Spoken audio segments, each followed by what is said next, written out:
How's it going, everybody? We are back. Hope everyone's having a good ass day today because it is a Terror Tuesday.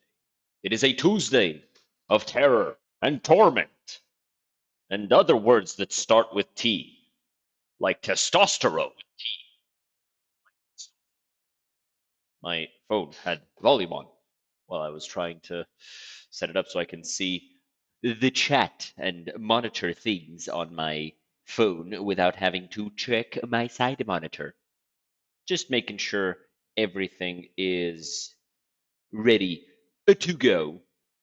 But first, I do want to get some other stuff ready.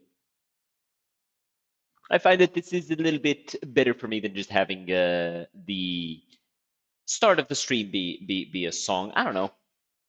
I don't know, fellas. What do y'all think? Do y'all prefer it when there's some music playing at the start, or if I just jump into it cold turkey, no lube, just fucking jumping into it, and then just swimming around, seeing how things go.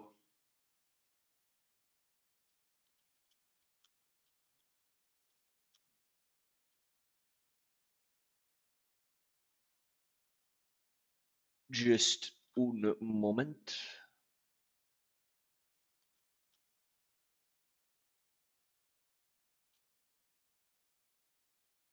There you go. Grabbing it. Hey, Maggie, how's it going? Just hanging out a little bit for a few minutes, giving people time to jump in, and then we can get into the contenty goodness.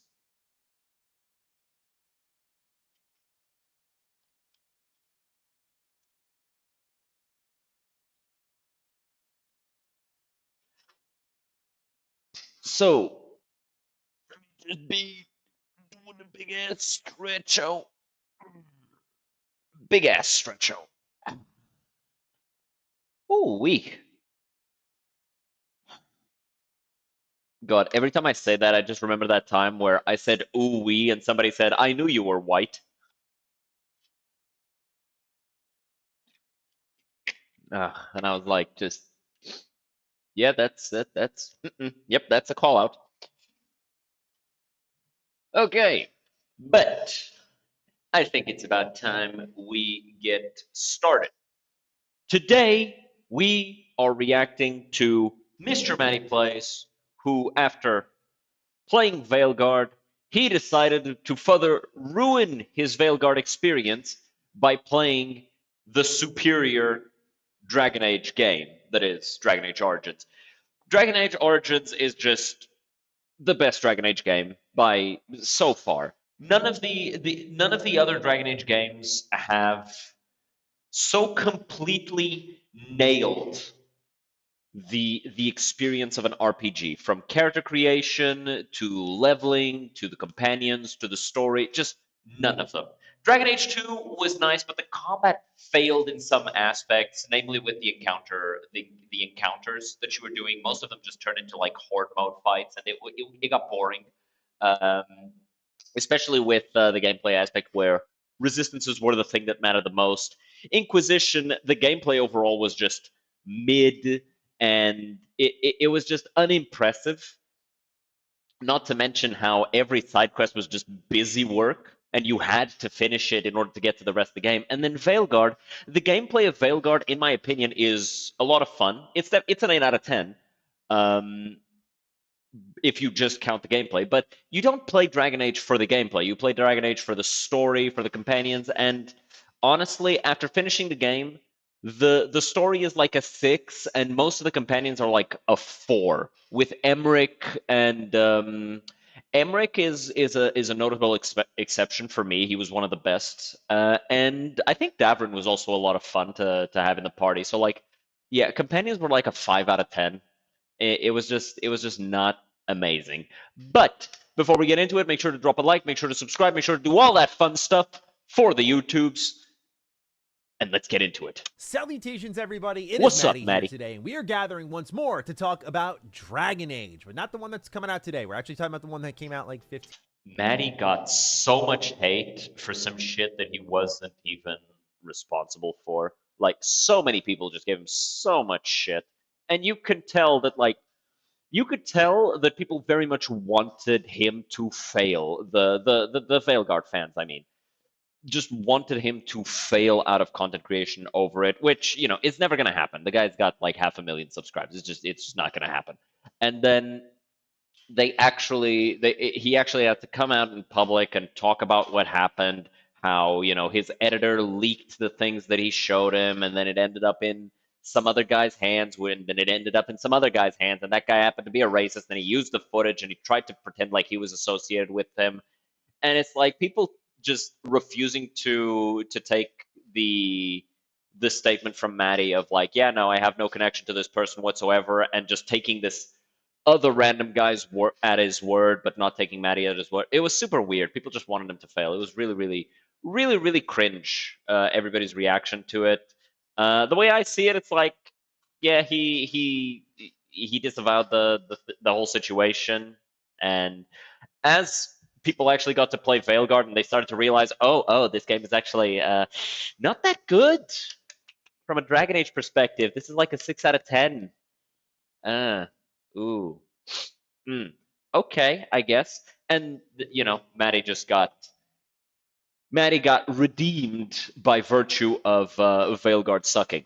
Years ago. We talked about Dragon Age the Veilguard a few days ago. If you haven't checked that out, the review's out now. It's done stupid well, and I'm really thankful for those of you who showed out for that video. I think it hit like #3 on trending, so just thank you for being a part of that. I was super proud of the review, and I'm happy to see how well it did. We've gained like 5,000 new subscribers since that video went live, so if you're new here, welcome. We just like to talk about video games here, and we're going to do just that in an admittedly retro rebound coded video. Normally, these sorts of retrospective videos go up on that channel, but after Starfield came out, we did do a revisit for the Outer Worlds, and I think if you do like just a retrospect for no reason, then yeah, you can treat it as a retrospect. But you're doing a retrospect in the context of something that is very recent. So I think this should definitely go in the same channel as the actual new thing, I think. thought it put a lot of things into perspective. And I wanted to do a very similar thing here with Dragon Age Origins after Dragon Age the Veilguard. So let's do that. But first, ladies and gentlemen, a quick word from today's sponsor. The following video is brought to you by Kabam. Today we're taking a look at the latest game from Kabam. They're the creators of Marvel Contest of Champions and Disney Mirrorverse. This is King Arthur Legends Rise, and it's the latest. Okay, look.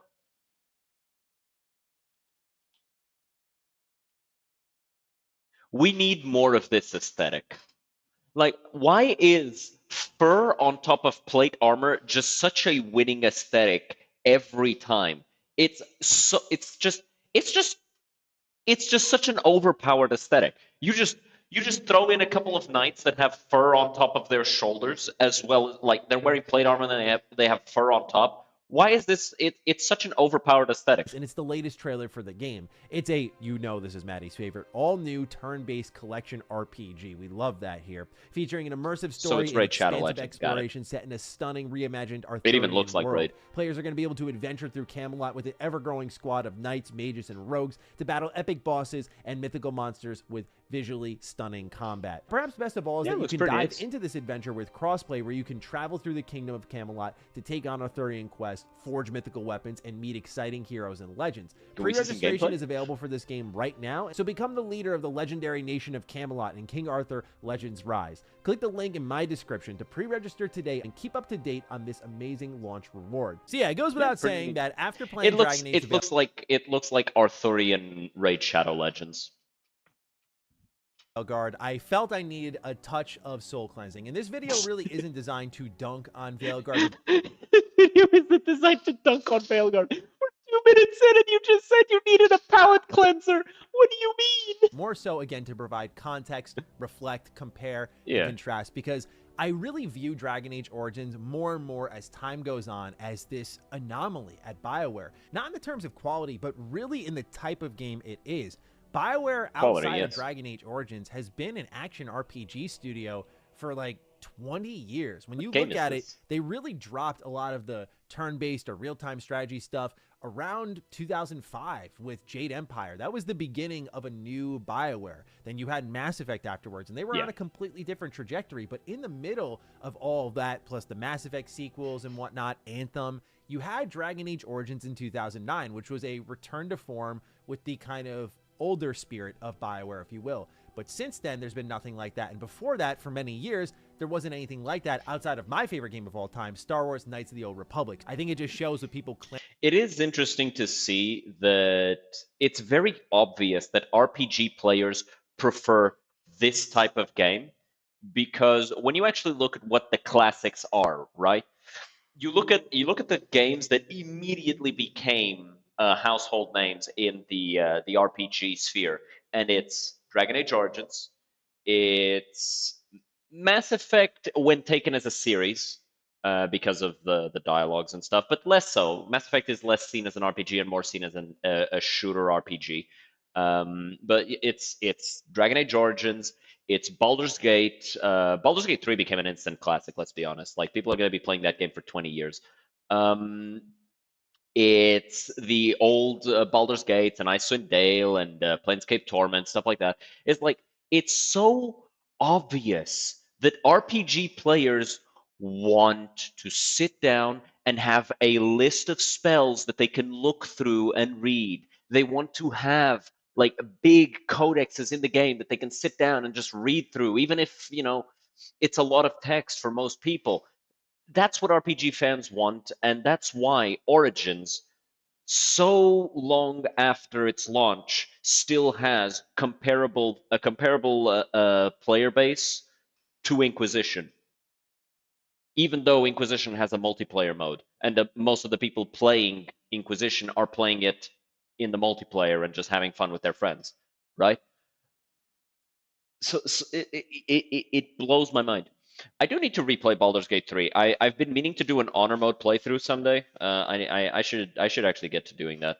I'll probably do it. I was looking for something to do after Planescape Torment. I might do that. Clamoring so much for that older type of BioWare to come back. And in terms of gameplay and dialogue selection specifically, which we'll get into in a little bit, that it just shows how much these games have stood the test of time. Now, I've been playing Dragon Age Origins since like May of this year, just randomly picking it up here or there, chipping through it, because as I've mentioned before, leading into the launch of Veilguard, I was kind of excited because I do like Dragon Age a lot, and so I wanted to get all of those playthroughs done before the game came out. I failed epically on that, and honestly, if I did succeed on that, I think my disappointment would have been much, much, much higher after playing I thought you weren't gonna dunk on Veilguard. the Veilguard.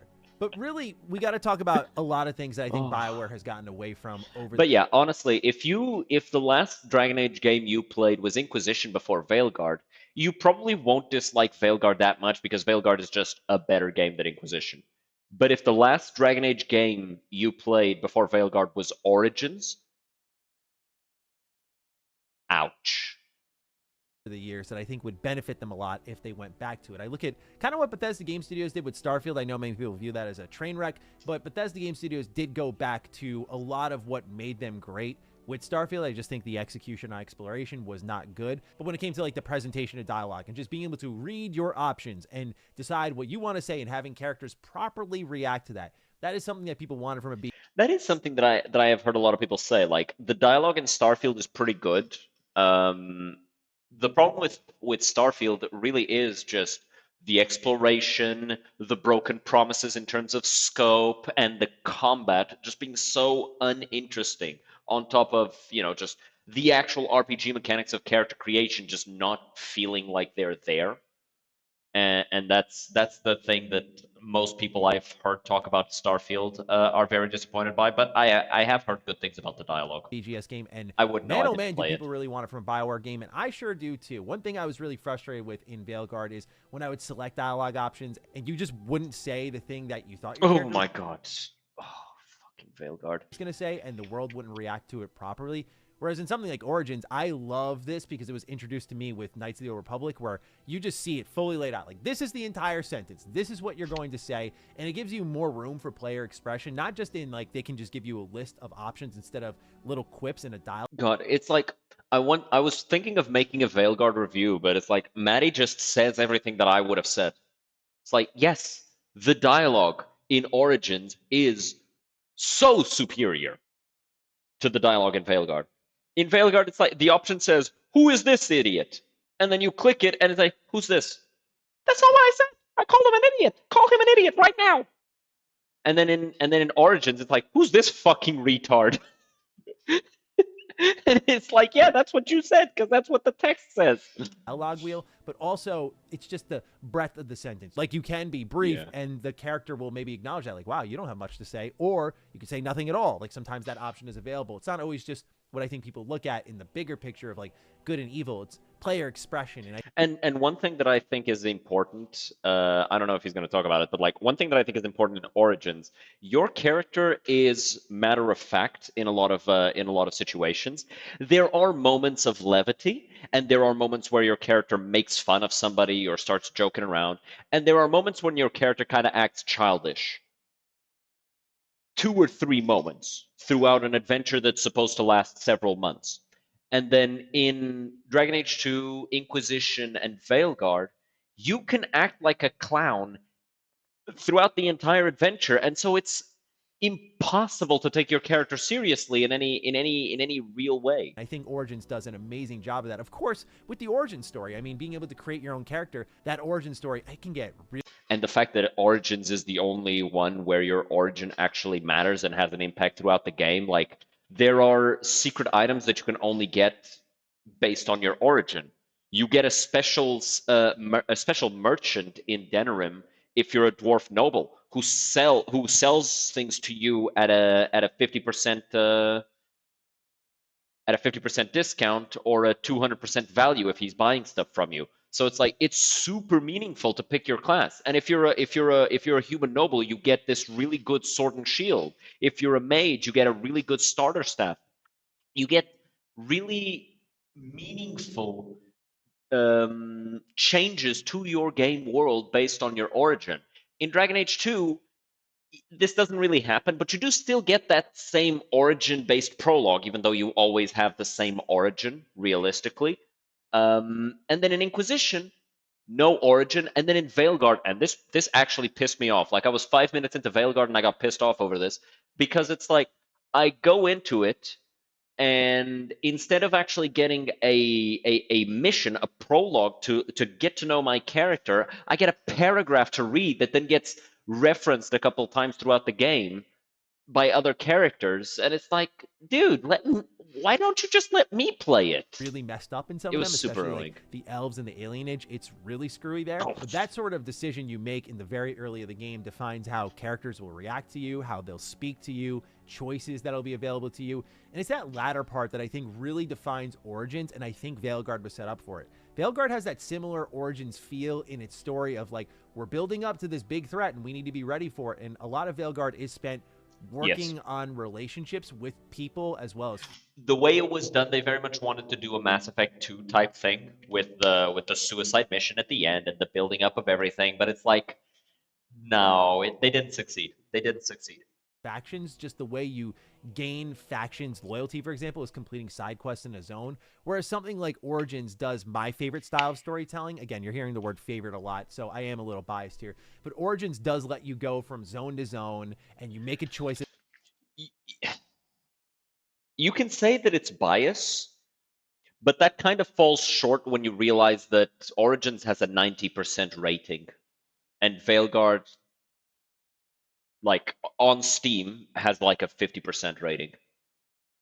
It's very split. So it's like, yeah, no. You can say it's biased, but it's like I like I like eating cupcakes more than turds, so I'm biased. At the end of that zone. So each zone effectively has its own story that's playing into the overarching main narrative, and these choices are going to affect the outcome at the end of the game. I always loved the choice between. Also, one thing that Origins does much better than Veilguard is that they have roughly the same game length, but whereas in Origins you're going from area to area exploring an entire country, in Veilguard you're exploring the entirety of Northern Thedas and you get a grand total of 6 areas. and a couple of unique instances that you go through one time. So it's like Origins, despite being quote unquote smaller of scope, gives you so much more exploration Like the elves and the because you're not werewolves. I always thought that trotting the was like same ground. really Like Veilguard had similar scope in terms of like maps and stuff that you actually got to explore through as Dragon Age 2, and Dragon Age 2 was contained to a single city. And I think I think that's definitely a dropped ball. I think that's definitely a bad thing for Veilguard. cruel and dark and twisted. And that is what BioWare has done so well. And that's why the finale for Veilguard twisted me up a little bit, because it is pretty good compared to the Oh yeah, rest of the game. But even standing on its own, I definitely think it's respectable. It's not comparable to something like Mass Effect 2. I definitely think that the finale of Veilguard was pretty nice. It definitely did a good job of making you feel as though all of those side missions and all those decisions were meaningful. And one thing that it did that I thought was really good is that it gave you fully unique cutscenes dependent on some choices. Right. Slight spoilers, but like in Veilguard, the only real decision that matters from prior games is whether or not your Inquisitor romanced Solus. And if your Inquisitor romanced Solus, you get a completely unique cutscene between the two of them versus the cutscene if they didn't romance. It's a completely different dynamic between the two of them. Although in my opinion, like if the Inquisitor didn't romance souls, they shouldn't even appear. They shouldn't even be there. Um, which would again lean more into the uniqueness of actually making that decision, right? And other decisions, like for example, finishing Emrich's quest line or not finishing that companion quest, gives you a significantly different outcome and a significant difference in some cutscenes. And the same goes for all the other quest lines because all of your companions have beef with these really powerful people who will naturally associate with the bad guys, and so you get to have this very interesting dynamic where doing your companion quests feels like you're doing things for the main quest, right? And I think that that's an important thing. Even if in Origins, it does feel like most of these are kind of like side quests in the sense that they're not really connected to the main story. And in fact, for example, the thing with Alistair where you go and talk to his sister, he straight up pulls you aside and says, "Hey, if we drop by Denerim, can we take this? Can we sidetrack a little bit to talk to this person?" And I think that that's important. Although at the same time, most of the companion quests in Origins are small detractions from the story, where it's like, hey, since we're here, can we also do this, right? Or in the case of Leliana, it's like, hey, we're getting assassins thrown at us. Can we go after the person that's throwing assassins at us? And so you go do that. Or in the case of Ogren, it's like, hey man, you're fucking depressed as shit. What the fuck is up? Oh, you need to talk to a woman. All right, let's go find you a woman to talk to. Or in the case of Wynn, it's like she mentions this person to you, this apprentice that she feels she failed, and there is no expectation on her part that you'll bring her to this person. And when you encounter them, all she can do is just offer you so much thanks because she had no expectation. And so it feels as though this companion content, the only companion quest in Origins that I feel like actually is a little weird because you're fucking traveling the whole country looking for Sten's sword. So it's like kind of weird that you like take the time to go do that. And even Sten looks at you and says, "Hey, you're kind of a weirdo for, getting this for me, but still, thank you. This is an important thing for me. Thank you so much for doing this for me." And so Stan actually takes the time to have this conversation with you and tell you just how much this means to him. And so I do think that the companion quests in Veilguard were very meaningful, much more so than a lot of the content in, for example, Inquisition. I don't think there was a single side quest in Inquisition that was meaningful, other than like I guess, Iron Bull's thing, where it's like you either choose to be mean to Iron Bull or not, and if you're not mean to Iron Bull, he doesn't betray you, and if you are mean to Iron Bull and you kill his friends, um, then he betrays you. And it's like the difference is so stupid because it's like you're either sacrificing the Bull's Chargers for an alliance with the Kunari, or you don't do that and there's no consequence.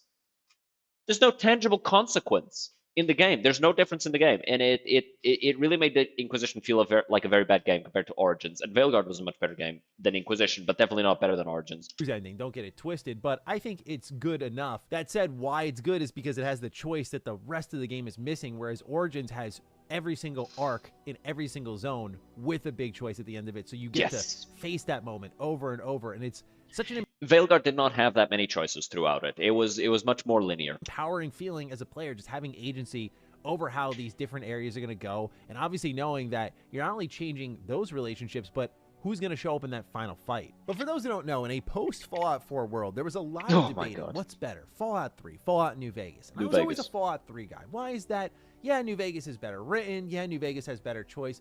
But Fallout 3 feels like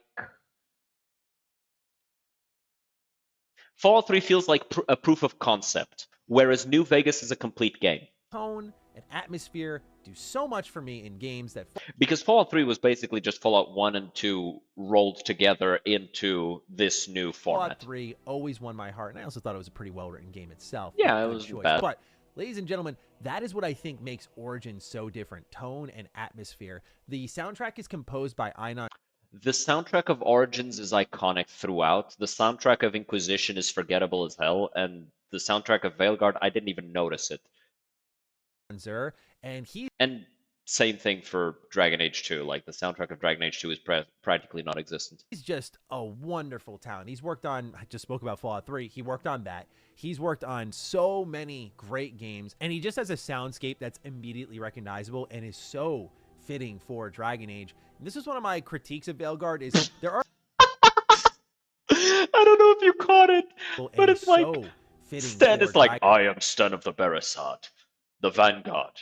Age. The Vanguard of the Kunari people. And then you're like, what's a Kunari? And he just says, yeah, look, I'm not going to sit here and explain my fucking ethnicity to you. If you're that fucking stupid, that's your problem.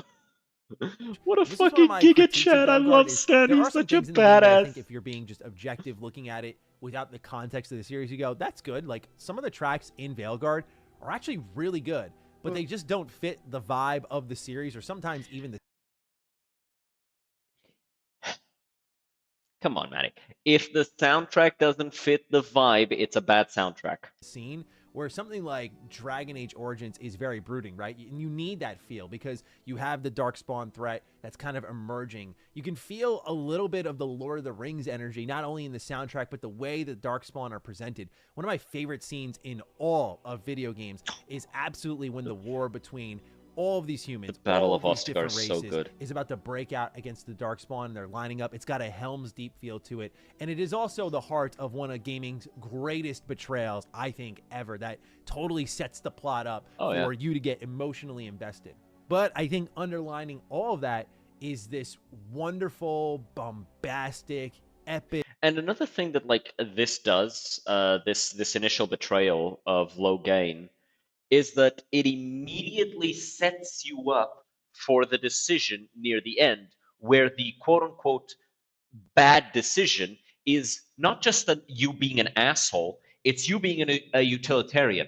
It's you going, hey, let's not kill this person who is a really good general and fighter. Let's actually make him a Grey Warden. Let's actually make use of this person rather than just killing them. Versus, you know, sticking to your ethical guns and executing him for treason. Big, brooding soundtrack.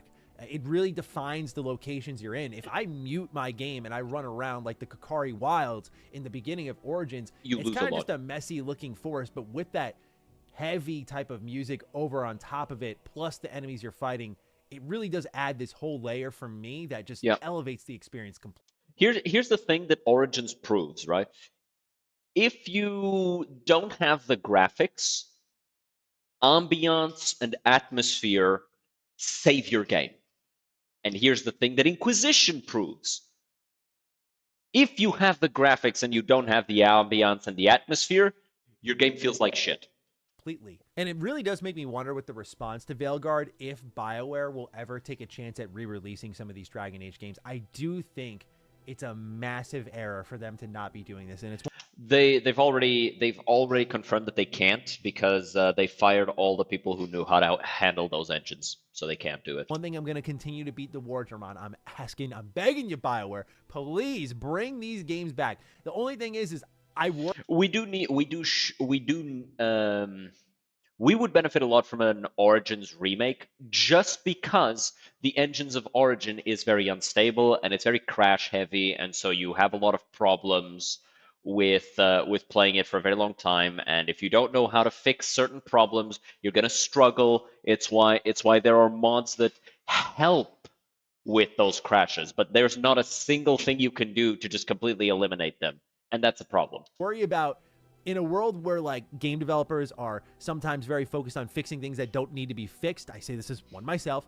Like BioWare, I could totally see a world where they actually like tweak Origins too much and they leave Dragon Age Inquisition the same if they were to re-release that. And it's like, no, you got to do it the opposite way, man. Like just bring this one back as a timeless gem. But I also would love to see this re-released for a number of reasons. Number one, I definitely think that if they were to re-release Origins, they'd fuck it up. It's like lockdown on EA Play. And honestly, this game crashes a lot for me on PC. It's great on Xbox back compat. It loads quickly there. It looks great there. I would love to see this game like handheld on Switch. Like I just feel there's a good reason to bring back Dragon Age. And I do feel like BioWare, whether they mean it or not, is creating. By the way, it is funny because like I'm watching him play as well, and I'm like, God, he's so bad at the game. But he doesn't need to be good. It doesn't need to be good. But I'm just looking at it, and it's like he's using a sword with a rogue. He should be using a dagger.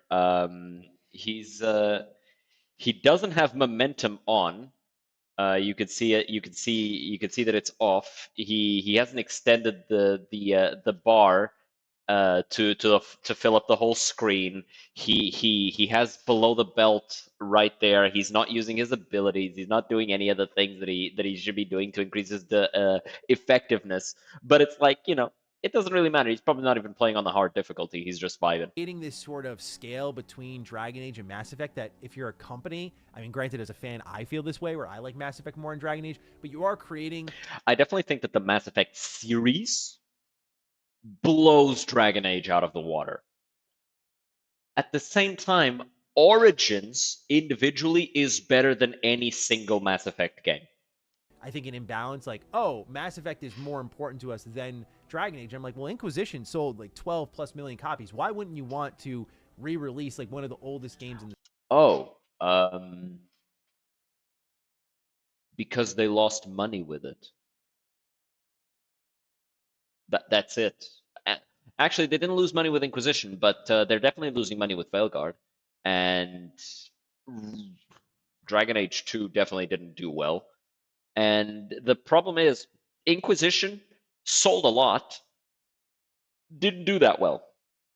Dragon Age 2 didn't sell a lot. Dragon Age Origins and the Dragon Age Origins Enhanced Edition sold really well. I think Origins Enhanced Edition, Ultimate Edition, blew Inquisition out of the water in terms of its reception.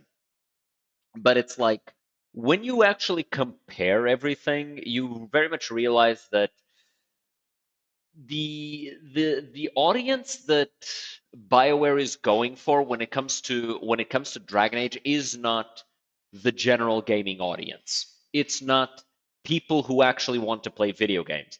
It's people who want to play slice of life novels, and so they've latched onto fantasy.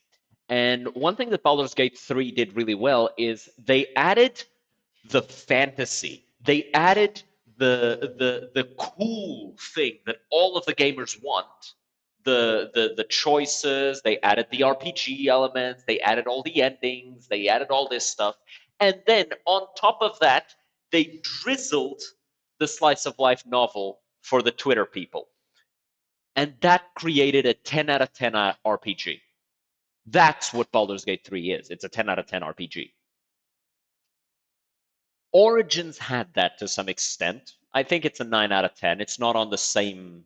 It's not as good as Baldur's Gate 3, I think, but it's definitely really, really good. It's definitely a 9 out of 10. Nowadays, it was a 10 out of 10 at the time, but nowadays it's a 9 out of 10 because we've grown so much as a medium. The game, the video game medium, has grown so much that right now there are some shortcomings that Origin has.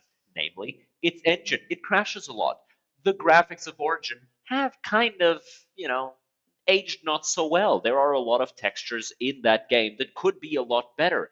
And so the game would benefit a lot from a remasterization or even a full remake where they update the graphics and they give us a more defined aesthetic while maintaining the actual aesthetic of Origins, right? I would not want the dark spawn of Inquisition or Veilguard or even Dragon Age 2 in in Origins. I like that the Genlocks are very clearly just dwarves. I like that the Harlocks are humans. I like that you can tell that the Shrieks are the elven ones and how they have some spirit abilities, or not spirit ability, but like psychic abilities almost.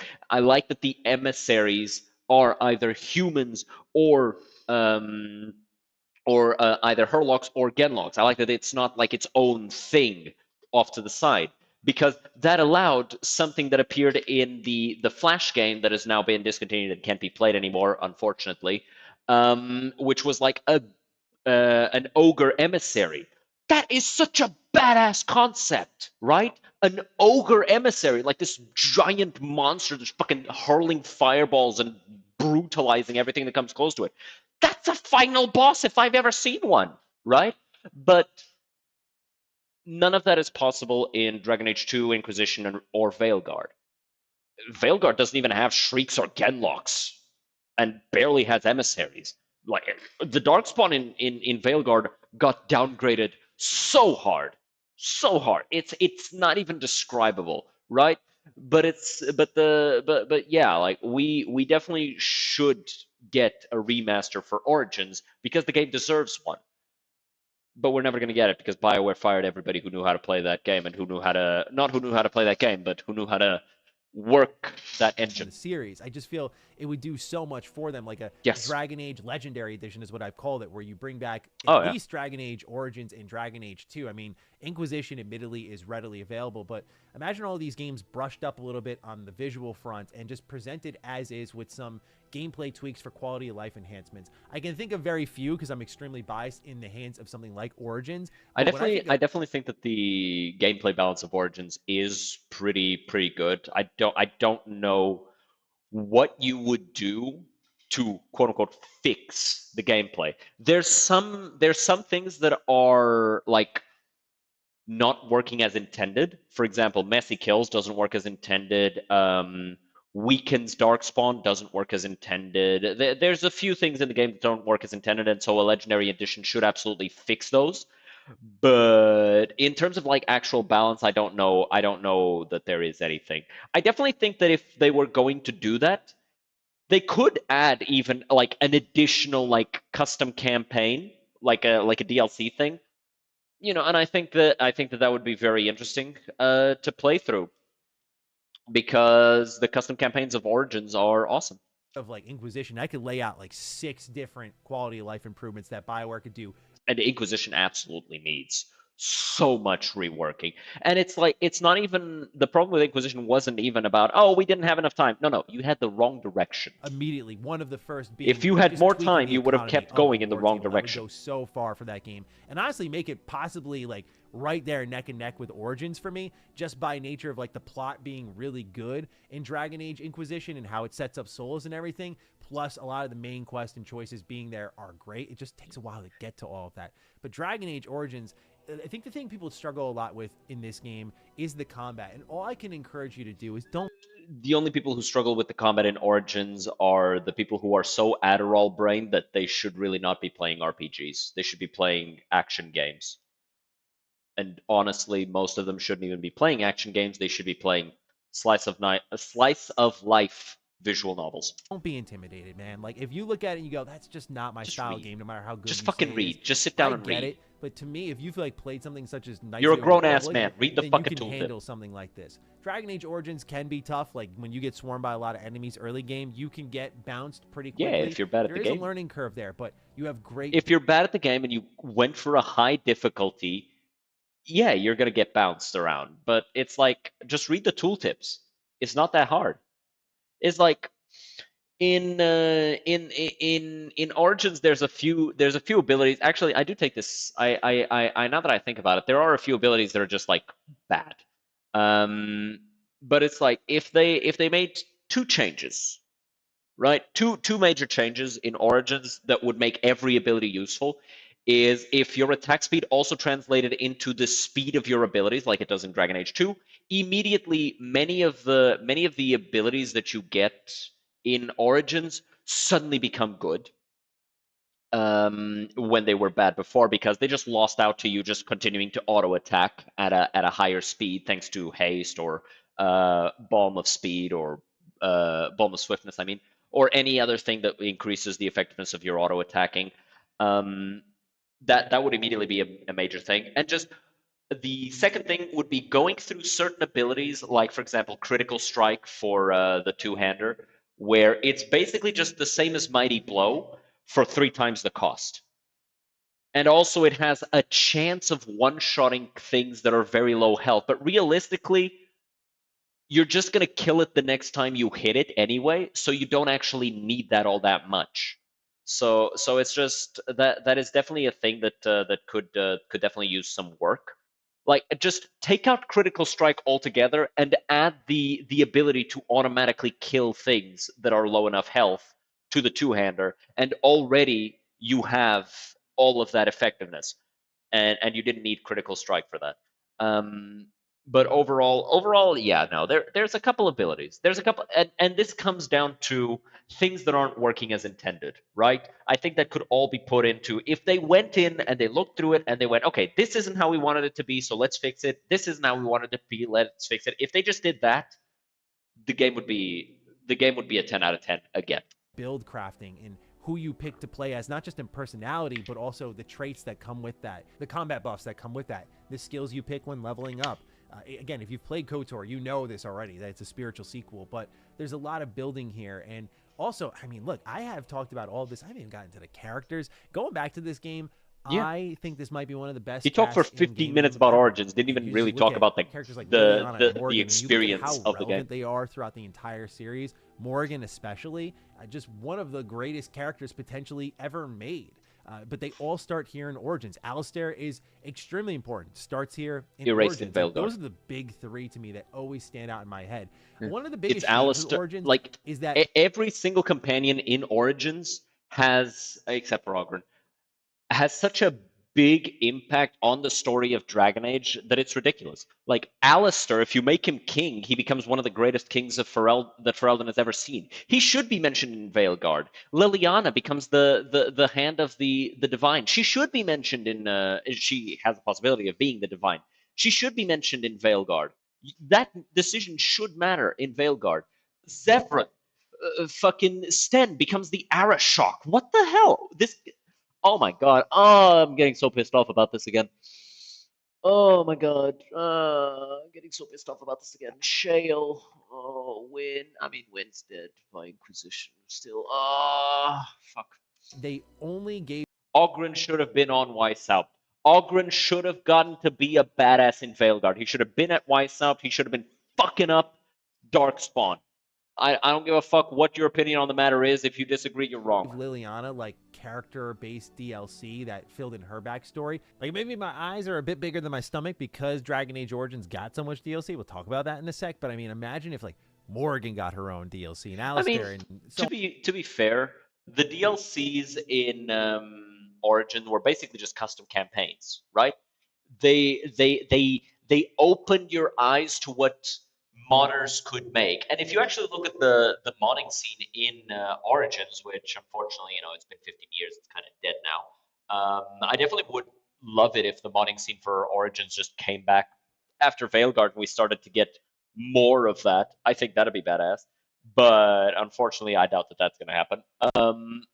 It would be amazing if we got more of those custom campaigns, just because of how awesome it can be to just have more of that content and having the community expressing themselves in the world by making their own content. And hey, you could even make like a full-on dating sim in the setting of Dragon Age with Dragon Age Origins, and it'd be a lot of fun. But So it's, on and yeah, so forth. I feel like there was a lot of room kind of here, dead and it now. was different. It's been Instead a of long playing as time. your character, you play as Liliana, and it brought you a little bit closer to her You could even play it. There was even Darkspawn Chronicles, and it was so good. I hope he mentions it. as a character. I mean, this was the game that was the first for me in a lot of different areas. It was my first HD TV game. I remember getting The Origins deal. Like I'm thinking about the Origins DLCs. They're so much better than anything that BioWare put out since in terms of DLCs. Like in Dragon Age 2, Inquisition, and Veilguard, it's like the DLCs of Dragon Age 2 are just like little side content that you do for like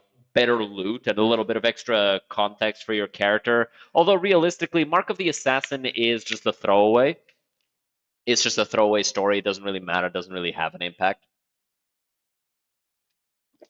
And Legacy is just there to set up Corypheus for Inquisition. So it's like, right? And then Inquisition, the only DLC anybody really remembers is Trespasser. Nobody cares about in fact, most people don't even like the Descent, even though it had a pretty good atmosphere. But the actual like traversal of the DLC was so boring, dude. The DLC itself was boring. It had okay atmosphere, but then again, I'm a Deep Roads fan. And fighting the Darkspawn there was fun. Fighting the finding out about those dwarves that are connected to the Titans and then they never show up again was a little annoying. Just because they never show up again, like they should have been appearing in Veilguard with the Titan reawakening and all that stuff. That would have been awesome. Um, but it's like it really feels like the DLCs for Origins are so much better than anything that 2 Inquisition and Veilguard had. Vizio 28-inch TV and firing up this game and being a dumbass and having standard definition cables plugged in and thinking the image looked awful and that the TV was broken. So God, I remember playing Origins on the console on my Xbox 360 when I was a wee little boy, and just sitting down for like an hour talking to Duncan, delivering the Darkspawn blood vials again and again and again because you'd get XP each time, and so you could just get to max level just doing that. It was a lot of I have this like core memory. And then in Origins on the PC, you can do the same thing when you get to the end of the Haven quest line for the Urn of Sacred Ashes. When you get to the part with the High Dragon, if you just exit that area and then re-enter it, you get like 300 XP each time. So you could just do that a bunch of times to max out your character. And I do it almost every time that I'm just playing by myself because I like playing at max level with all my skills. It's fun for me. unplugged it for a couple weeks. My parents came in, they're like, "Why aren't you using the TV we got you for Christmas?" And then they taught me that there are different inputs there. And so I got to play Dragon Age Origins in glorious high definition, and I was beyond happy. So that Yeah. opened my mind to something. And then I played it again, and I downloaded DLC for the first time, and that was really cool for me. Like, the Return to Ostagar DLC blew my friggin' mind when I was younger, because it was already like such a massive emotional moment for the game's story, and to go back there and see like what happened to my man Kalen. Like, I'll always remember being in complete denial, like, we're gonna find him. We're gonna find him. He's gonna be okay. It's like, yeah. no, don't think so. So I do think that one thing isn't talked about enough with Origins, and that Honestly though, the way I always pictured Kalen dying is like the way that ogre killed him. He has him in one hand, and then he like squeezes him, and there's a gush of blood. Like that ogre drove its thumb into Kalen's chest, like for sure. that is its DLC and how He just good went. it is. I know some people are a little like in the middle on Awakening. Confession, Origins is one of my favorite games of all time. I've never played Awakening. You should. You should. Everybody who dislikes Awakening is wrong. What's wrong? It's okay to with be it? wrong. I'm It's okay. so it's bad okay. with I'm not DLC. mad at you for There's a being whole wrong. video You're I'm still working on wrong it though. for the holiday break, but Yeah, like DLC has always been such a weak component for me in the terms of like picking it up. If like I don't get it at a very specific moment, I almost never get to it, as I'll highlight in that future video. But I do think Dragon Age Origins is a standout example Yeah. for excellently done DLC. Like you'll find new companions. Warden's Peak, amazing. Soldier's Peak, I mean, amazing. Golems of Amgarak, hardest fight in the game, and in fact, That you I would argue that the Harvester fight in Origins is the hardest fight in the franchise by far, whilst still being a fair fight. I think that the fight against the Harvester is a fair fight, but it's definitely made in the sense of, hey, you're going to get an OP-ass weapon from this if you finish this on a high difficulty. This means you better be as good at playing this game as you can be. You better know all the tricks. You better have a character that's as strong as can be. You better be ready to fight this thing. And if you're not, you're going to lose. And I think that that's exactly how you should do that sort of fight. And it doesn't feel bad to lose against the Harvester. Awesome fight. I also really like the Witch Hunt DLC, but that's because I'm a Morrigan romancer every time. So getting to just leave these nerds behind and go off and live with my witch wife in the Fade is just peak for me. And Shale is awesome, and going to Honleith and getting that little quest done and fighting Kitty and doing all that stuff is awesome.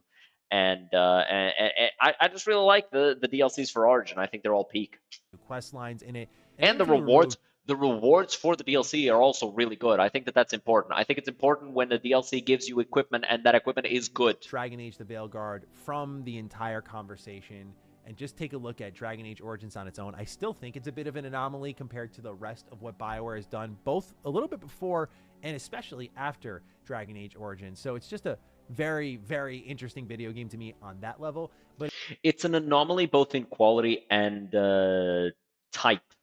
Yeah, definitely. it's also just one that I think is worth studying, and how important dialogue selection is, how important writing quality is, and how it can very much carry a game's experience. I do feel like AAA game development, not just BioWare, but it's fallen the across fuck off. the board, is undervaluing great writing, and that's They've why fallen the people, fuck off. get attached to characters in a game like Baldur's Gate. The motion capture was great, and the writing was phenomenal, and it built. The animations in Veilguard aren't terrible, but that's because, and I've noticed this, they cut off a lot of them. Like there's a scene in Davrin's Quest where in the original gameplay footage that we're shown, guys, Davrin just straightens up and walks like this.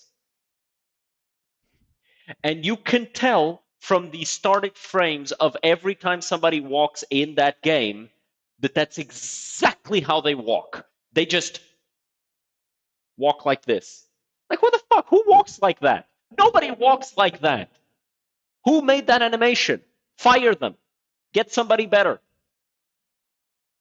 Seriously, man.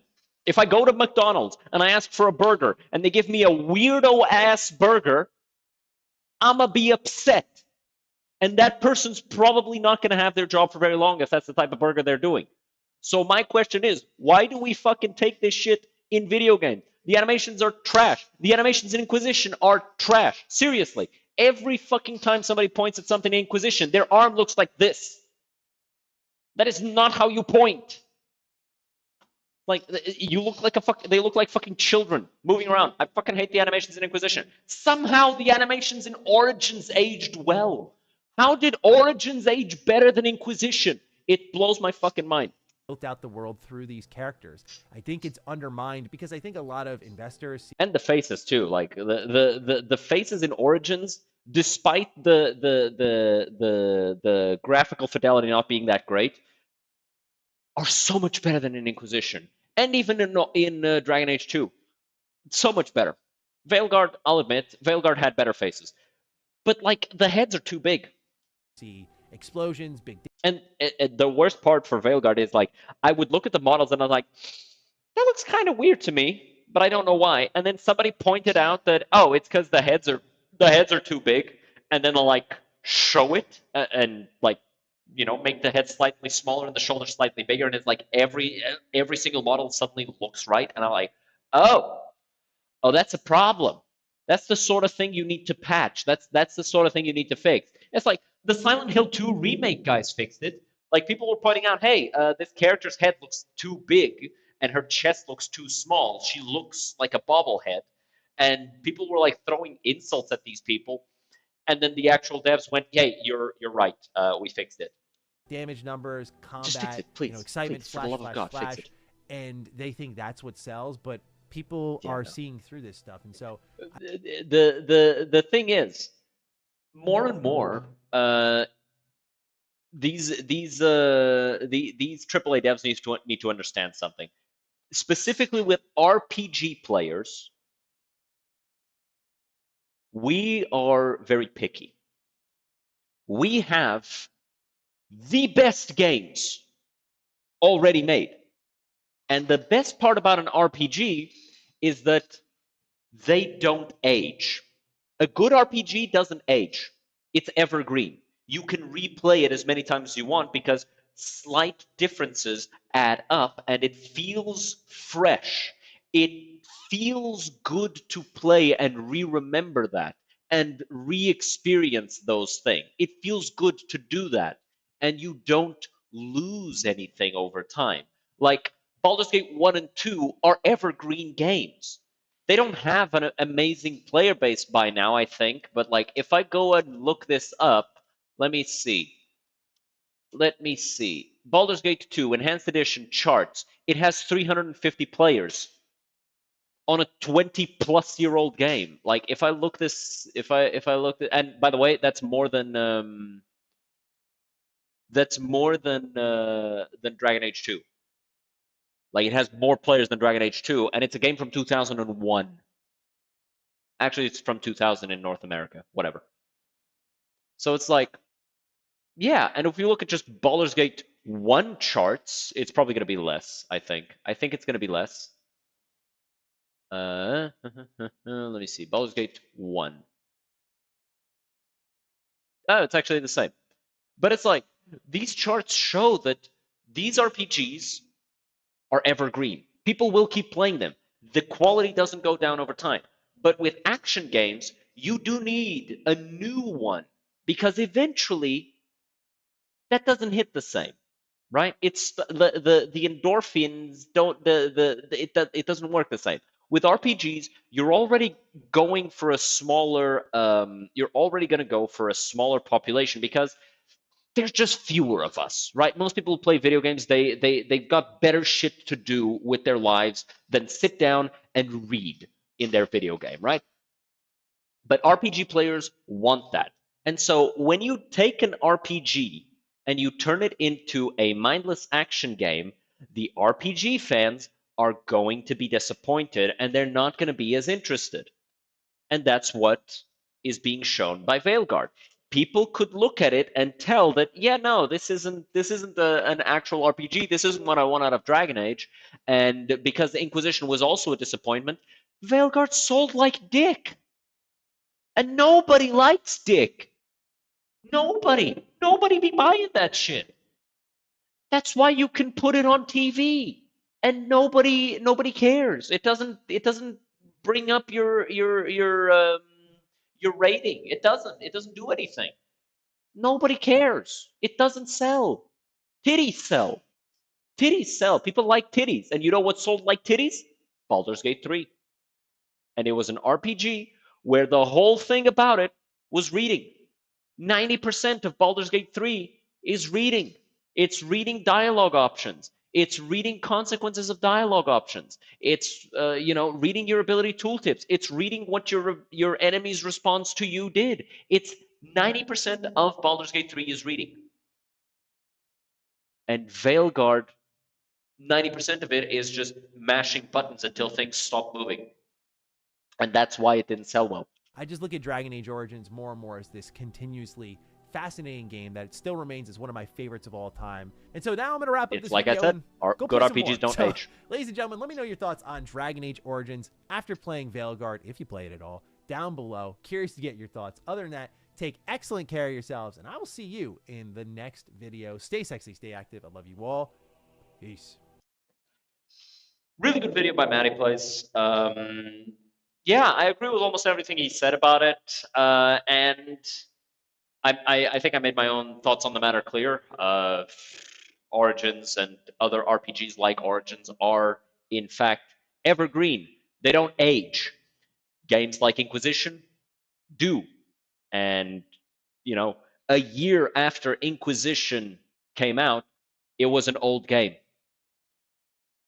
15 years after Origins came out, it's not an old game. It is an old game, but it's not it hasn't aged in the same way. It's not dated. It doesn't feel bad to play Origins because Origins was made in such a way where it hits all of the things that people want out of a good RPG, whereas Veilguard doesn't. Inquisition doesn't. And a lot of the recent RPGs that have been, being put out by AAA studios, they just do not hit those important those important lines with when it comes to RPGs. And so I think that that's the major failing of a lot of these more recent games. But with that being said, make sure to drop a like, subscribe, as I said already. Drop a comment telling me what you think about, current AAA RPGs. And I'll see you guys next time. Have a good one. Cheers. All right, I need to go take a piss, and then we will jump into Planescape Torment. I'll be right back.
All right, we are returned.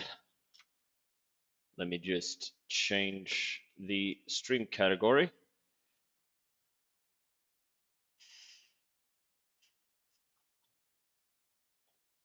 Back to Planescape. Actually, let me see something. Yeah. Alrighty. I do think it's a little disappointing that not as many people want to even watch these old games like Planescape Torment. But I guess it's niche, right? Until we get a new take on it, it won't get the loving of Baldur's Gate. But I definitely do think that Planescape Torment is as good, if not better.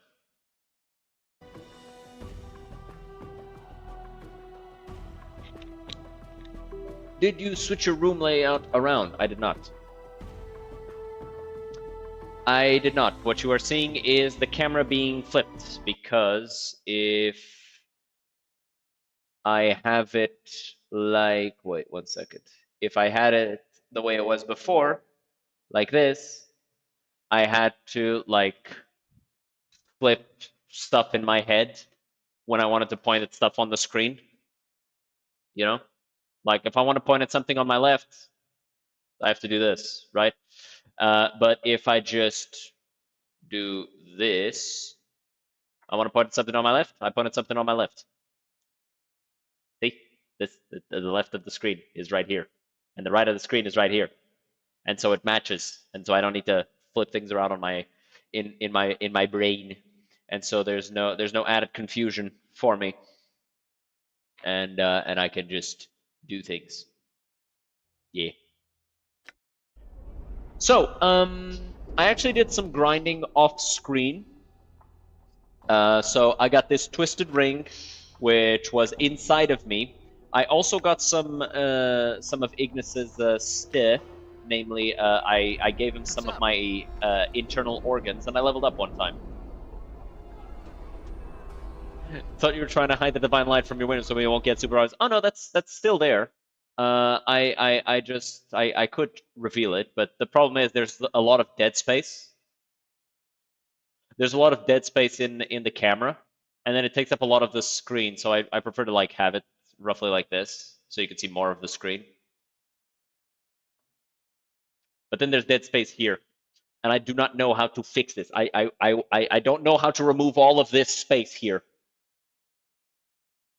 So I kind of just have to try as I might to like sit like this and play games like this when I'm doing stuff. But so we've got these 2 things to do. We gotta find this orange fat guy to get him to remove Requin's curse, and we gotta go find Ravel the puzzle well.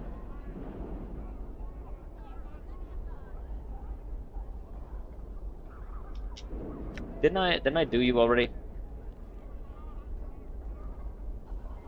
All right. Be merciful, Dacon. Updated my journal. Okay.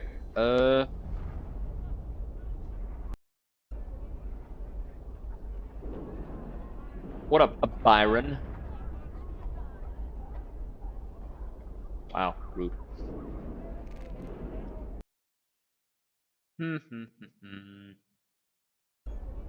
Well, let's go to the clerk ward.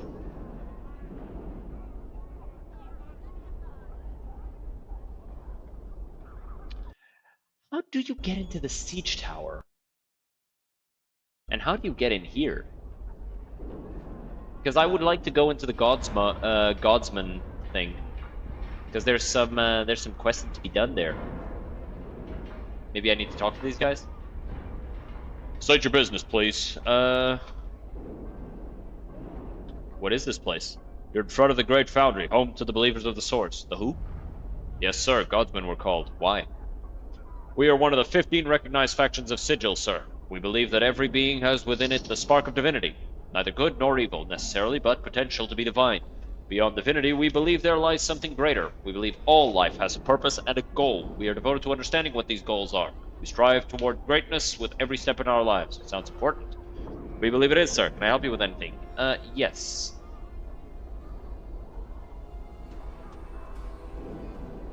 I'm here to pick up an order. May I see a receipt? No. I'm afraid you'll have to leave, sir. Fusnatu from prison. How do you get in there?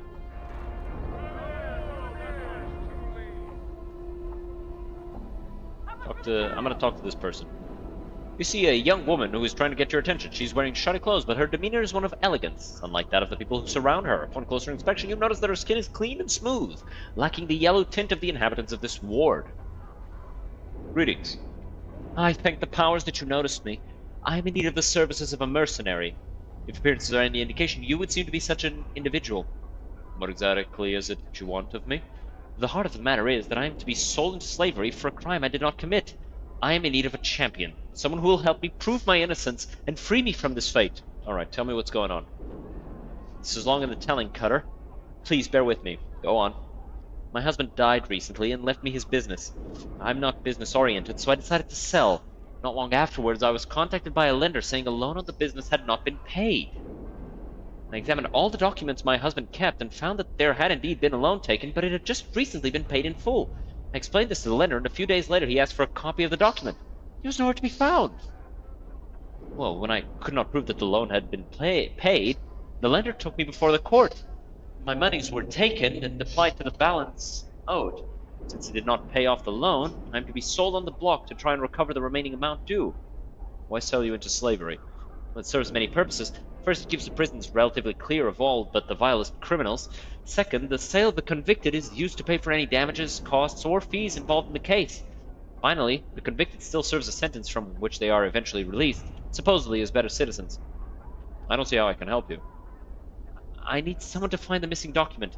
The one proves the loan was paid. Or if you could purchase my contract, I could pay you back. I can't spend the next 5 years of my life in this wart, Cutter. It'll kill me. Surely you've noticed the illness shared by all who live here. Yeah, the yellow skin and coughing. Yes, Cutter. Please, can you find it in your heart to help me? Please.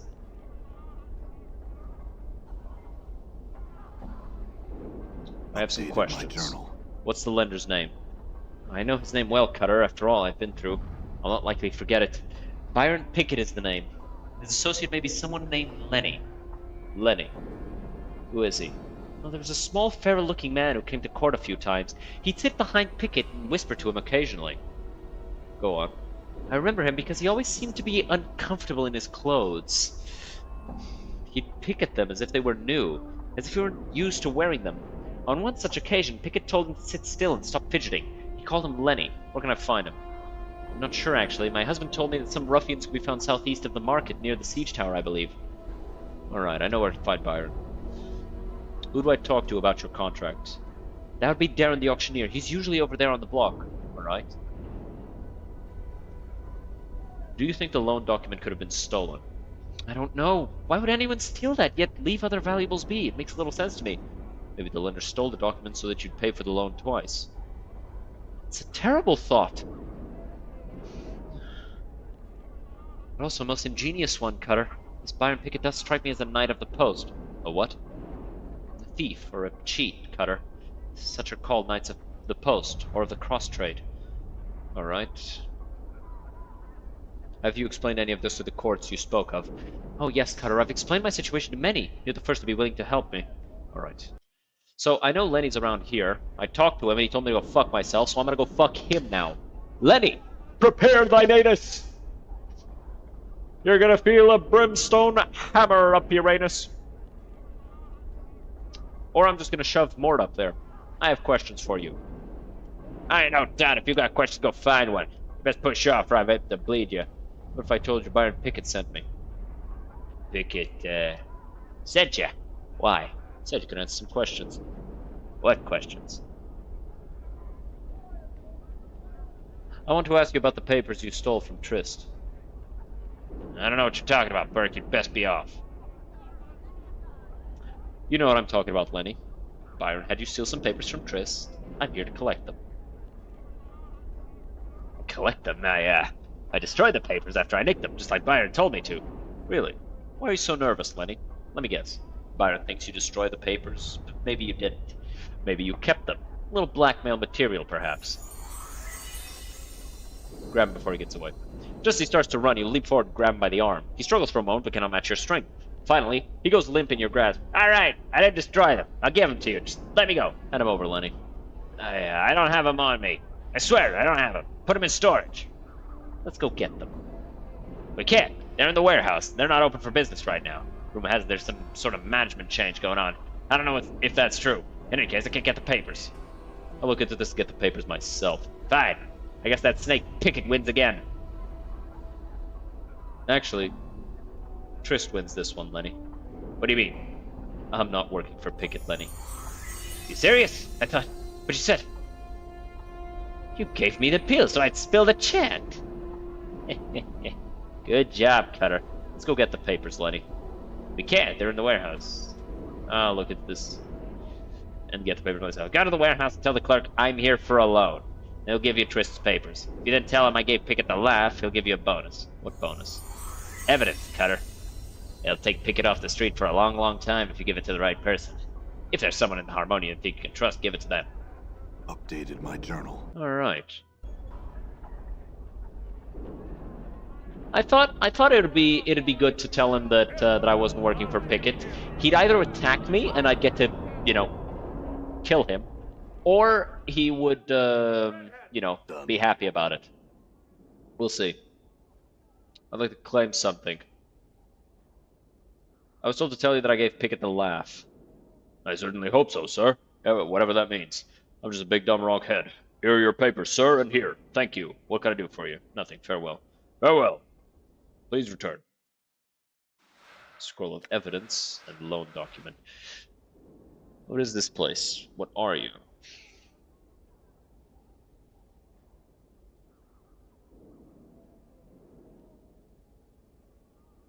I would like to claim something.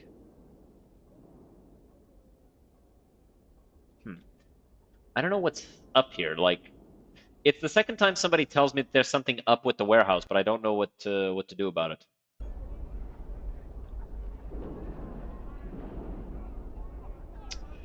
Have you found the document, Cutter? Can you free me? Yes, I'll give it to Darren and he'll free you. Oh, I thank you, Cutter. Please return to me when you speak after you speak with Darren. Yo, Darren. I want to ask about Trist. Very well, sir. What about Trist? I have proof that she's innocent of any crime. Very well, show me the evidence.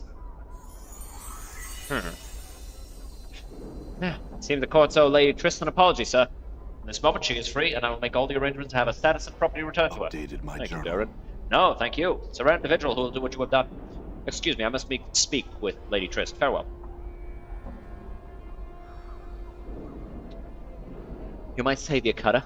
I'll forever be in your debt. I was happy to help, Trist. Thank you, Cutter. You've saved me from certain death. A slow, painful death. Please, wait here. I shall return shortly. All right. All right. Hello again, Cutter. Thank you for waiting. With the document you've provided, the courts will restore my status and finances. This isn't much, but it is a well-deserved reward for what you've done. Thank you, Trist. No, thank you. Farewell, Cutter. Done. Farewell. So, there was the guy here who wanted to get his hands on Byron. So let's share the evidence. Hey, Corvus, I have some questions. You know someone named Byron Pickett? I'm familiar. What can you tell me about him? His list of suspected crimes is quite long. Yeah, we've seen this. Anything else? Yeah. I wouldn't turn my back. Well, I have evidence that proves he's involved in criminal acts here in Sigil. Oh?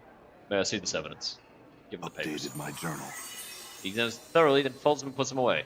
Excellent work, citizen. These documents are quite detailed in their content. I personally will see to it that Byron Pickett is taken before the courts. I shall return shortly. Bro, hit me with that. The deed is done. Pickett has been removed from the streets. The evidence has been presented to the courts, and soon he will stand trial. Once again, I thank you. My pleasure. I have some questions. Actually, I want to ask him about Karina. How are you and Karina doing? We're doing well, thank you. I owe you for your kindness, friend. It was my pleasure. I'm gone. Please tell me he's here. Please tell me he's here. Oh, he's not here yet. How cool would it be if he was you know, on sale?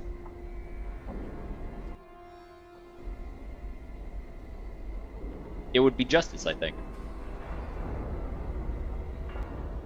The pawn shop? What's up in here? What is the ups with this place? All right. Mika. This rotund woman, complete with shrewdish eyes and a nasal voice, brays out, "Now, what have we here? A customer. Do mine I spy a customer?" The diminutive man replies, "Of course I spy a customer. They see a customer all the time. Customers on the street. We have no customers. We'll never have customers. It's useless and forlorn to hope for. Mika, we have a customer." That's what I've been saying to you. What can we do for you? Let's talk about trades. Ooh. Ooh. 10 to 100 piercing damage, but it breaks after a use. Cockroach Charm, Glass Eye, Crimson Sphere Earrings. I could buy a Ring of the Traveler. It's a nice little boost of armor class, sure. Don't really have a need for another one of these. Dead one's returned, Brocker. The dead one has returned. I can see that. Do you think I cannot see that? Of course I can see that. I have eyes, don't I? What can we do for you today? You tell me about the area. Ah, you want to know about the area? I can tell you many things about the area. There are many sights to see. And the first thing you'll mention will be the brothel, no doubt. The brothel for you men. It's always the brothel, or the civic fest hall, never the market, or... I was going to tell him about the market, but now I'm going to tell him about the brothel just to spite you. And then I'll tell him about the civic fest hall, and never will I mention any of the other attractions. I had a few more questions. They're so busy shouting at each other they don't pay any attention to you. The shop rapidly fills with their words. Aye? Why not? Got it.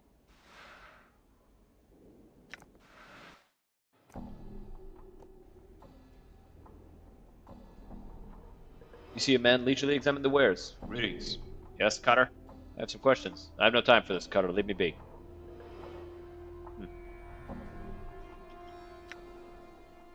Well, can you tell me about yourselves? Me? You want to know about me? Micah, he wants to know about me. He's just being polite. He doesn't really care. You have nothing useful to say anyway. You're the owner of a pawn shop, and that's all you'll ever be because you lack ambition. I lack ambition? Lack ambition? If I didn't have a lodestone of this wife and this life, I'd be something. But no, instead I'm a storekeeper instead of a grand adventurer. Okay.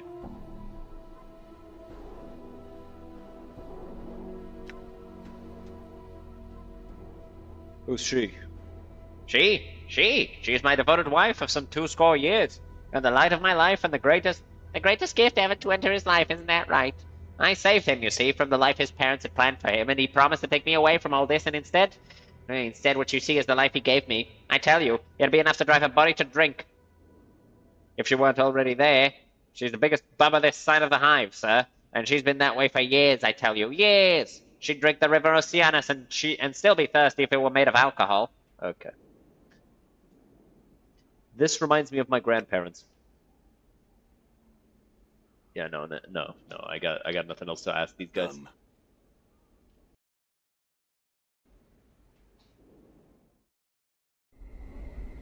I'm gone. I think we're pretty much done here. Actually, let's go down here, because I want to see if...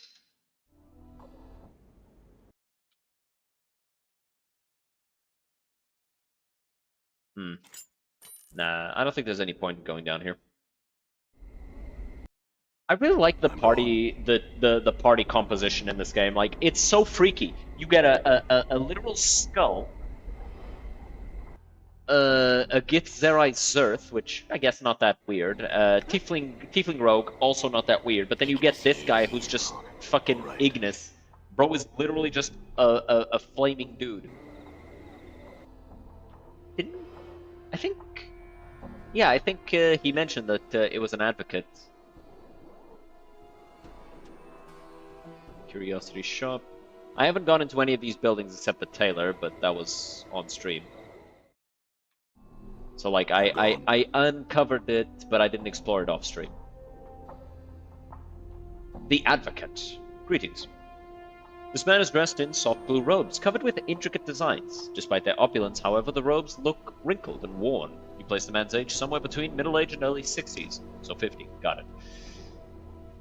The worry lines make an exact determination difficult. As you enter, the man turns slowly towards you. As he does, you're suddenly struck with the terrible sense that you know this man, or did at one time. Greetings. Yes? Is there something that I can help you with? Who are you? Updated my journal. I'm Yanis. What are you looking for me? I don't know. What is this place? I'm an advocate. These are my officers. Do you seek counsel? If not, perhaps you had best test your curiosity elsewhere. What's an advocate? Updated my journal. He's saying he's a lawyer, a counselor, one of those Burks who rattle their bone boxes at courts. An advocate provides counsel, helps others navigate the labyrinths of Sigil's legal systems, arranges legacies for citizens to ensure that their property is divided as they choose upon death, defends those in Sigil's courts who have been wrongly accused. Did you need help in any of these areas? Legacy? There are contracts that are deliverable to death of the client. They provide specifics on how a person's possessions are to be divided upon the event of their demise. I've also heard them called wills. Let's see, perhaps there's something else you can help me with. Very well, what is it I can help you with? Are you all right? You must excuse me. As of late, I have been beset by troubles. I'm afraid it has been a rather trying time these past years. Anything I could help with? No, there's little that can be done. Nevertheless, I appreciate your offer, thank you. Perhaps talking about your troubles will help ease your mind. I do not wish to burden you. I lost my daughter not long ago. There was also the fire, but that's another matter. Tell me about your daughter. Yes, my daughter, Deonara, passed away some time ago.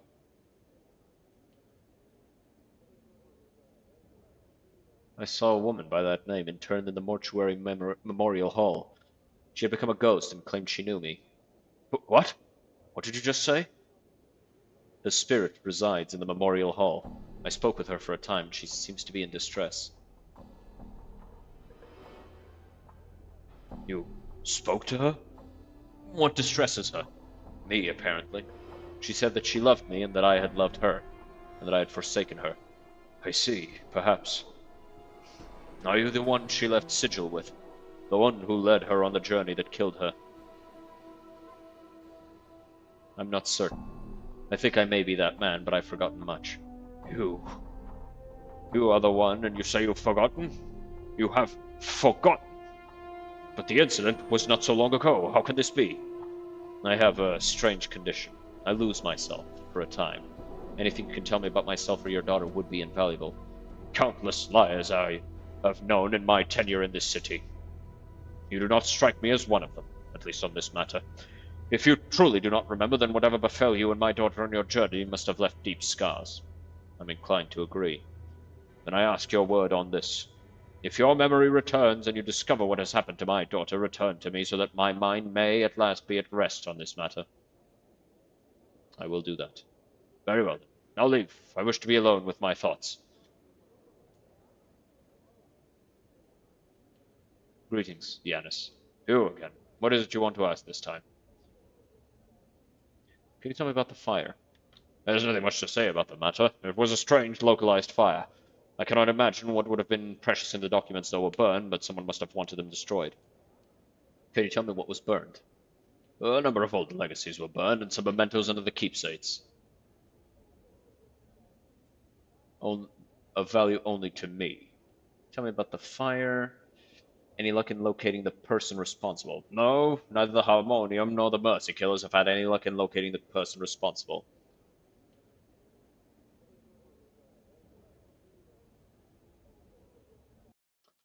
Okay, so if we discover something about how Deonara died, we should come back to All him. right.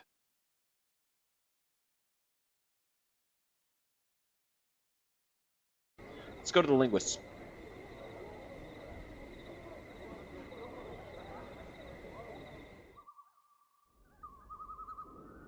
Finnem the linguist. Greetings, I am Finnem. I must beg your pardon, sir, but I care little for guests, invited or otherwise, so unless you've business with me, I would ask you to leave. I did have some questions. I would have you know that I am a scholar and a linguist, sir. While I shall happily entertain any questions regarding my field of study, language, and the like, I can be of no help to you in other matters. Never mind that. Farewell. Done. All right. Reloading so I don't lose lawful points. Thug boss. I'm gone. Now pike off quick, will I? This young but well-muscled thug, while certainly well-armed and large enough to be dangerous, seems awfully clean for a typical street tough. He's carrying a massive axe in one hand and a steel box in the other. As you near him, he puffs up and scowls. What are you looking at, sod? Pike off, or I have to scrag you. Scrag? What in the 9 plains of Batur are you talking about, you idiot? Scragg's nagged, nipped, yanked by the hard head, you clueless addle-covered bark. He glares dags at Anna, but says nothing. You do seem a little well-groomed for a thug. Stop shaking your bone box, Leatherhead. This is my territory. You'll be leaving it quick if you don't want my bloods to tear you apart. Rattle, you sod. Rattle in your bone box. I'd so like to see how long you'd last dropped smack in the middle of the hive, acting as you are. Come on, let's be off. No use wasting our time with this wee-stemmed basher you would-be. His face plushes. I said, you've fucking asked for it. Get him, bloods. Right, kick his fucking ass. What's up? Hey, call that bitch a bitch. Endure. Huh? In enduring, grow strong. Sod. Yeah? Just folly. Huh? I Prime just scum. die. You see that? All right. What? What a perfectly good waste of arms and legs. A perfectly good waste of arms and legs is crazy. What is the steel box? I'll take it from myself. I hear your words. Ah, the sweet smell of sensates and governors. This sturdy steel box has a thick leather handle on the top, but there's no apparent way to open the thing. It appears to be welded shut. There are a number of very narrow slits along one side, though you can't quite see into the box through them. A sickly sweet rotting smell wafts out from the lids. Talk to the atom. Mertwin's head. The sturdy steel box has a thick leather handle on the top, but there's no apparent way to open the thing. It appears to be welded shut. A number of very narrow slits along one side, though you can't quite see into the box through them. Okay, as you examine the container more closely, it shifts slightly in your hand. Something's moved inside. There's a man's voice from within. Ho there! Someone there, by chance? My name's Mertwin. Anyone? Hail! Greetings. Ah, thank the powers. Have you seen my body, perchance? It's hard to miss him. Stumbles about with a silly wooden head on its shoulders. Must have worn his feet down to stubs looking for me by now. No, I don't think so. Oh, dear. Well, that would have been a bit too much to hope for, eh? In any case, it's probably shambling about the Civic Fest Hall in the northeastern corner of the Clerk's Ward. Could I by any chance persuade you to take me there, good sir? Alright, I'll do that Updated for my you. journal. How splendid. I thank you kindly then, sir. If you don't mind now, we'll hold off speaking any further until I'm with my body again. I actually had some questions. I'm sure you do, sir, coming across a severed speaking head locked in an iron case, but it will have to wait. Very tiresome being separated from my body, you see. My humblest apologies. Alright. Done. Okay, interesting. This is why I fucking love this game. You just bump into the weirdest fucking shit. Please, sir, I cannot speak with you. I've work to do, and my mistress simply won't allow it. I just had a few questions. I'm sorry, sir, but I can't. Please leave me be before my mistress notices me talking to you. Your mistress? Yes, Mistress Vrishchika. I am Standish, her servant. A slave. I committed a crime and was sentenced to slavery, then purchased in the lower ward like many of her slaves, most of whom she keeps at her manor. Now, please, I beg you, leave me be, or she'll become angered and beat me unmercifully. All right, farewell, Standish. This sharp-featured woman's appearance is attractive, though somewhat disturbing, with her blue-black skin and bright yellow eyes. As she examines you, a small pair of bat-like wings unfold from her back. She's a tiefling. Then seem to settle back into her skin. Well, well, a floating, disembodied, prevaricating skull. You're the scarred man who's been going around asking all the questions. You sure look lost. Did you want to come in, really, or are you just casing the place because you have nothing better to do? Because Vrishchika can help you. How can you help me? I travel and trade extensively. I hear a great deal, I purchase a great deal, and I own a great deal. Perhaps I can make you a great deal. Is there anything that you desire? Perhaps. What are you selling? Would you care to examine the weapons and charms, or some of my more exotic acquisitions? Weapons and charms first. Hammer of Comminution. Ooh, this is actually an upgrade to my brimstone. Plus Constitution. Getting that.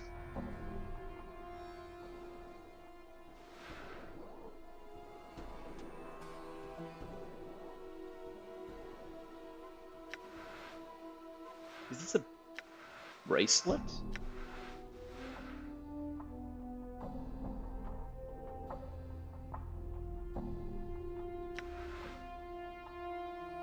Ashes of Pabolum.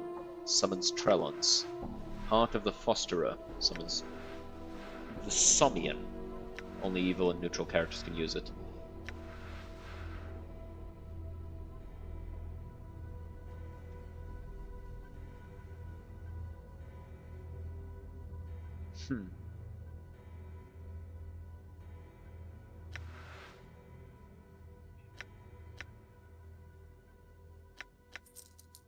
Sell that, and that, and that. So I do want to buy this, but I also want to get this eventually, even if I can't get it now. Wait, when do we get this? Oh wait, it's for sale. I'm stupid. I was like, wait, yeah, no, that's not my inventory. Okay, I'm getting that. Like, for certain getting it. Like, +1 Constitution is insanely strong. Look at my health. Insane. In the membrane. I'm gonna save. And I'm gonna buy this and see if it's an equipable or it's an activated item. No, it's an equipable item. Gives me +1 strength and immunity to panic. Very nice. 21 strength. Very nice indeed. All right. Yes, I am. The exotic items. If you see nothing you like here, there are more items towards the front and the back of the store as well. Metallic cube figurine. You examine a small metal replica of a cube-like creature with huge eyes on one of its faces. I need to get like a source of light to illuminate me because it's very clear that like my face is super darkened. I don't want to turn on the light yet because it's still like really early and bright, so I'm not gonna. A collector's item, perhaps, or a piece of artwork, who knows? But I like it. If you do buy it, ask around. Someone might know more about it than I. You can have it for only 1,500 copper coins. Let me see the other things again. Fiend's Tongue. 66 coppers for a Fiend's Tongue.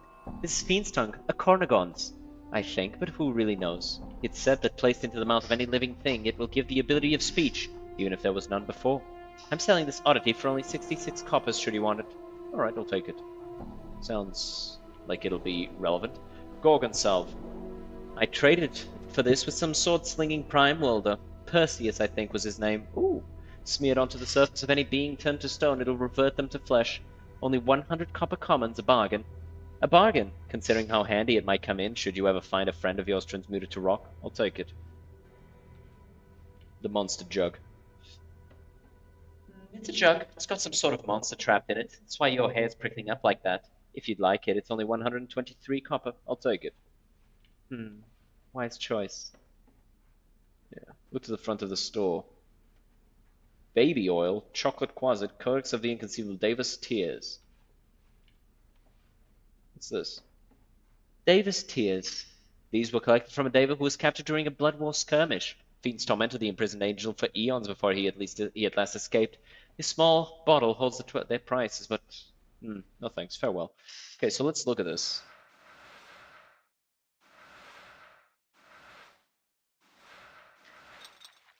Actually, now that I'm thinking about it, I should probably... Let me save, and let's look up which of these items are actually useful. Also, apparently Vrshchike is a type of scorpion. Neat. Apparently you can sell characters to her for 5,000 copper each.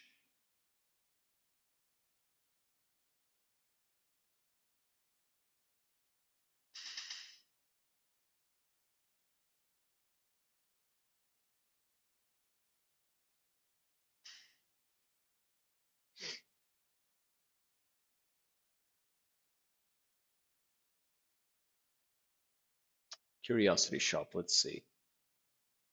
So she does have a... Apparently she has a big markup.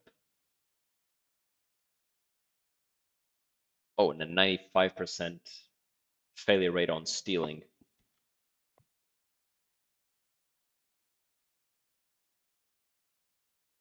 I could try and steal stuff from her. But let me see the exotic items, because that's what I'm curious about.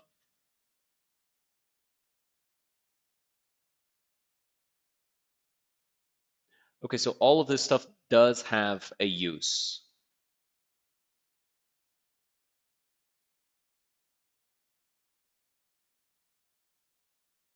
I see.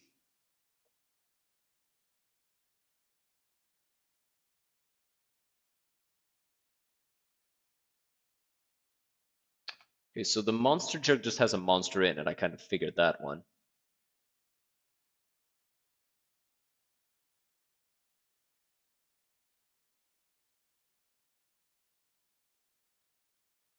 Just checking which of these are actually worth getting.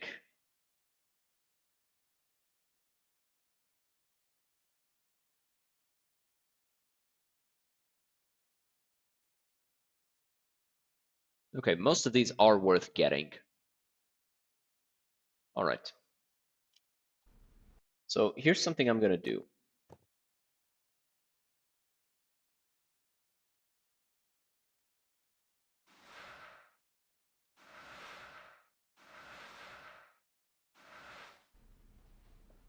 All right. So we're Ready. going to use, save, equip this, and then we're going to try and steal her shit.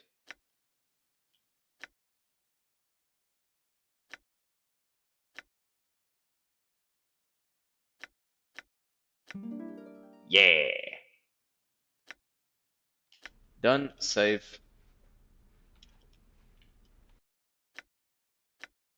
And we're going to Not steal this this. Failed.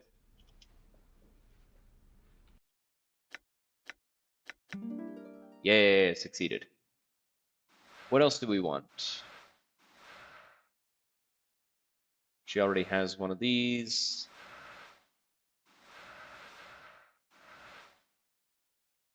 I think we actually got what we wanted. Probably should have stole the other stuff as well, but whatever. Nice, nice upgrade. From an average of 6 to 13 damage and fire resistance, which so far we haven't encountered any fire damage, to 5 to 20 damage. 613, 520. Kinda crazy. Very strong weapon. Very strong.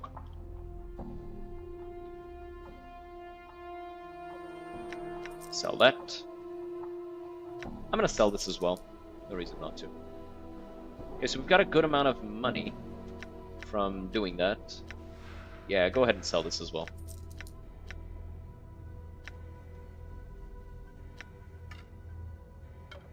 Okay, Teeth of the Viper. This is 2 to 7 damage. This is 4 to 14 damage and immunity to fire. Hey.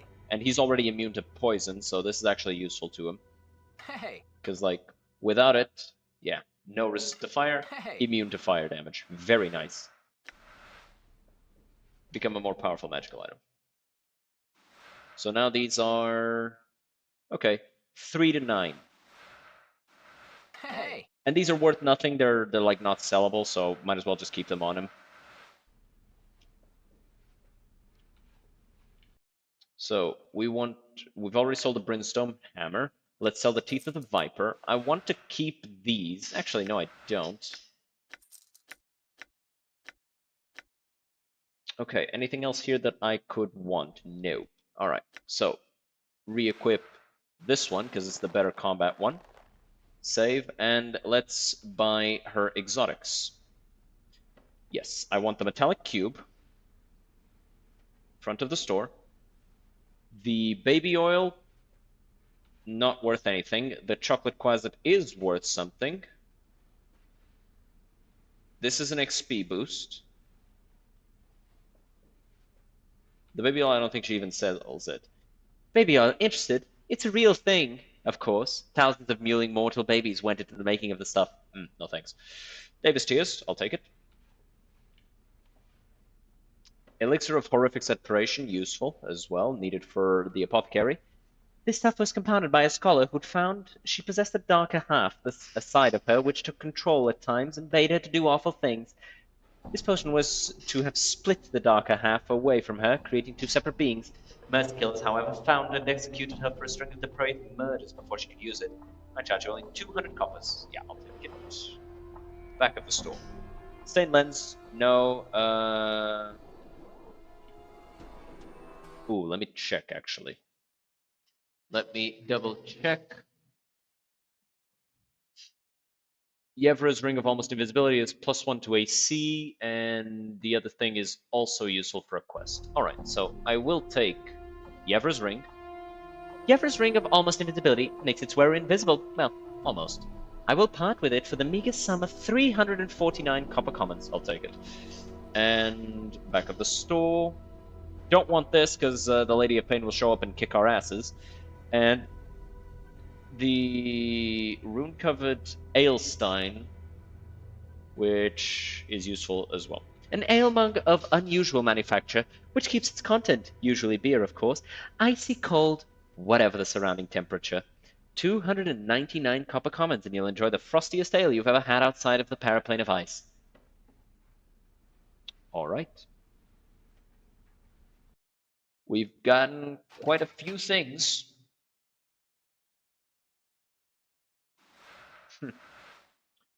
So, All right. let's go ahead and pop this open. This is a heavy, plain-looking metallic jug with a hinged stopper. Despite its common appearance, you feel reluctant to touch the thing, as if it might bite you. You've been told there's some sort of monster trapped inside of it, but peering into the jug's mouth reveals nothing but inky blackness. Open it up. At first there's nothing, but then a black viscous liquid begins to bubble out from the jug's mouth, forming a slimy pool of steaming, tarry filth on the ground. As the jug begins to dissolve in your hands, the pool begins to writhe, throb, and rise to form a tall, hideous creature. What the? Geralt, kick his ass. Kick his fucking ass! He's biting me! Stupid yabo. The fuck is a yabo? In knowing the teachings of Zerwan, I have become stronger and grow strong. Sure, copy that. Extra spell memorization. Let's get more of this, more of this. Still no kind of cold.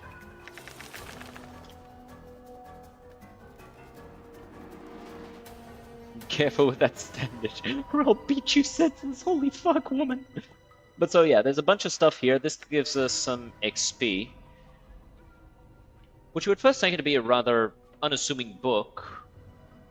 I'm not wrong, right? Yeah, it just gives a bunch of XP. 1,000 copper for 1,000 XP. Codex of the Inconceivable. Open and read. You unlock the book's bindings and open it. As you glance over the tome's content, your jaw drops. You stand, spellbound, flipping through its pages. Its contents are simply too much to be described. Mere words seem powerless to explain the wonders it holds. Aye. What? What was in it, Chief? Show him the codex. Mort floats over your shoulder to examine the codex's content. His eyes nearly pop from their sockets as they scan the page. Wow! You stand thoughtfully for a moment, looking down at the codex before closing it and reverently putting the tome away.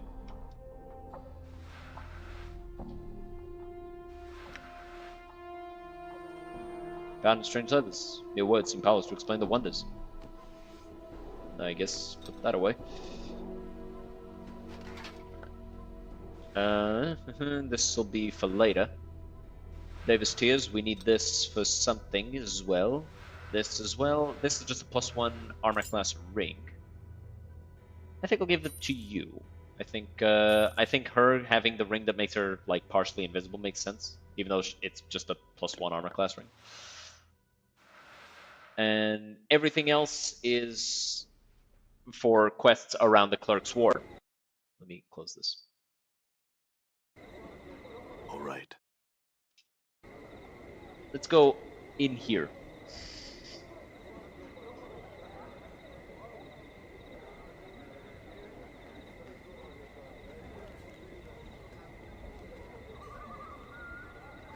What's happening here?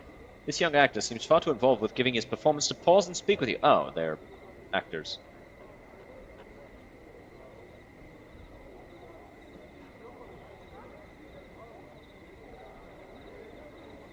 Just a second, responding to Mida. Because he texted me. Alright. Drop coin to the cap. Your coin lands in the cap with a soft clink. The artist, without stopping his performance, gives you a quick nod of thanks. Leave. I was like, must I get involved and I'm gone. save somebody's life? Before you is a well-dressed elderly woman in a gown of peach-colored and golden thread. She stands quietly, her hands folded together primly, and nods in your direction. It is then that you notice that she has no pupils. Her eyes are entirely white. Greetings, sir. I am Ivana. Welcome to my galleria. Feel free to look about, spending as much time here as you like. Should you have questions regarding any of the pieces, do not hesitate to ask me of them.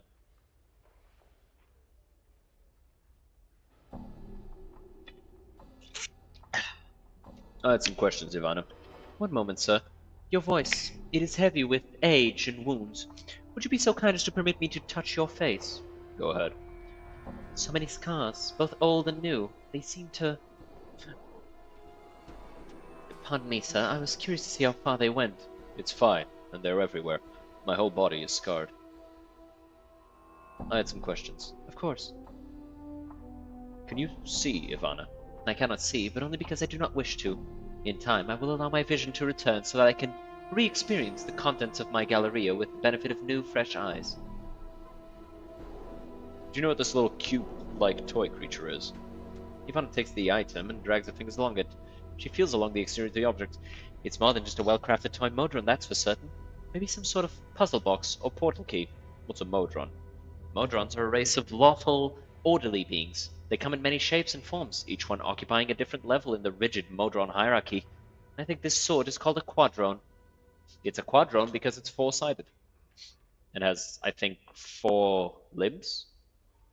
I think that's the case. It's about like it's either the number of limbs or the number of eyes or something. I don't know the question.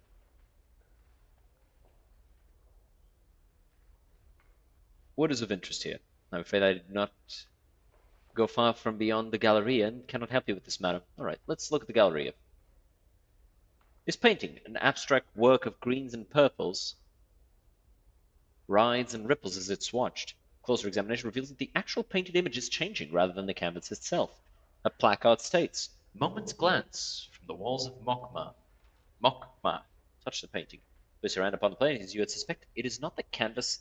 It's not that the canvas is physically moving, but that the painted image itself is changing. That's fascinating.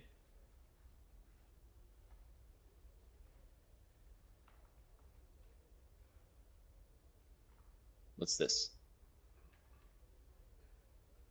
Several shards of black crystal or ice swirl within the freezing wind that this ornate pedestal gives forth. Each shard looks razor sharp. Touching or grabbing one could be perilous. A placard on the pedestal reads, "Dark Birds of Acanthus." Touch one. As you reach out to touch one of your finger enters the icy wind that rises from the pedestal. Instantly, a coat of numbing frost forms around your finger, causing you to momentarily draw them back. Place your finger back in and touch one. You thrust your finger into the frigid, numbing wind. Unbeknownst to you, your forefinger freezes solid. As one of the black shards spins into it, your fingertip breaks off with a sharp crack and goes skittering across the gallery floor. The icy dark birds remain in their whirling orbit as you wait for your fingertip to grow back. Catch one in your frost ale mug. You dip the mug into the icy wind, rising from the pedestal, catching a small shard with a slight clang. Peering into the mug, you can see the dark bird is a razor-sharp sliver of black ice. Only the mug's magical properties prevents the shard from melting away into nothing. Cool. Wait, what? Cool.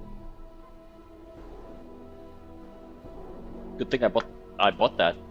I probably wouldn't have come back here for this, unless I was told to. Surface of Thalasia. Is this another one that moves around? Large jetty that seen through an original is breathtaking. The play of the fading daylight across the water is captured perfectly. Touch the painting. Oddly enough, there's nothing unusual about the surface of the painting. Why the fuck would I touch it then? The library?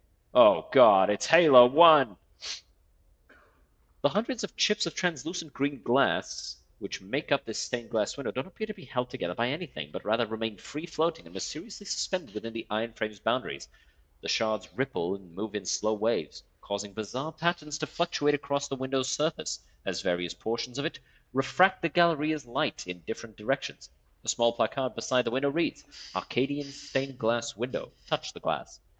You reach out to touch the undulating glass shards, but find you cannot do so. Your hand stops just short of the glass surface. I'm gonna punch it.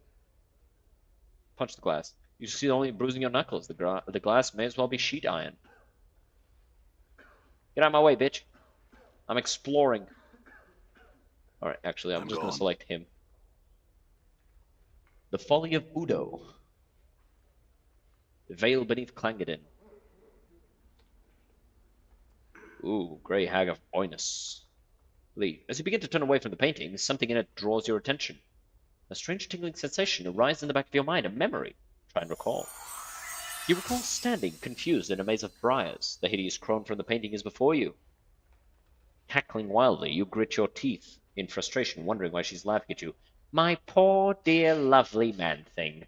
Why, that was your first wish. She points a single bony, clawed finger at your forehead. Your temples begin to throb painfully, and you can remember nothing more. All right. Wow, that's interesting. Statue looks like it is about some angry proclamation. The sculptor has captured the essence of fury magnificently. The chiseled tension lines around the neck and forehead alone must have taken many long months to get correct. Fine cracks run over the entire statue, and there's a plaque attached to the base. Read the plaque. This statue is believed to be the final fate of the Etherian sorcerer Gangroigedon. Attacked by a conclave of rival sorcerers at the height of his dream madness, he was imprisoned with a spell that turned his flesh to stone. Gangroigedon is said to have been frozen with a final awful curse still upon his lips, a curse so terrible it was never meant to be spoken by the lips of a living man. Examine the statue. Examine the cracks. You carefully examine the cracks, and that run like a network of fine black veins along one point near its inner arm is a section where an entire splinter of stone looks ready to come off. I'm gonna save. I'm gone. Examine the cracks. Break the piece off. You reach for the section of the forearm where the cracks have formed, grip it firmly and yank, to no avail. You'll need a hammer to break the stone, and the small one, the limited space between the statue's arm, means that a large one suitable for carving, for instance, won't work.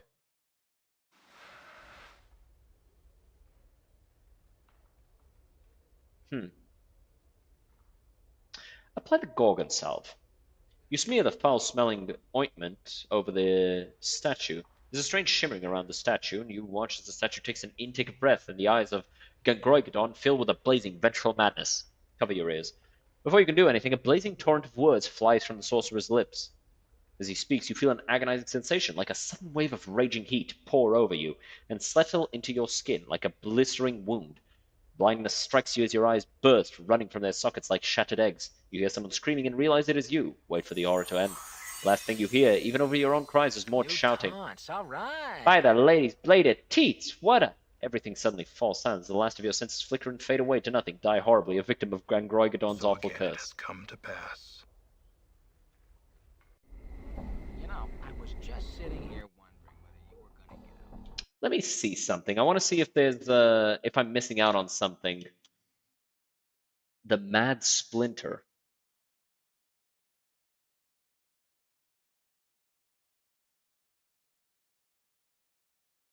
I'd need the Forge Hammer. Where do you get this?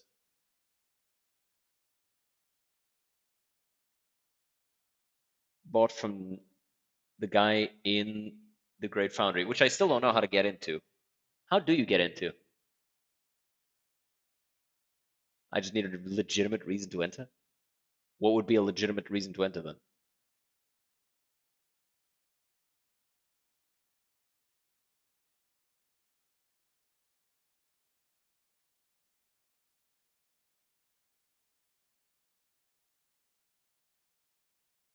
How would I get in?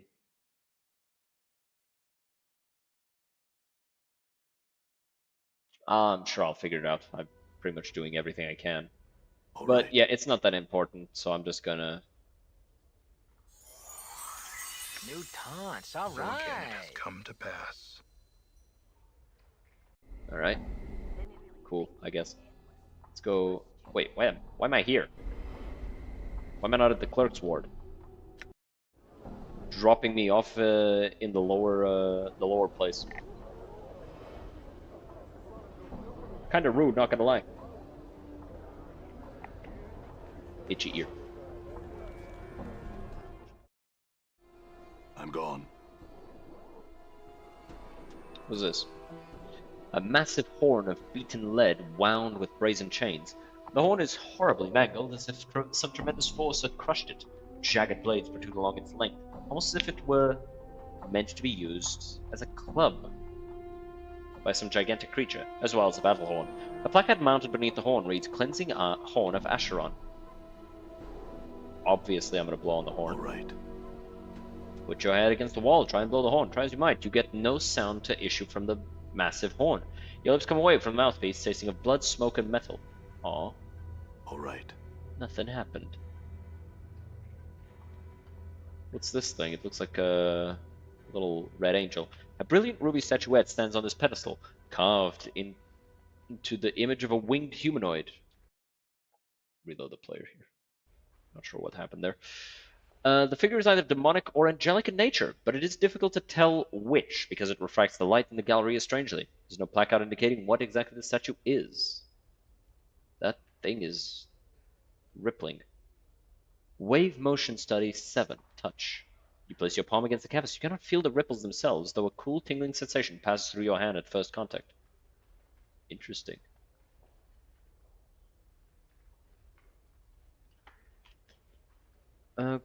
Do you have questions regarding one of the pieces? Yes, I do. Tell me of the Arcadian stained glass window. A stained glass window found hovering on the third layer of Arcadia 32 years ago, foretelling a scene that had yet to occur. When the event came to pass, the images faded to leave what you saw behind. It is believed to have captured both the light and the darkness from the orb of night and day on Arcadia, then slowly released it, creating a brief but slow fade of dawning and dusk, but only within the glass itself. Orb of night and day. Arcadia? Arcadia is a plane of peaceful order, also known as the land of perfect good. The orb of night and day is a sphere set in the top of Arcadia's highest peak. Each half emits either light or darkness. The turning of the orb gives Arcadia its day and night. Let me ask about another piece. Tell me about the battle horn of Acheron. Ah, the cleansing horn. A horn of beaten lead, metal drawn directly from the cube of Acheron. It's said that the cleansing horn last sounded where the companies of the Jackal and the Gouged Eye clans met for their battle at the disputed lands. Legends tell us that this horn's power was used near the battle's end to draw the floating cubes together, crushing the routing company of the Jackal before it could escape. Acheron is a plane of harshly enforced order, where conformity is more important than good. It is composed of gigantic metallic cubes which float through an endless void. Many cubes are large enough that cities or entire kingdoms have been built upon their faces. Let me ask about the dark birds of Updated my Acanthus. journal. Well, all of them are chipped from the great magical sheet of black infinite ice that rests in the black belly of the plain of Acanthus. It said this sheet of ice is the final destination from the river Styx, and that the recollections of all that have plunged into the river Styx's memory-destroying waters still lie frozen within the ice. If the waters of the Styx destroy one's memories, would this ice from Acanthus do the same?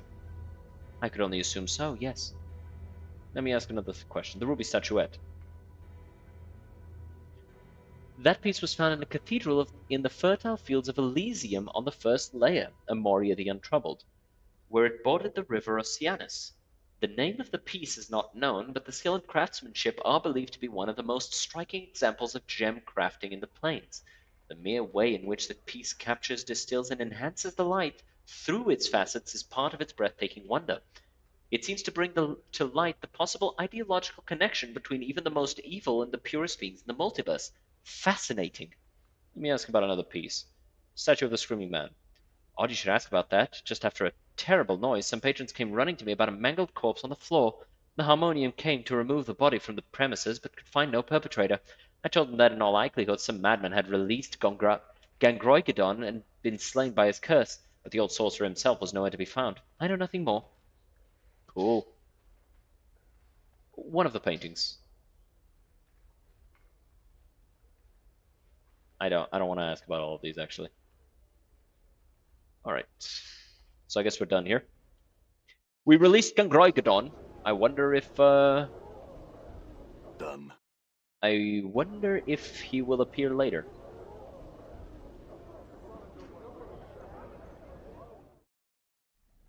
I'm gone. 1 second.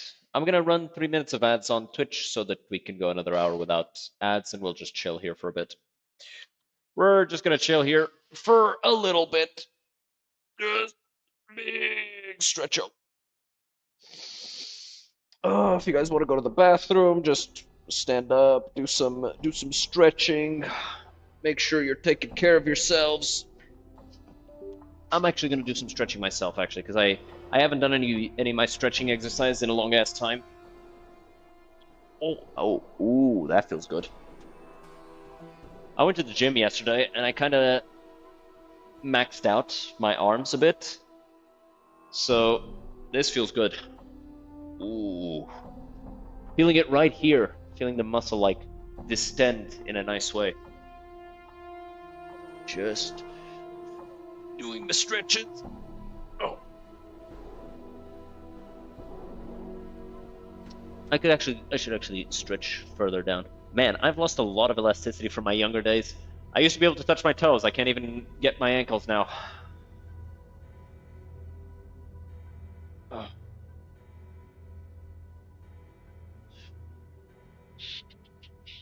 Oh, that feels good.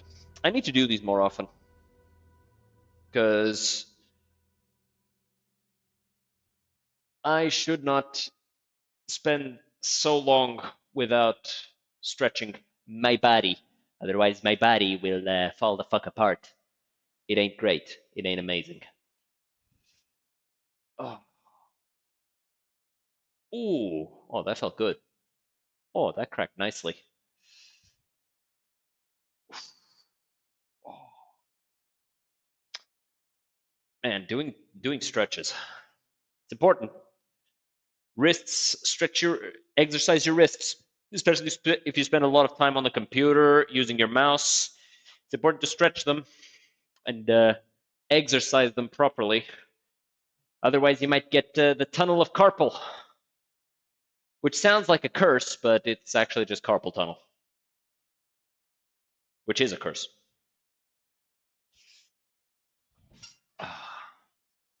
All right, 40 seconds left on the ads. We'll wait a bit more for them.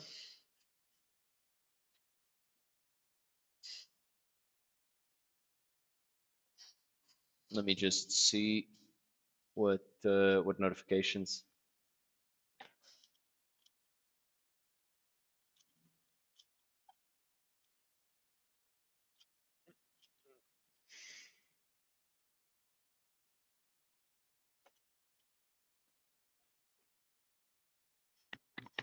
Just responding to a text from my dad, and we are back. Let's talk to the apothecary Pesselkin. What up, Pessel? What up, Pissel? You see a wall-eyed fellow. Wall-eyed? What the fuck is wall-eyed?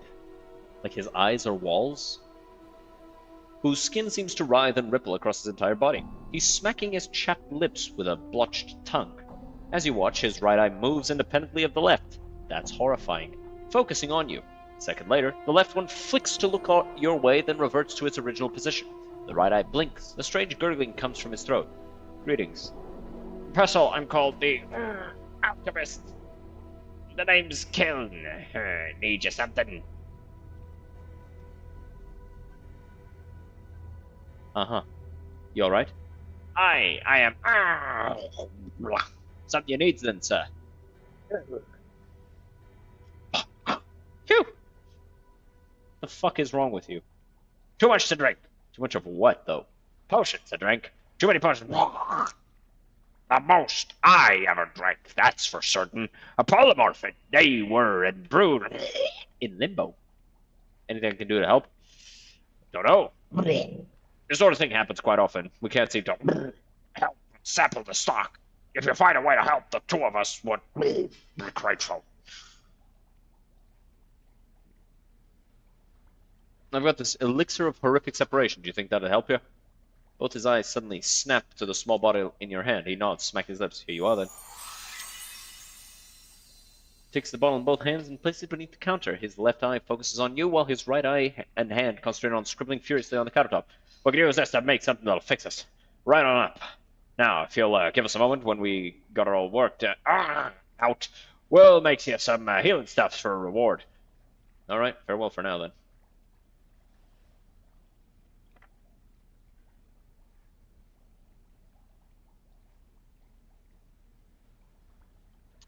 Greetings again.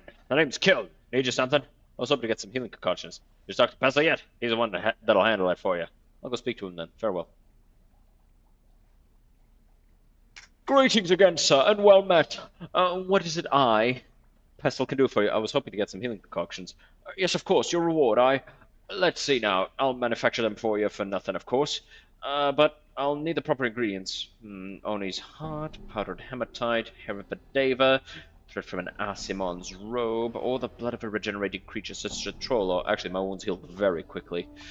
Do they now? Well, then your own blood just might do. Here, give me a sample if you would. Bit of blood. Placed upon one's tongue, these clot charms will heal existing wounds and aid in the prevention of new ones for a time. Thanks, Pestle. My thanks. I wanted to buy something. Let's see. He sells charms. Alright, I don't want to steal anything from him.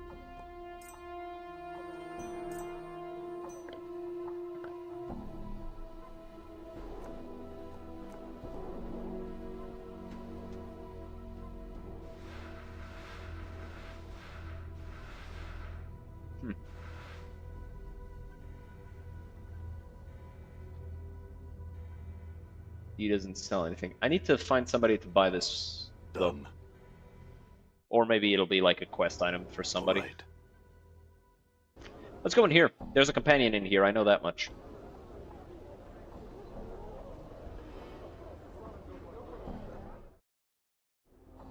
I'm gone. There she is. Fall from grace. Before you was a stunning, golden-haired woman, dressed in an azure and violet dress.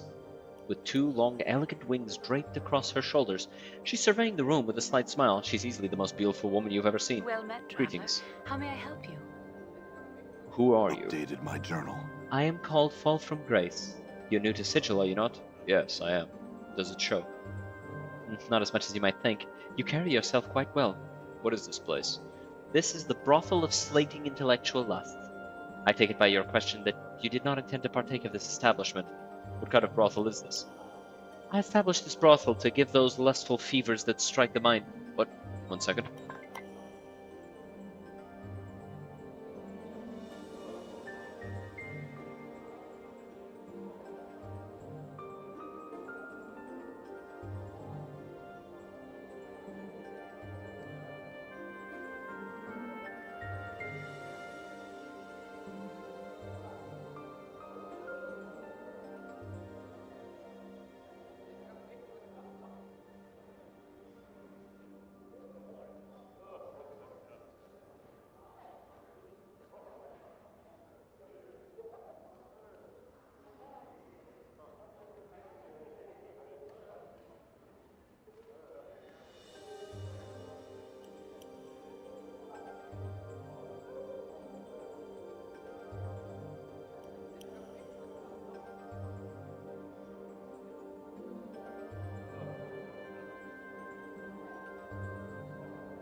Alright, I am back.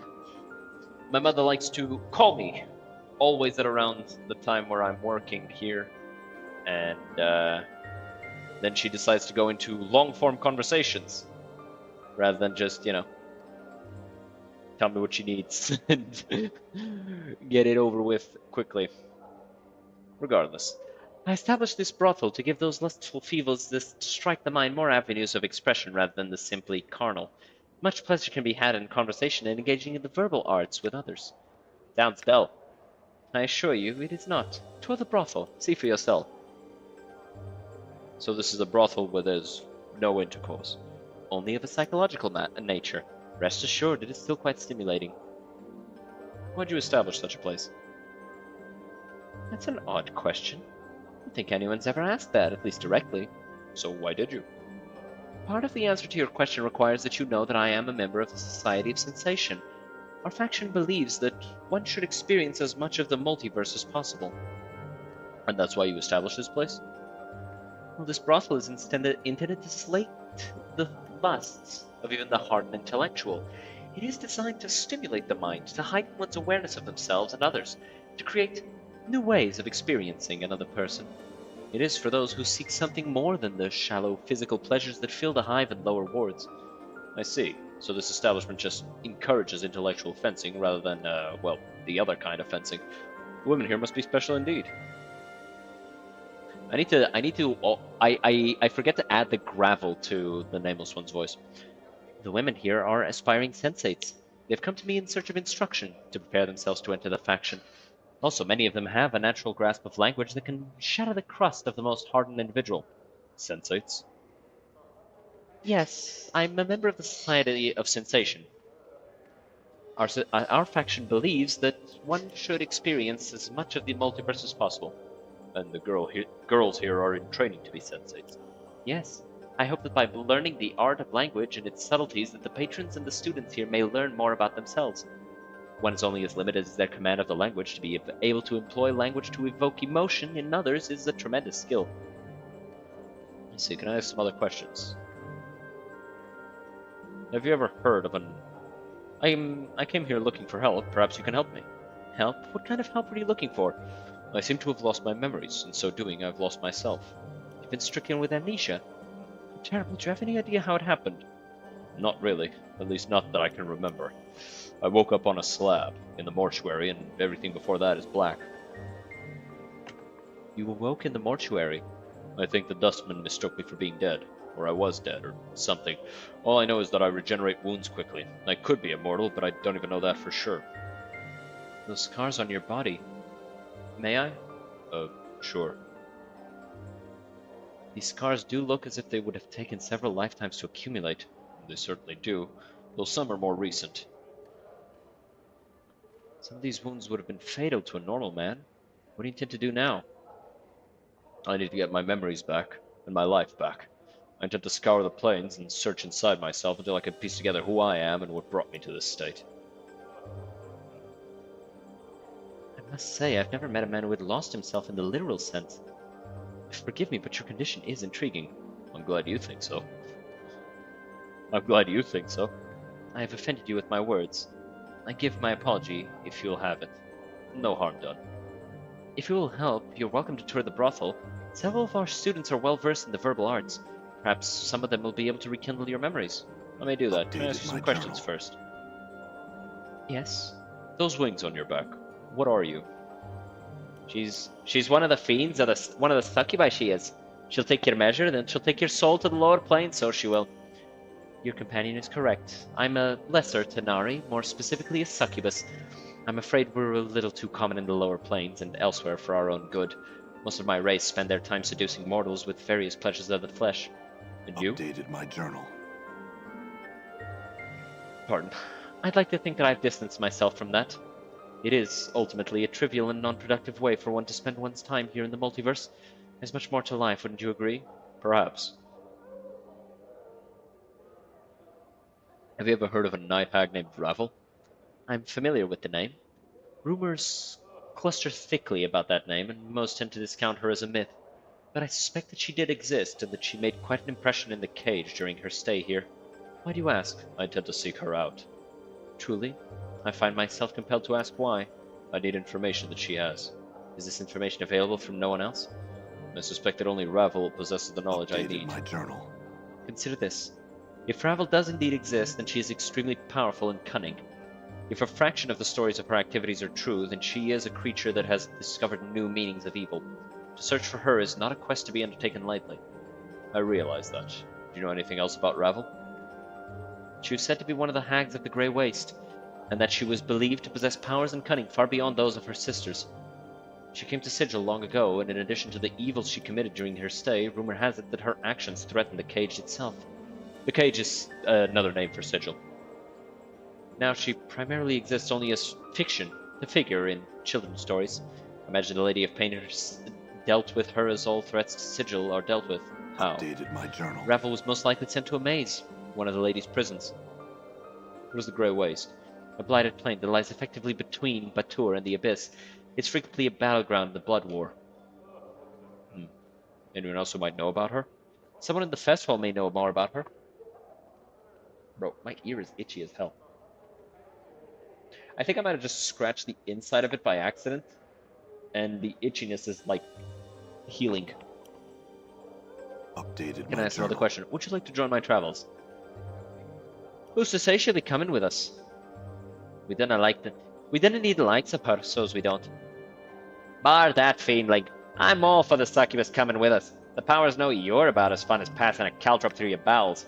You best latch your bone box, skull, or I'll rattle you so hard they'll be picking your teeth off the spire. Travel with you? That's rather forward of you. You're a sensate, surely there must be a limit to how much you can learn here. I think you'd be surprised if you want me to accompany you on your travels in a far more compelling reason than that. I mean, you mean you wouldn't be interested in traveling with an immortal amnesiac who's searching the plains for himself? Oh, I would be extremely interested. Such a suggestion is intriguing, make no mistake about that. Then you would like to travel with me then? If you wish me to, then there is something you must do for me. There are 10 students in this establishment. I'd like you to speak to all of them, then return to me with your thoughts. Then we shall see if we shall travel together. Very well. I will go speak with them then. I'll return when I have spoken to all of them. Updated my journal. Alrighty. Yes, it's time to explore the brothel. Finnim's book. Oh, research of a linguist named Finnim. Disdainful issues from the cabinet. Hello? Hello indeed. So what have we here? A rogue after some lady's frilly undergarments? You talk? Do I? Why yes, I do. Who are you? I'm Luis, and who are you? Thoughtless, uncouth fellow rummaging about in other people's things. What are you doing here? Well, sir, if you must know, I'm being an armoire. Why are you being an armoire in this brothel?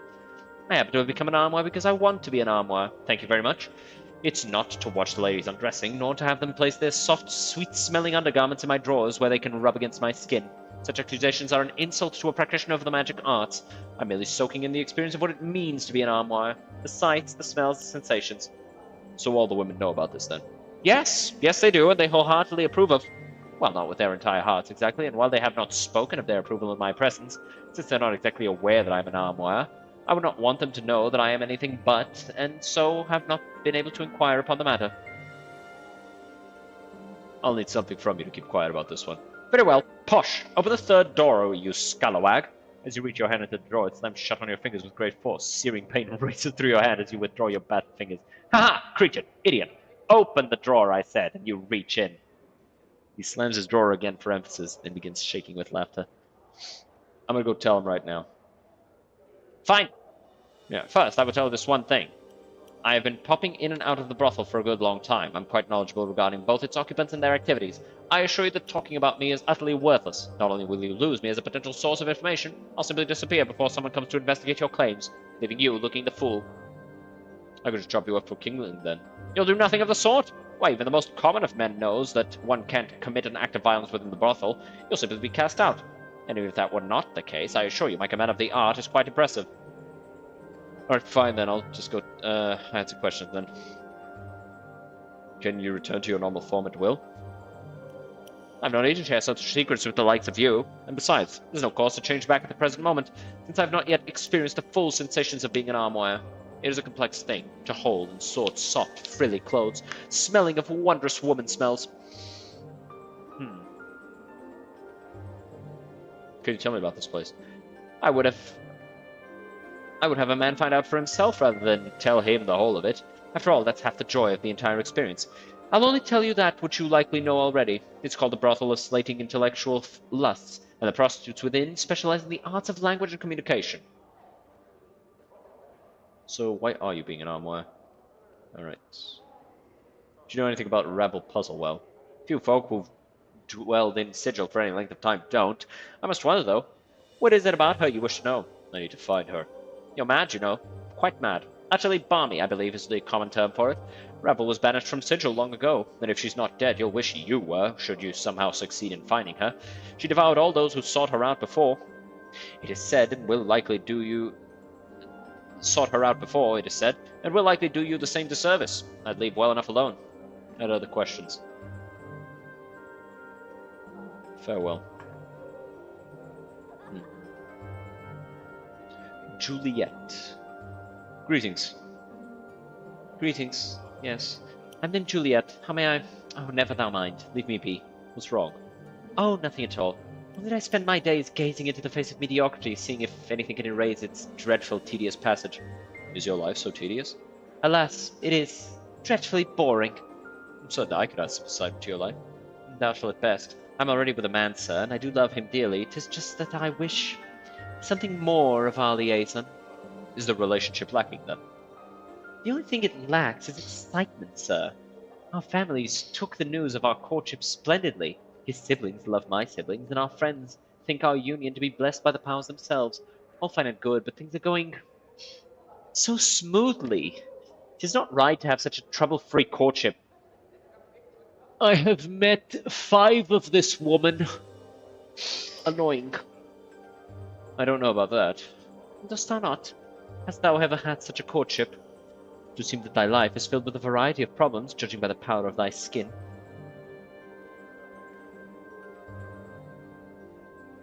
I can't remember any courtships I've had.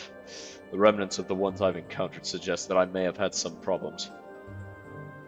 It's just that all my friends have such interesting relationships, once fraught with turmoil, feuding families, daggers at one another's back, poisons, mad siblings, and irate fathers with large swords.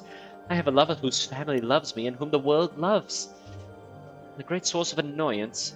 How I wish I could formulate some way to spice things up. I feel sorry for a lover. He doesn't know how bad he has it. Shit like this is nothing but trouble.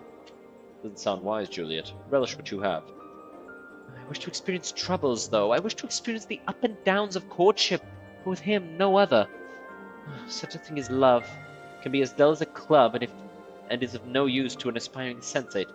What did you have in mind to spice things up? I'm not sure. Some element of danger or jealousy, something intense. Why don't you make up some fake love letters from a hidden affair? Excellent notion. Most excellent. But he knows my handwriting. Wilt thou write some for me? Not my sort of thing, but I can find you some, though. Oh, wouldst thou? Excellent. When thou dost find some, please give them to my love, Montague. He may be found within the Civic Fest Hall. As for the letters, please, try Scofflaw Pen. He runs a print shop in the lower ward. I thank thee. My journal. Well, I guess we found a use for that. Aye? Why not? And Mort is absolutely right. This type of woman is just nothing but trouble. Gone. Absolutely not worth the time of day Right. to be in a relationship with.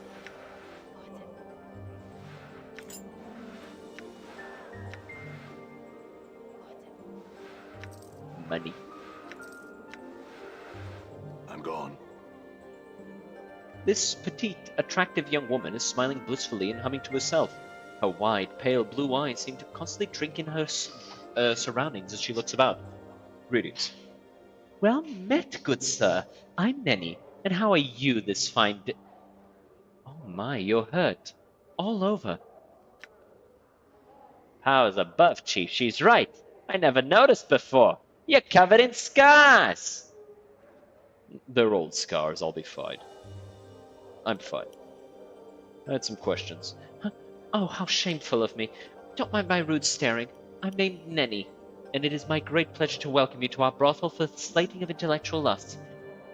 You have tattoos under those scars, too. What's that one? That one's... looks fascinating. Look at the lines of ink. I think that's ink. Allow her to touch you. I think that's ink. Is it ink? And what a pattern. Look at the way the lines intersect here. That's simply amazing. I could make it out better if there weren't so many scars. There's nothing to be about the scars. They're permanent. They're permanent. Oh, I'm sorry. Pox on me for even mentioning them.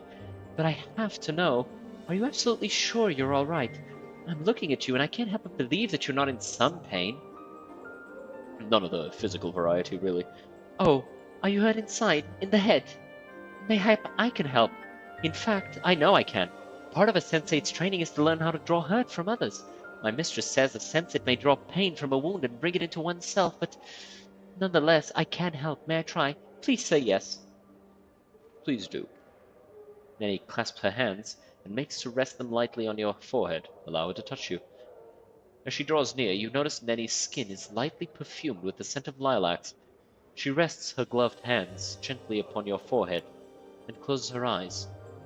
She hums lightly to herself, and you feel a faint warmth spreading throughout your body. Thanks, that felt nice. Sure, so glad I could help. I had a question. What are you doing here? I'm talking to you, silly. Just like I talk to all the patrons here. All the prostitutes do. That's what the brothel's about. Learning new ways to talk and share experiences and understand one another. That's all I wish to know. Farewell.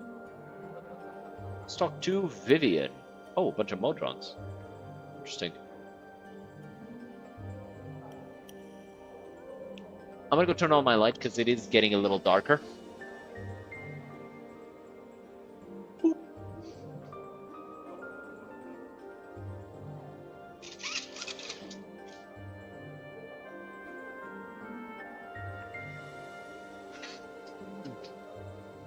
This tall, elegant woman with her sharp features and regal demeanor is a striking example of aristocratic beauty. Her clothes appear to be spun of silver thread, and a small file dangles from her neck. From her necklace, she's perfumed with an exotic, erotic scent that seems to draw you towards her. Greetings. Greetings. My name is Vivian. Am I to presume I'm being summoned? No, I just had some questions. Go on, then. What's that incredible smell? I thank you for your compliment, but I assure you this particular aroma is a bland and paltry odor in comparison to my personal scent. Your personal scent? Yes, I have a particular scent that seems to have gone wandering. It is somewhat difficult to keep it in one place. I hope that someone did not take it by accident, though you never know, with the ladies around here. So by any chance, have you smelled it somewhere? Well, you smell quite nice right now, you know. But how can a scent go wandering, I'm wondering? Yes, and I thank you for your compliment, but I assure you, this particular aroma is nothing to my personal scent. How can a scent go wandering? I had meant to infer that it had been taken. The ladies here are a bit jealous at times, and have been known to take my various perfumes for themselves. This time, though, someone has absconded with my own personal scent. I worked on that scent, perfected it, and now, poof, it's gone. I need not bear such annoyances. I want that scent back, and I want it now. How would you know if you found it? You would know it by smell, I assure you. 'Tis quite striking, especially to men. I think I can help you. Are you certain? I do not wish to impose. No imposition. I'm pleased to help such a lovely woman as yourself. Updated my journal. Anna mumbles something angrily. You catch the words piking, idjit stick. You're too kind. Very well, if you run across it, please let me know. I'm somewhat anxious to get it back. One of a kind scent, really. I'll take my leave. Let me talk to her, because she is very jealous.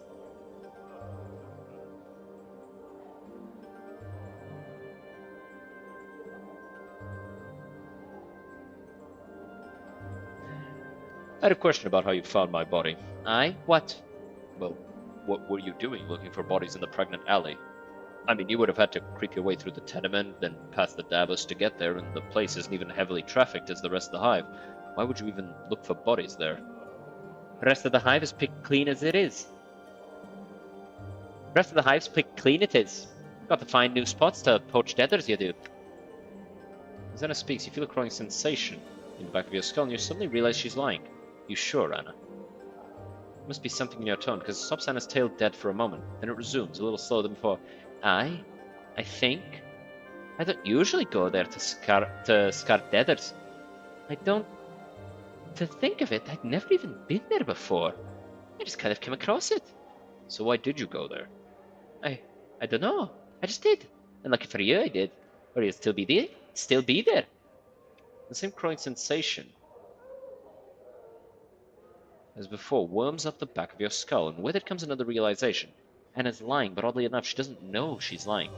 Anna, were you compelled to go there? Is that how you found me? Updated my journal. Aye, mayhap. It wasn't one of my usual haunts, but I couldn't help myself. I just wanted to see what was there that day. And there you were, dead as a timber. You were like a lodestone, you were. I didn't know what led me to find you. Curious. I had some other questions.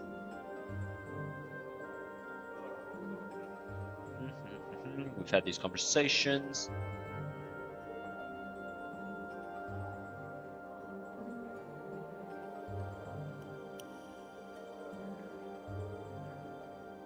All of these are things we've already talked about. Alright, I see. Let's move on. But yeah, it's funny that she just immediately develops a crush on you. And just has this primal attraction to the nameless one. Got it. I'm gone. Greetings. The woman nods and smiles briefly. The scent of her hair, sweetly perfumed, fills your nostrils. I had some questions. I'm trying to find Vivian's scent. Do you know where it might be? She shakes her head, shrugging, gives you an apologetic look. Let me ask something else. Who are you? Can you speak? She shakes her head and smiles sadly at you. Updated my journal. I love this chair already. Can you write then, or pantomime? She pouts, shaking her head. May I ask why you can't communicate? Actually, let me ask you about something else. Can you tell me about this place? Raises an eyebrow. That's my question. She nods. You know anything about Rathville Puzzlewell? She nods. What you know of her? Updated my journal. She simply looks at you. May I ask why you can't communicate? Silent prostitute seems to know something, but she cannot tell me what it is. I have this fiend's tongue. Greetings again. I had some questions.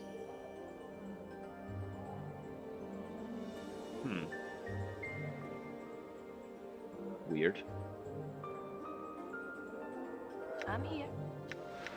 Might as well. Got it. Got it. Since I'm not the one stealing, I wonder if this gives me chaotic alignment or takes away my lawfulness. I hope not. All right.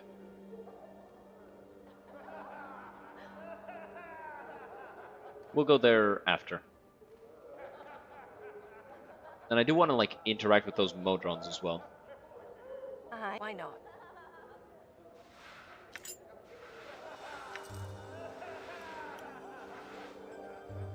Marissa. Greetings. The figure answers in a voice that is slow and deadly, like a steel dagger drawn across stone. Yes.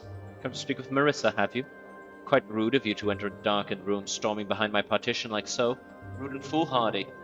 A faint whispering sound like a slight breeze or the hissing of a serpent. Whoa. Creepy shit. My apologies, my lady. I wasn't sure if someone was here. But it would seem there is someone in this room, wouldn't it? Shall I be on your way, then? Not just yet. I had some questions. Ask. What can you tell me about the silent prostitute? Journal. Yes, Echo. I knew another Echo once, though her name was written differently.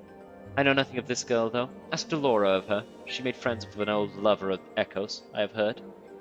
Alright. Trying to find Vivia's scent. Do you know where it might be? No, not a clue. Done. Oh, there's Delora. Let's talk to Delora. She turns to you. You note that her eyes, which you had previously thought to be grey, are the color of brushed steel. Ooh. Greetings. The woman's voice is soft, calm, and without inflection, has a sort of faraway quality, as if somehow not attached to her. Greetings. I am called Delora. May I serve you somehow? In what ways can you serve me, Delora? I am able to debate any scholarly or academic matter quite proficiently. If that is your wish, I am also well versed in various games of strategy, should you wish to play something, though I have the materials of few such games here. Actually, could I just ask you a few questions?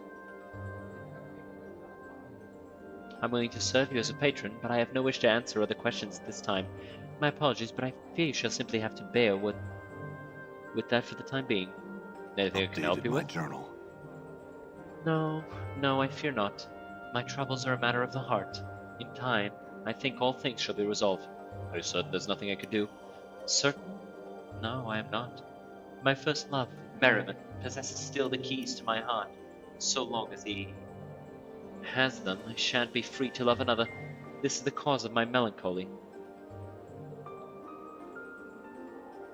I'll find this Merriman and speak to him on your behalf. My journal. Delor nods. Were you to find and speak with Merriman, I would be most grateful. He is a member of the Society of Sensation, so you may wish to ask for him at the Civic Fest Hall. I'll return when I find him. Farewell. Alright. Cool. Kasai Ceres. Kasai, that name. I don't know why that name reminds me of something. This alarmingly voluptuous woman has a thick mane of wavy raven-colored hair, bluish skin, and shimmering crimson eyes, like rubies which have fires lit behind them.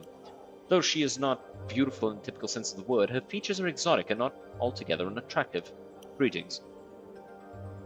And my greetings to you, sir. I am Kasai Ceres. So tell me, what might I do for you? Anything! Do anything you want to me! Truly, though, please, what can I do for you? Or what do you usually do for patrons? Talk, of course, usually about dreams, often those erotic in nature, but not always. So, would you like to tell me yours? Don't be shy. I've heard everything, you know. Nothing will shock or surprise me, and so I love to hear people's dreams. We can trade if you like to, but you must go first. I don't have dreams, actually. Truly? How sad. Even fiends and devas dream, you know. Are you certain you don't? Quite certain. No dreams at all. Too peculiar. I'm at a loss as to what to say. I did have some questions. I'm trying to find Vivian's scent. Do you know where it might be? My journal. No, I don't. Most of the women will say she's prissy, but she's always been nice enough to me, complimenting me on my eyes, and she smells so good. I hope she finds her own scent again, soon. Try asking Nenny about it. She's everywhere at once and might have seen something. Nenny Nine Eyes. We talked to her and she put her hands on my forehead. What can you tell me about the silent prostitute? That's Echo. She's very sweet, but so quiet. I understand she said something once, which caused some great tragedy, and because of that she'll never speak again. An interesting enough story, but I don't know if it's true. Try asking Delora. I've seen her talking to an ex-lover of Echo back from a time when Echo was speaking.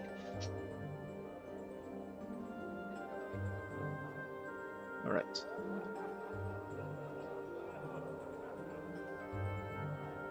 Oh, we forgot to actually go through her stuff.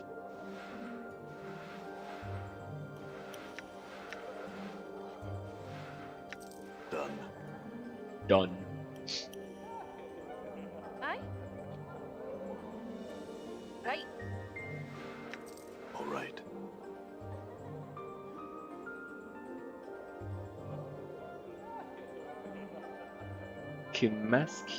Kismaxi Athertongue. This is a good Yankee. The wild-looking tiefling girl meets your gaze with an angry scowl. Her tattooed body is practically naked, covered by only a narrow leather thong. A black cloth brassiere and armored shoulder pads that appear to serve more as decoration rather than actual protection. Her spiked hair, as well as the thin fur that covers her goat-like legs, is brassy white, and numerous silver rings dangle from her ears, nostrils, lips, and brow. She wears a leather collar around her throat with the inscription Kimaxi Athertongue. Greetings. And just what are you looking at, you banged-up sod? My friend thought you were attractive, but whoa, was he ever horribly mistaken. Sharp-tongued for a stemless deader. It's enough, you two. What a witch, huh? I like that. Alright, let's just go, Mort. Pike off, then. Let me reload. Why not? Because I think I want them to keep going at it. I want to let them go at it. I pressed the wrong option. Let's go with a greeting again. Let them keep at it. Like I'd let mine anywhere near if I had one. What? Did you hear the word brothel and think you could make some jink here, you flea-bitten gutter whore? Ha! Can't believe they even let you in the door. What with all those ticks hopping off your shaggy legs? Ticks? The only annoying insect around here is you. Hey, you here to talk to me or what? Or what? What else can I do with you? What did you have in mind, you sodding jawbox? Go ahead, give me a reason to say no to you. What do you usually do for patrons? I'm a practitioner of abuse. What's that mean? I'll show you. Her hand lashes out to slap your face, but you manage to barely dodge the blow. Oh well. Can you teach Mort how to be here to be more abusive? Now that's an unusual request. I don't know, it seems pretty foul-mouthed already. That's he, seems pretty foul-mouthed. Kamaski bladder dung, you scruffy goat-gammed harlot. You wish you had legs like mine, you pitiful wretch of a bone box. I can walk, run, dance, what do you do? Bob around wishing you had a pair, goats or otherwise. The two of them lay into one another, exchanging barbed, blistering insults and clashing with razor-edged tongues. Wait for it to end. At last, the two stop their bickering. An eerie silence settles over them as they eye one another hatefully. Finally, the tiefling makes a grudging admission to Mort. You're not bad, really. Not bad at all. Better than you, perhaps? Eh? Eh? Don't push it, skull. Taunts, all right. I won't, tiefling. I will admit, I might have learned a thing or two, though. Good thinking, Chief. Sure thing, Mort. So, was that all you wanted? I'm not spending any more time near you than I have to. Actually, I had some questions. What makes you think I care? Why did you lick my backside? My tongue's not wide enough, and I don't like hair in my mouth. Well, you seem to like the taste of offal in your mouth, you dung-breath cretin. Only because it's like kissing you, you mangy stickpot. Kiss me? Ugh. I'd rather kiss a bloody mess of phlegm than lay my lips on you. No thanks. Don't thank me. Thank the power. Someone actually wants to kiss you. Kimes? Sigil looks at a loss for something to say. For an instant, a smile threatens to crack the grimacing mask of her face, and she becomes more of a basilisk than ever. Alright, what do you want from me? Questions answered. Fine, whatever, ask. Trying to find Vivian's scent. You know where it might be? Try Hive Gutter. Perhaps a similar aroma. To be serious, though, Marissa stole it. Marissa? Are you sure? No, but I'm hoping to go stomping into her room and upset her enough to do something awful to you. I have another question. Fine, whatever, ask. Who can tell me about the silent prostitute? What, that Echo chick? Don't know anything about her. Don't talk to that girl. I mean, why? Not like she can talk back.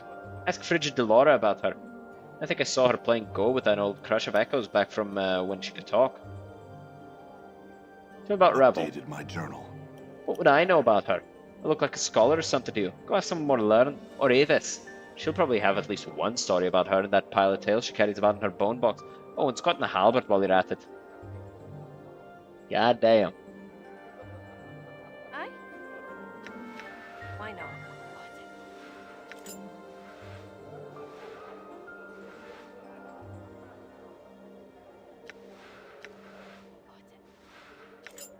Done.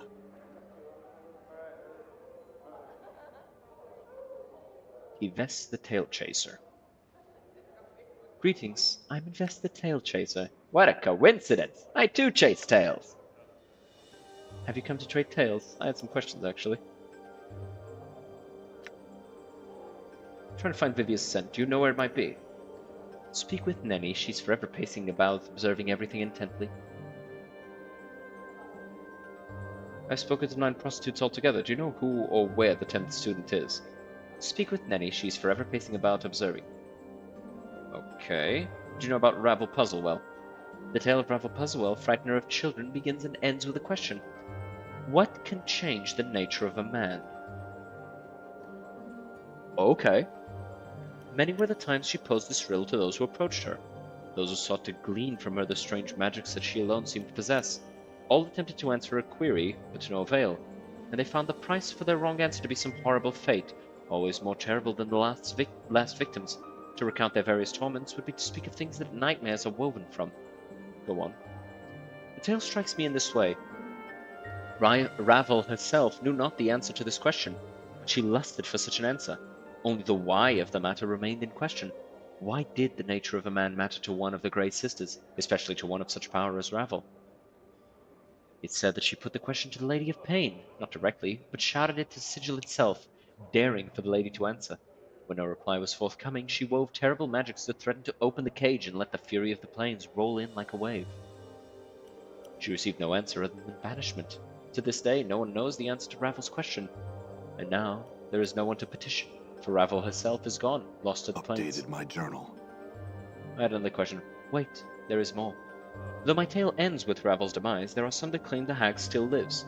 There is a silent prostitute here who once talked of such things, but she speaks no longer. If she would speak to you, she might tell you more of Ravel. What else can you tell me of her? Echo? I once heard the tale of a girl who knew the word that, if spoken, would undo the multiverse. Perhaps this is Echo. Ask Delora, though. Alright, so Delora knows.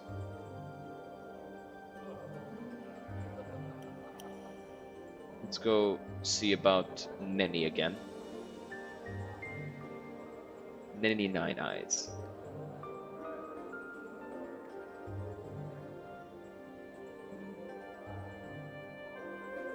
I'm trying to find Vivia's scent. You know where it might be? What? Oh, I just can't. I can't say anything bad about anyone. I'm just no good at it. It's not bad to point out a thief, Nenny. Oh, but I don't know if she's a thief.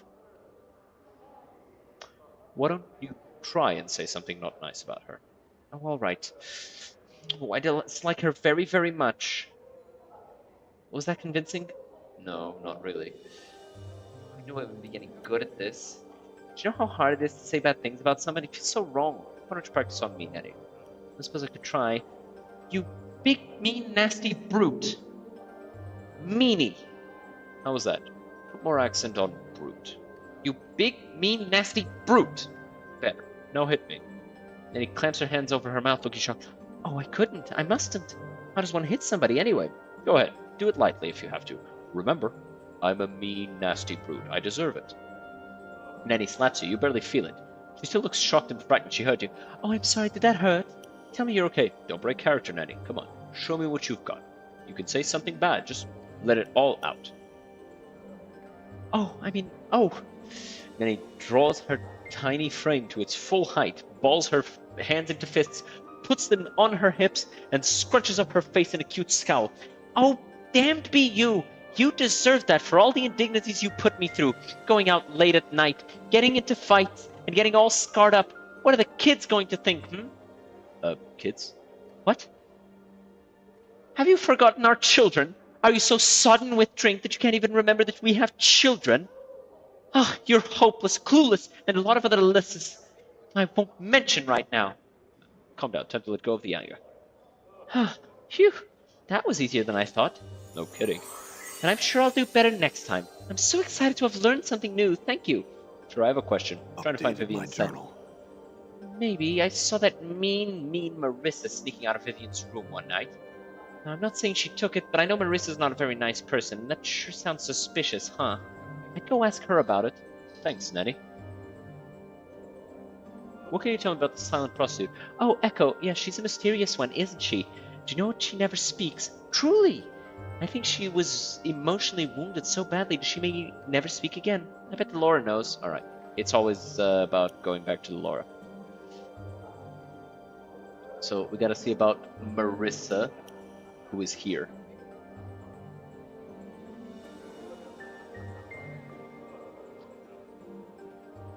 More pointless questions, Marissa. I was told you were seen sneaking away from Vivian's chambers recently. Is that connected with her missing scent somehow? Yes, I've been known to creep into Vivian's chambers for some of her perfumes, though I doubt you'll meet another here who hasn't. If you're implying that I've got her personal scent, well, feel free to sniff around. Feel free to sniff around. You'll not find it on me or in my chambers, I assure you. Perhaps whoever took my crimson veil took Vivian's scent as well. Your veil's been stolen. My journal. My veil, my crimson veil. Have you seen it perchance? No, what's it for? Is it just a normal veil? Not quite. It aids me in communication. Face-to-face communication, that is. Why'd you need to hide your face? Enough with these asinine questions. How tiresomely annoying you are. Now what do you want?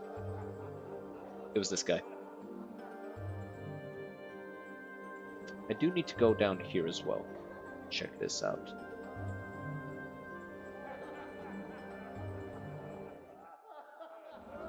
All right. Ooh, pretty. What are these?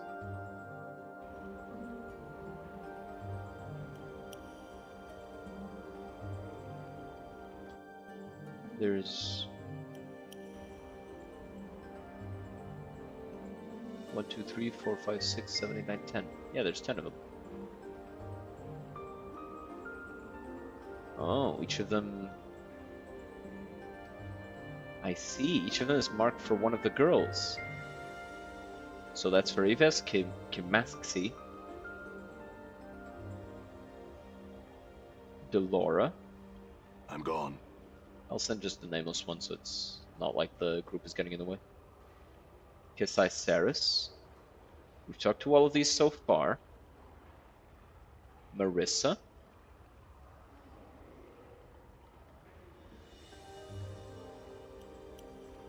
Vivian. We talked to Vivian, yeah. Echo. Nenny.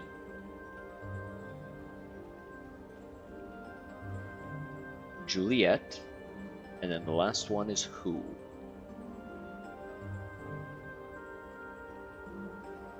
This grayish-white stone held in a mesh of engraved silver bands pulses with light. Something was once inscribed to its face, but the writing's been Updated my scoured journal. away. Huh.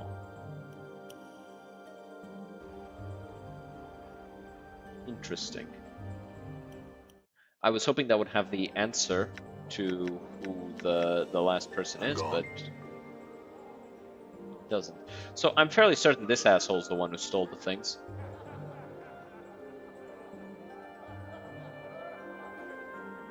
I had some questions.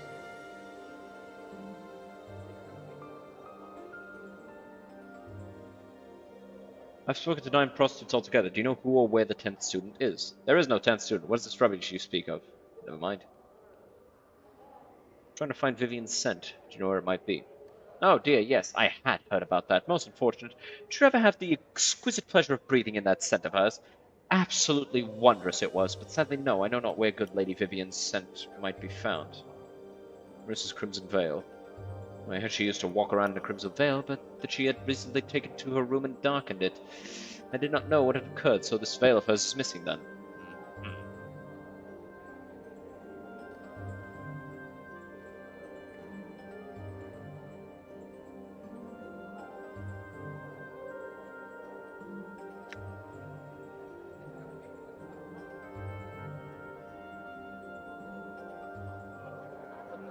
How may I help you? I had some questions. Could not find the 10th. Yeah, you could not find the 10th student. How curious. I think Louise is the 10th student in this own way. Very well. Your thoughts?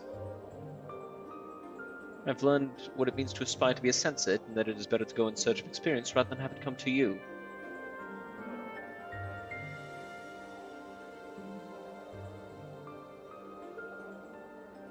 Very well. I'll travel with you if you still desire my company. Oh, Mistress High and Mighty, you'll be joining us. Lend me strength. I understand. I wish she would fall from great height. I might even bump her off myself.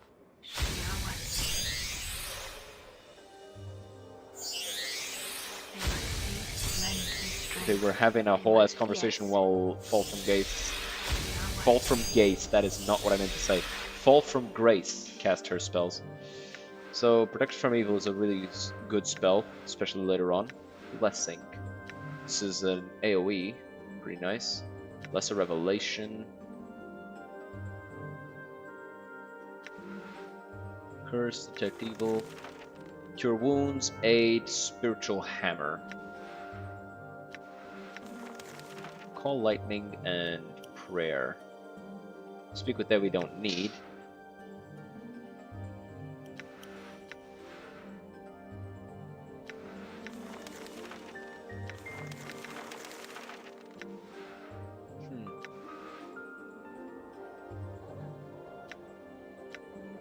Yes? I want to talk about our companions. Me, actually. What do you wish to discuss? I'm curious as to your feelings about me. The lady must have her secrets. I'd like to know your thoughts on my situation, then. Do you know anything else that might prove useful? Well, shadows keep coming to kill me. I have a feeling they're following me, but I don't know why. Shadows. Shadows are shades of the dead. They do not tend to hunt, they tend to lie in wait for victims. Curious. I think that someone ought to murder me, so much so I built a tomb trap to try and kill them. According to an inscription in the tomb, he's been coming after me for, well, as long as my incarnations can remember, it seems. Then whoever the killer is, he's lived for a very long time to have pursued you so long. Could the killer be immortal as well? Possibly. I'd like to know any other thoughts. Yes. Other questions. Mort. Mort is most peculiar. I've seen a great deal in my life, but nothing quite like him. He behaves somewhat like a mimir. Granted, there's no denying he is knowledgeable, but he has a certain Baturian smell about him. Baturian smell? Yes, but he's not a Batazu, at least of any variety I've encountered. The smell alone, however, makes me treat the skull with caution. What do you mean when you say Batazu and Baturian? That's demons from hell. You want a shrimp check? You are correct. I should unshrimp. Alright, continue this another time, and now let's confront Mort about it. You, Chief. Pardon me.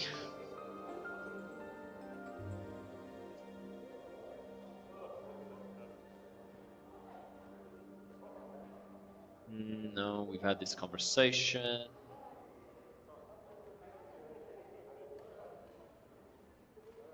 How did you die, Mort? What happened to your body? Maybe I need to get more details out of her regarding him. Or to trigger. Oh. She's strong and capable, and she is quite passionate. I almost wish I had met her long ago and asked her to come to the brothel. Perhaps things might have been different.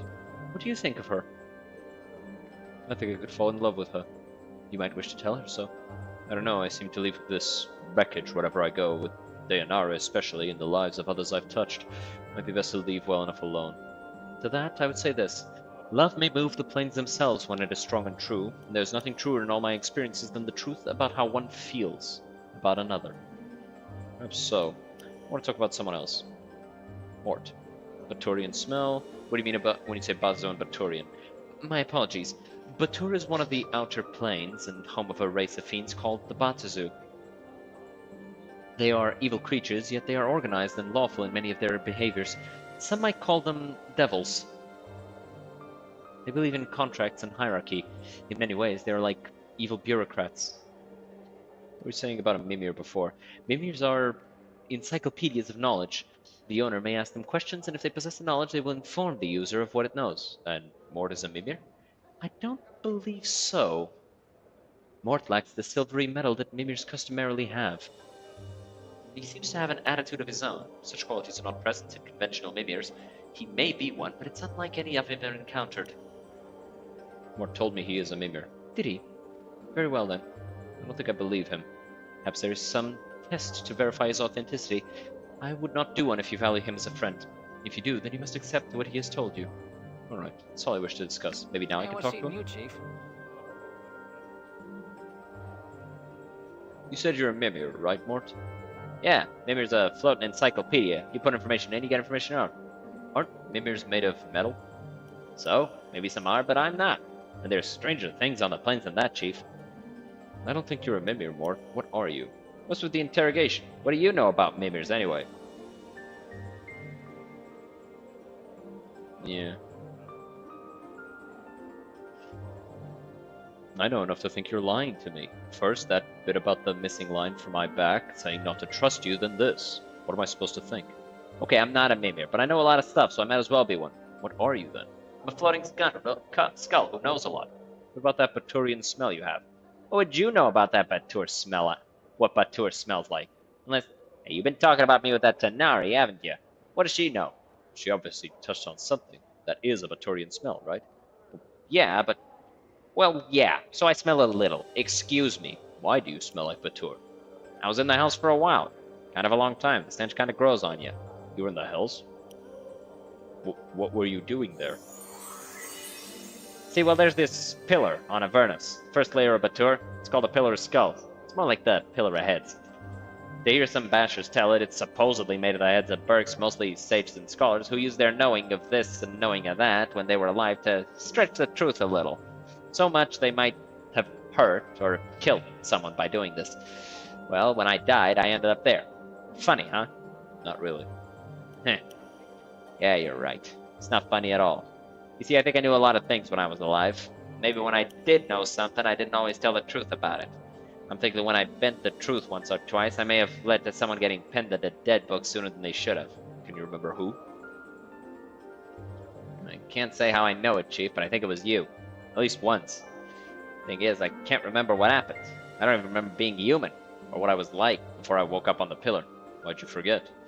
It's pretty much the way of things when you die, as I'm sure you're no stranger to. You just forget. I figure I wasn't a sterling member of the community when I was alive, but hell's who is. It's just that I can't help it. Nothing's worse than being honest all the time. Except being sentenced to the hells. That sounds a lot worse than telling the truth. Yeah, you're right. Again. I guess just all that good and evil lying and cheating catches up with you. And when I got pinned in the dead book, it was my turn to pay the ferryman. So how did you escape the pillar? My journal. Well, you helped me, Chief. When you showed up at the Pillar of Skulls, I pushed my way to the front. My obvious know-how and charm attracted your attention. You knew that I was the head that knew the most, so I cut a deal with you. The deal? As Mort speaks, your vision seems to bleed into a fiery red, and you hear a howling, horrible scream. Screaming tower of voices, chittering, screeching, hammering, all of them begging, screaming to be freed. And Mort's voice, faint, almost lost in the horde. He sounds desperate, frightened, pathetically, tragically lost. You, Skull, speak. The howling voices fall silent. You watch the tiny red-lined skull, its cracked features cast in a hellish light, turn its eyes up at you. Blood and ichor has streamed across its features, and its teeth chatter as if cold. I can help you. I know what you seek. All these heads, all they're knowing. Just please, I beg you, free me. Let me help you. I'll tell you anything, everything. Will you? Swear it, Skull. Swear you will serve me until my end days, or here you will remain. I swear. Just please, free me.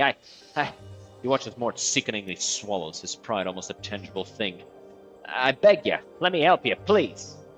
Very well. I shall free you. Your vision slides as if you're moving. The howling, screaming cacophony begins again.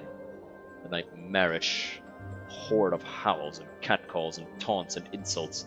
The feel of your hands sliding into the filthy quagmire of the pillar.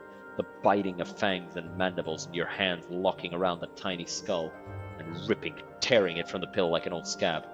It is done. You look down at the bloody skull in your scarred hands, its eyes covered in ichor from the pillar, and its teeth chatter once, twice. It reminds you of a wailing newborn, helpless, and in the eyes of the man you once were, pathetic. I have freed you. Now your life and your death is mine, Mort. We talked for a while, Chief, you and me, seeing whether the arrangement would work, and I think we both were really impressed with each other. So he invited me off the pillar, and I've kind of been with you ever since. What happened then? Well, I didn't know I'd lose most of the pillar's knowledge once I was out of it. I mean, how was I to know? I'd never been off the damn thing. You were pretty understanding about it. You lost all the knowledge you said you had? Your vision swirls again, making you dizzy, and you feel your gut churn. You hear the cracking, snapping of bone, and Mort's howls, howling in pain, screaming for someone to stop killing him, and your hand lashing out again and again, and... Damn you, Skull! You lied to me! I'll thrust you back in that damnable pillar and leave you to die there! There's the clatter of bone against what sounds like metal, a floor or a wall, and skittering of teeth knocked free. You can hear Mort mewling like a beaten dog for you to stop. Know that your suffering on the pillar will be nothing to the torment I will make you suffer. So you realized I still had my uses, and so I took it up with you. I've been with you ever since. Mort, what did I want from the pillar? How long ago was it that I freed you? Well, as for how long, I don't know the exact count, Chief. Ages, I suppose. I've done all I could to help you each time, but... it's not easy. As for what you wanted at the pillar, I don't know. When you pried me off, I couldn't remember. Mort, why didn't you say something when we were at the mortuary? Because I never know who you're gonna be. Some of your incarnations have been stark raving mad. One time you awoke obsessed with the idea that I was your skull, and chased me around the spire trying to shatter and devour me. Luckily, you were crushed by a passing cart in the street. Another, good and lawful, you tried to thrust me back into the pillar because it's where I belong. That's why. Besides, no harm's ever come of you not knowing. So you've stayed with me all this time? Well, yeah, Chief. I said I would. Mort always keeps his promises. Well, most of them. Well, there was this one chit on Arborea who suddenly realized Mort's tone has changed. Past the joke, you realize he's trying to hide something. Something about why he's with you. Mort, seriously, why are you still traveling with me? Chief, I said it's because I promised, alright? What else could it be? I don't know. You didn't need to stick around after I freed you. Of course not, Chief, but Suddenly his tone of voice strikes a chord in you. You know why he's remained with you all this time. You feel guilty, because you led to my death so long ago, isn't it? You've been suffering ever since. Oh, come on, Chief. Me feel guilty? I'm Mort. No, I think that's it. When I came to free you from the fate you deserved, you couldn't help but try and help me. And when you could have left after I freed you, you remained, because you felt indebted. Mort is silent for a moment, looking at you. Maybe. You know, it's funny, at first, I didn't know what the feeling was. Kind of slowly eats at you, you know? I mean, at first I thought it was a side effect of some enchantment that bound me to you, but after a couple hundred years I realized it was more than that. Something deeper. I just felt drawn, connected to you somehow. Maybe it's all your suffering, Chief. Your torment. I don't know, maybe I felt, I don't know, responsible for whatever it is I did. What if something I did brought you to this state? Thing is, I don't think me, or whoever I was, really ever had to see the consequences of all the lying and cheating I'd done. And when I saw you for the first time when I was trapped on the pillars, somehow I knew that you were the one I'd betrayed, once, long ago. That's all I know. Thanks for coming clean, Mort. Nah, don't thank me. Ooh, good upgrade to Mort. Extra strength, dex, and con. Nah, don't thank me. Nah, the thanks is all to you. I feel like I just had a plane moved off my shoulders, so to speak. Alright, Mort, let's move on. Discover the truth of why Mort is with you. Okay, it's a good upgrade to him. He's got a lot of health now. God damn. He almost compares to me. I like how Ignis is just chilling there and says, ah! And then goes back to normal.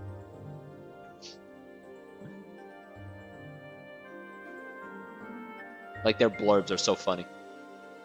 He's just chilling, staring at the camera, and then, ah!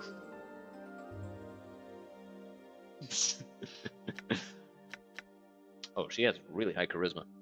And she's a priest. Very high stats. Makes sense, she's a succubus.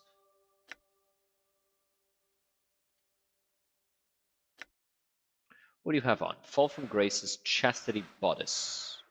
Good armor class. She's got a diary, too. And she's got a touch.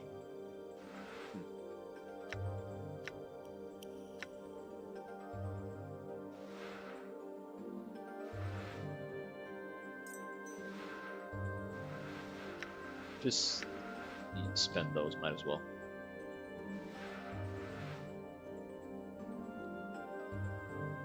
We'll have to drop by the tailor to get her a new outfit. See if there's anything better than what she has now. We're kind of low on money, though. Well, we gotta drop by the Civic Fest Hall as well, but let's drop by the tailor first and, you know, rob him blind. Done. Done. Done, donely done. Sort of magical clothes, I like to see. Yeah, she has them. So this one increases regeneration, good armor class, and this one gives her extra spell casts.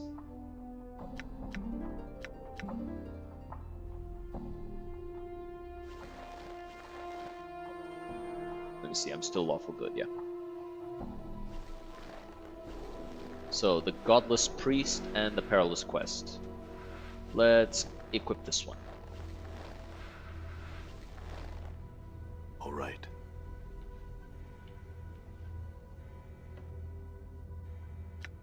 He doesn't sell. But these do sell for quite a bit, so we'll probably want to sell them to somebody who'll buy them. I think the pawn shop or the curiosity shop might take it. What do we have that I want to sell? So this for the there's a bunch of stuff that I have here for the Civic Festival. Oh, we should actually stop by the linguist as well. Give him his diary.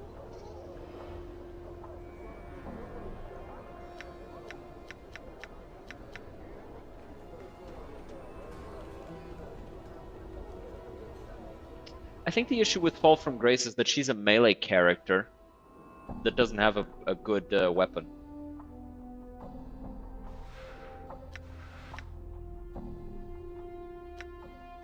Use this. This book looks like it is made from paper-thin silver sheets.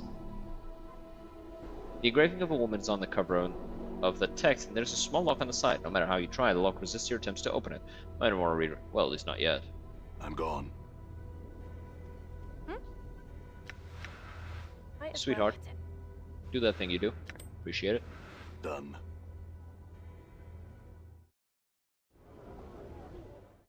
Where is that book? He's looking for a book. I'm gone. But I don't know how to tell him that I have his book. Done.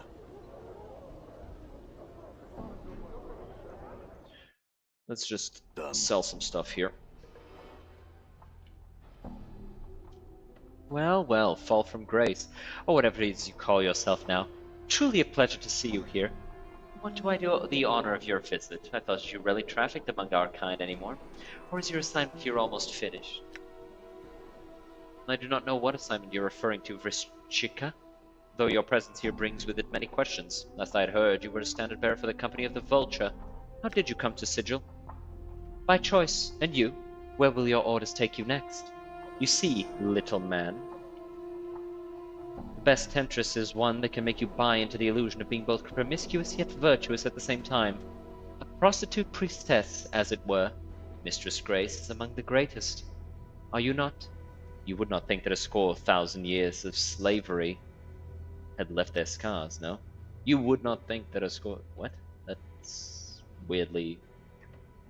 weirdly stated. Fall from Grace speaks with a coldness you have never heard before. The air almost becomes ice as she dissects Vrishchika with her gaze. That is enough. Very well, though you are the ones who came to my emporium. Yes, welcome back. Are you here to buy something? Yeah, weapons and charms. Sell this back to her.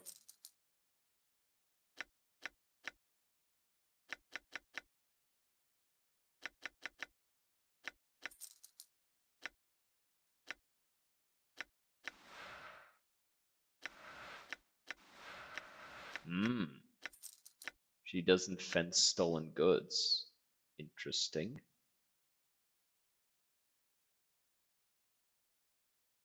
Interesting indeed that she can tell the difference.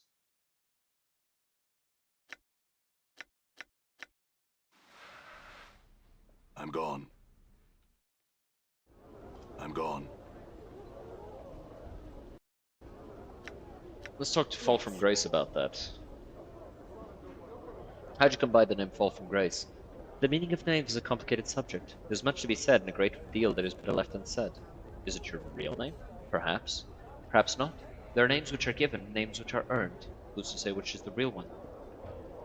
I think the name which is earned carries the greater weight. Ever played the Ultima games? They're a bit older than this. I have not. Maybe so. Why do you think that? Because a name that is earned is not arbitrary. A name that is earned tells of what you've accomplished. Your point is well taken. So why are you called Fall from Grace? Would it matter? It is an earned name. It matters to me. I'd like to know how you came to be called that. I have fallen for my people. Some would say risen for my people, perhaps, but fall feels more right to me. Does that make sense? Yes, it does. After all, fall carries with it an underlying sense of loss. Yes, perhaps that is why it felt as it did. I Came to terms with the loss long ago, but the name has remained. You sure you've come to terms with it?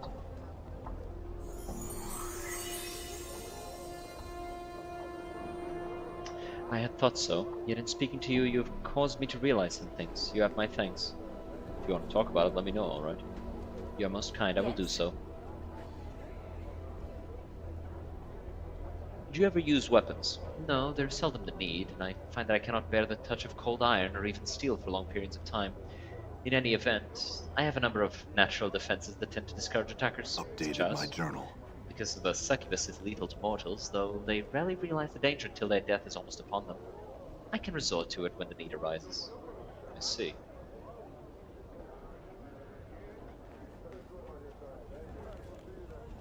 Can I read your diary? No, please. A lady must have her secrets. Very well. Why did you set up the brothel? I think we've already had this conversation, yeah.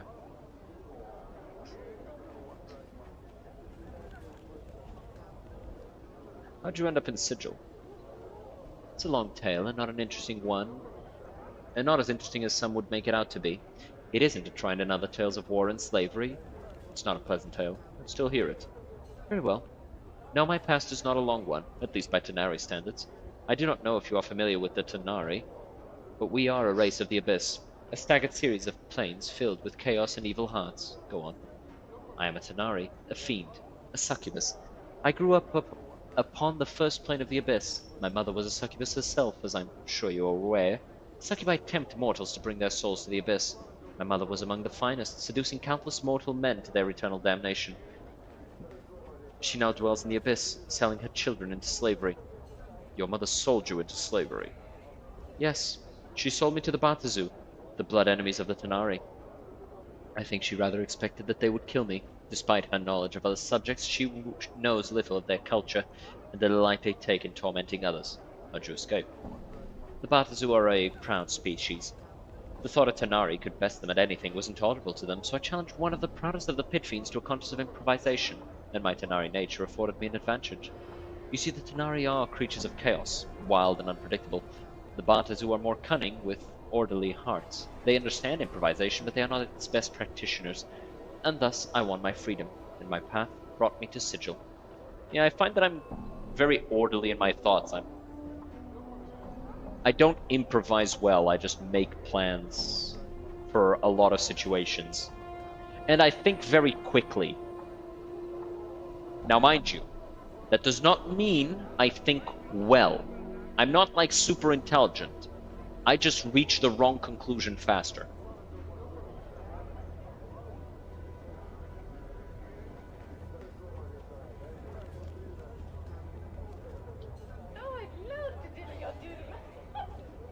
Some might say I'm stupid faster. Let's talk to this chick. Greetings. Well, well, what have we here? A little tiefling gutter queen come crawling out of the hive. One part's talking as one would just, oh, you lost, little tiefling. Oh, look, it has a tail. How cute. You're gonna get stabbed, lady. And a flush with a snarled blade sprout from her fist. Now, fiendkin, don't do that. Woman seems unconcerned as Anna draws her weapon and clicks disapprovingly with her tongue. Careful now, or I'll remove that tail of yours and feed it to my dogs. Young Sahava Vigil. Could it be you? The young woman appears confused for a moment, then recognizes Fall from Grace. She seems startled aback. Mistress Grace, I had not noticed you. Only shamefully do I admit this, for your noble appearance would be obvious to even a dullard. Obviously, you rank less than a dullard, girl. She stares at you a moment, surprised before snarling and reaching for a dagger. Fight her. How may I help? Bitch. Ready. I'm gone. I'm Salabesh, oft called Salabesh the Onyx, future mage tutor for... Actually, wait, hold on.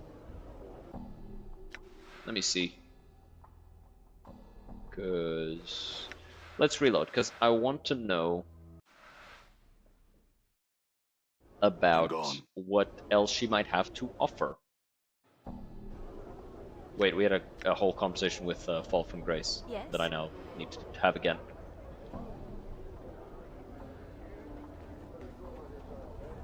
Matters to me. Ba-ba-da-ba-da. Yes?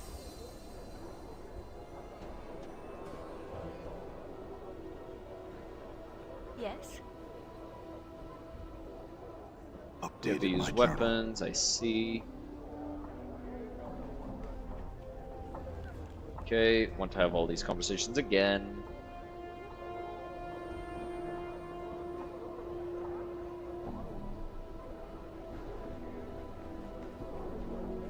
Yes? Want to know about our companions. Tell me of Dakon. He's most uncommon for a Githzerai. In what way? Well, he obeys you. That alone would mark him as a pariah among his people. His entire race were once slaves, and even the reminder of servitude to them is distasteful. Yes, he made a promise to me long ago to serve me until I died. It was after I saved his life, and he did not know that I was immortal. Truly, as a Githzerai, he must be suffering indeed. How did you save his life? After he fell from Shrak Lor, one of my previous incarnations came to him as he lay dying in limbo and gave him the unbroken circle of Zerthamon, that religious text he has. If I may ask, do you know why the incarnation saved his life? I think I saved him because of his Karak blade. Curious. You know, a blade that reflects the will of the wielder is a potent weapon if the wielder knows himself. Perhaps that is why I saved him then. Is there anything else you can tell me about Dakon? Dakon approaches everything in an orderly fashion. Again, most curious for Githzerai. They tend to be unpredictable. They follow their impulses rather than plan. Alright, I kind of lean towards this side, which kind of makes it so I step out of the camera a lot. What happens if I do this? More. More. Yeah, let's leave that there. And then if I do this, I'm off to the side. But I usually tend to stick around here. There, a little bit more centered. Anything else? He seems a most pious Githzerai and a steadfast talent. That he is. I want to talk about someone else. Ignis. You'd be wise to travel with him no longer. He is insane, and he is proven capable of great acts of destruction. As I understand it, he was transformed into a conduit to the elemental plane of fire. Such a transformation would have killed many mortals. Not only did he survive such a trial, but he thrived. He possesses tremendous power. Should he be forced into a confrontation, I would fear for the chance of anyone who stood against him. I pray it does not come to that. If Ignis is so powerful, why doesn't he just attack everything he sees? Why does he even travel with us? I do not know. I do not think it is because he likes our company. In fact, I think he considers all of us irrelevant except for you. I think it's because I was his teacher in the past. You were his teacher? Yes, one of my previous incarnations taught him the art. But I don't think it was a kind lesson. I think in some dim way he still considers me his master. That would explain a great deal. Did the realization trouble you? I feel some responsibility. I think the means by which I taught Ignis may have contributed to his madness, but I do not know for sure. Ignis burns within. With such fires, the Batur itself would be shamed. He's become more than a sorcerer, more than a man. He's become a force. I can't help but wonder if that was part of his nature before he crossed paths with you. I don't know. I want to talk about someone else. You. Me? Really? Very well, if there's anything you're curious about, please ask.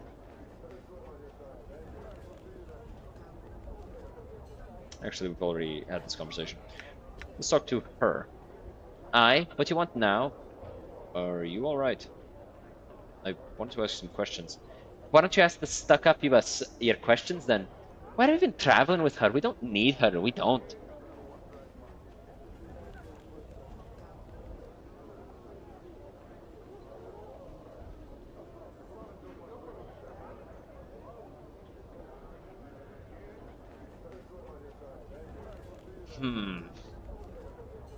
And I want you with me, not her. If she bothers you, I'll ask her to leave.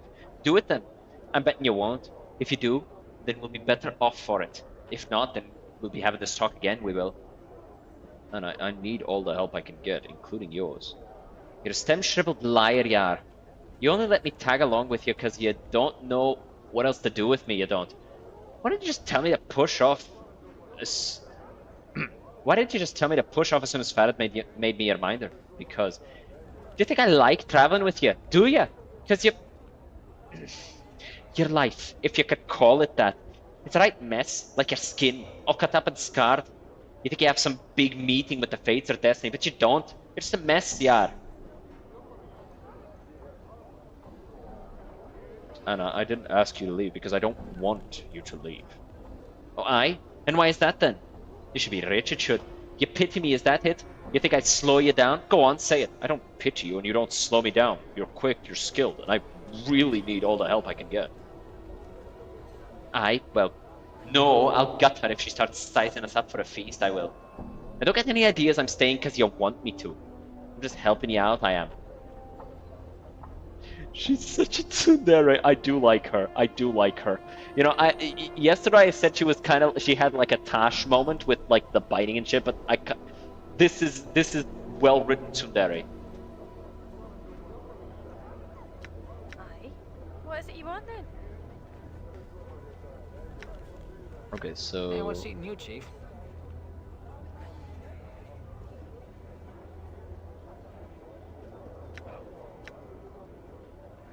What is your will?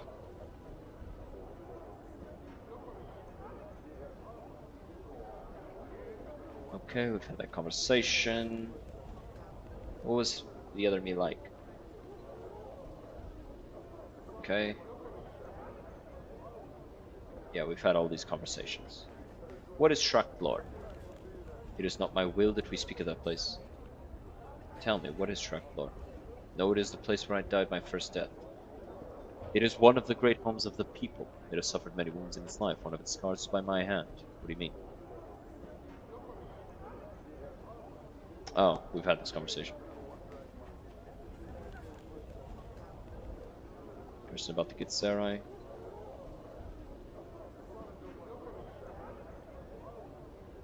Karak, what does Karak mean? Chaos matter. Shape it with thoughts. What rank does the blade signify? Signifies as earth. Alright. I've had all of the conversations. Yes.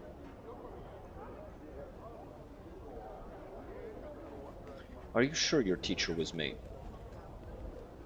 Ignis's voice drops on the crack of, yes, it is the only reason Ignis obeys you. Till death comes for us both. Your words to me, to your student, Ignis. Ignis has not forgotten, Master. If I was your master, can you remember anything about me? Because you think it's the flames, but it's not. It's the flickering of your memory. Surrender the memory. Oh, this, we've done this before.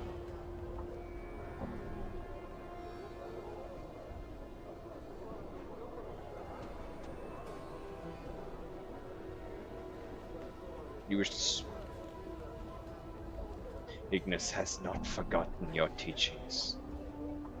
Okay. Is it true you burned down the alley of dangerous angles? Yes. A dream shall Ignis share. I've heard enough, Ignis. Ignis, I've heard enough. Ignis was pleased. Yeah, the guy's a little crazy. Oh, I didn't need to go here.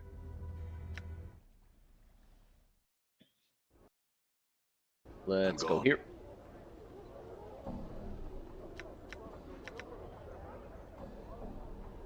I do like that when we help the apothecary by giving him a potion to separate himself from his assistant, he didn't just drink it and he instead used it to make other potions.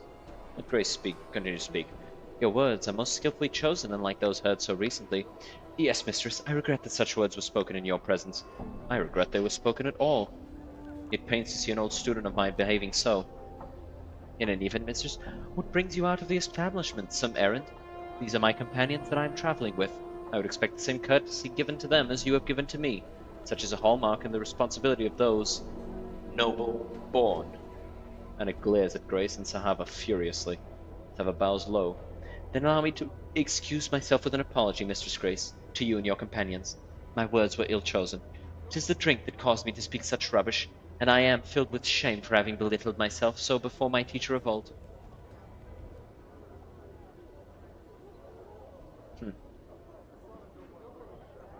No, just some questions. All right.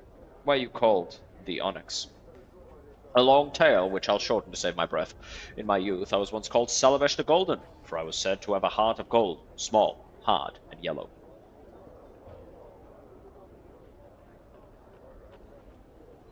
Not the most ideal description. Well, I cursed the fool who started that, so that he could only speak from his ass and defecate through his mouth. The Onyx appellation. Along with the same lines as the Golden, though admittedly somewhat less clever, soon followed. In any case, I'm a much kinder fellow now. Fellows prone to link curses and the like. Not certain if I deserve the name any longer. You cursed him so that what? Oh, yes, you heard right. That sort of thing is why I'm known as the Master of Curse, you know? And another question. Do you know of a cursed man called Reek? My journal. Reek? Oh, yes, jumbled murder sense cursed that man, if I recall correctly. Why? Seeking to get his curse undone? Good luck, only Jumble can do that, you know? Where would I find this Jumble murder sense? Within the Civic Fest Hall, I suppose. A short, portly fellow with a leering smile. Never speaks, so you'll be hard-pressed to get anything out of him. What did you mean by future mage tutor of the Fest Hall? It's a prestigious position to be an official tutor in one of the Fest Hall's training chambers. It's my intention to one day take the position of mage's tutor, but the title's currently in the position of the Lady Thorncombe. If only I could somehow prove that I'd be a superior tutor.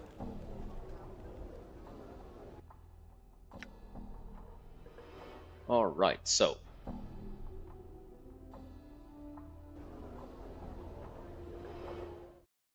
Actually, before we go in here, so we do everything in a row, let's actually drop by the lower wards. We're gonna go to the printing press. We're gonna print out some fake letters, and then we'll give them to Juliet's hubby wubby. Done. Let's go to the printing press. I still have no idea how to get in here. I would like to get in there though. I probably should, you know, actually look it up. I had a few questions. I'd like to print up a love letter for me. A love letter, eh? Fine, it'll cost you though. Let's call it, 100 coins. You look desperate for this. How about a discount? He walks out a single syllable after. Ha! I don't think so, friend. 100 coins are nothing. Alright, here you go. He takes your money. Thanks for a moment. Selects a perfumed sheet of paper from a drawer in the desk. This'll do, I'm sure. It will. Farewell. Alright, let's see here. Siege Tower Torment.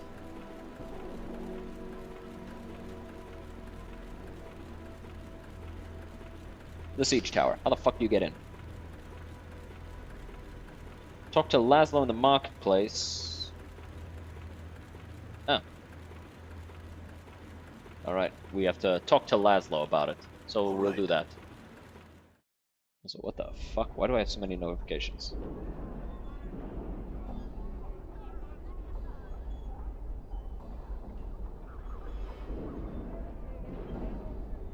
Yeah. Done. Alright. Let's continue. So Laszlo isn't here, I believe.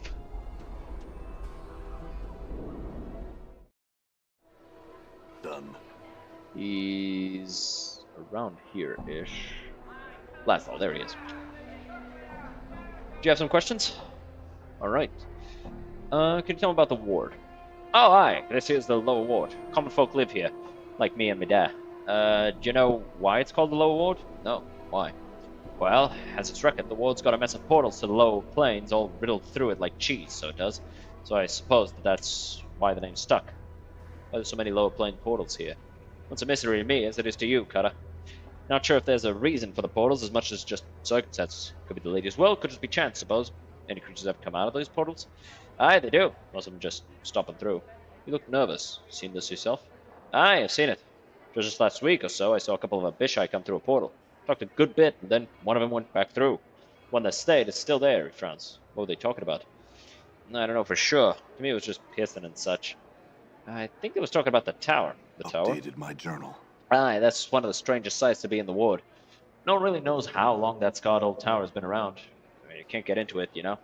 Bolted up tighter than a chastity belt. I'd be curious to know what's in there. Abishai was gesturing at the tower in the portal. They was looking for the key, I bet. What key? Key to the portal that leads to the tower. Every portal has a key that opens it somewhere. Key could be a gesture, an item, or even a thought. Many have tried hard to get into the tower. No matter how hard you try, you fail. Maybe you can to not want to get in. Updated my journal. I don't know, Kara. Maybe. Tell me where this portal is Updated my located. journal. There's a drawbridge-like contraption back of the tower, east of the market. That's where it is. All right. So we need to, in order to get in, we need to not want to get in. Is my character's idea for how to get in, which sounds kind of impossible.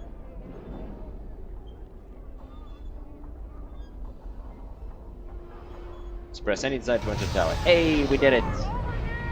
Very peggers. Did you level up? No, he said in enduring grow strong. Okay. Whoa! I thought this guy was part of the background. Hello. You see an iron creature. Its size is staggering. If it stood full height, it would shatter the roof of the siege tower.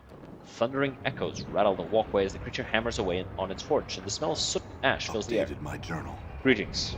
There is the screaming of metal on metal as the giant turns to face you. You suddenly realize the golem is built into the siege tower itself. Girders and pipes and huge bracers run through its lower torso and into the walls, and the bottom portion of its body makes up the forge itself. What are you? I am iron given purpose. What purpose? I forge the implements by which the multiverse will be unmade. You mean forging weapons? That's your purpose? Metal is like flesh. Both carry potential in their veins. When tempered with heat and pressure, the potential surfaces. My purpose is to bring forth this potential. Allow it expression. What do you make these weapons for? I forge them for the sake of entropy. They are pain-seeking expression. What does entropy need weapons for? Beyond this tower, order rallies its legions. The multiverse heals its wounds. In time, its strength may equal entropy. The multiverse is your enemy? Why? Updated my journal. The multiverse breeds. It grows. It stagnates. It forges its chains around the plane, link by link. In time, even entropy may be chained. And you're opposed to enchaining entropy. When a thing seals itself against its own destruction, it merely dies a different death. So you're saying immortality is just a different kind of death? Immortality is a word. All that exists can die. You're saying you can forge a weapon to kill an immortal? Every living thing has a weapon against which it has no defense. Time, disease, iron, guilt. How'd you know what weapon to use? One must know the enemy to forge such a weapon. How do I do that? Start with a fragment of the enemy, a drop of blood, a crystallized thought, one of its hopes. All of these things tell the way it can die. What if your enemy strikes from a distance, from shadows, and never shows himself? Then that is the fragment of the enemy you must use. How?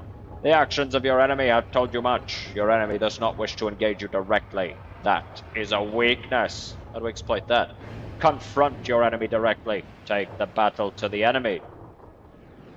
Could you make a weapon that could kill me? Yes. How? I would need a drop of your blood. Here you go. A tool of your destruction has been forged and educated. It is not enough. Updated What do you my mean? journal. The magics that keep your heart beating and mend your flesh are strong. You must sink the blade into your body only within a shell where you are cut off from the planes. Why? The reason is not known to me, yet both the weapon and the place are necessary for your destruction. Why would I find such a shell that separated me from the planes? That is not known to me. And another question.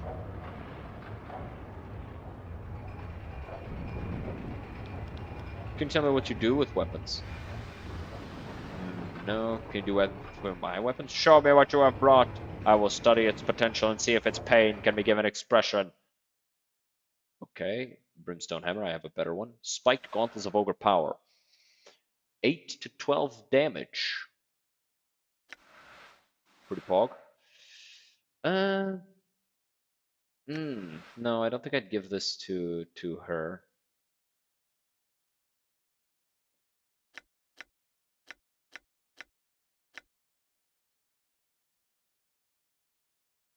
Hmm.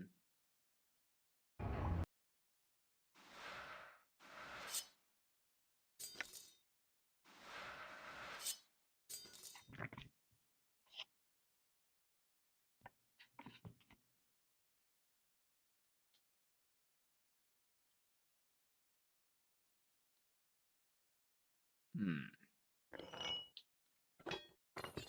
Mort can hold on to these.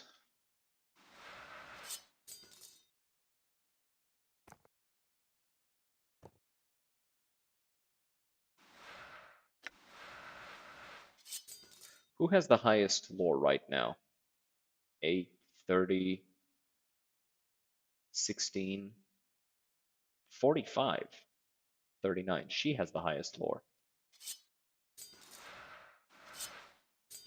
Unique artifact. 2 to 3 piercing damage. How would you get 2 to 3 piercing damage with rolls?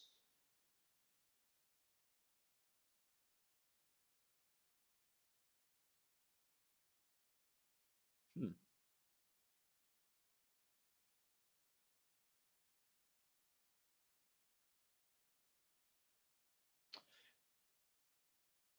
I guess you just flip a coin and then add a +1.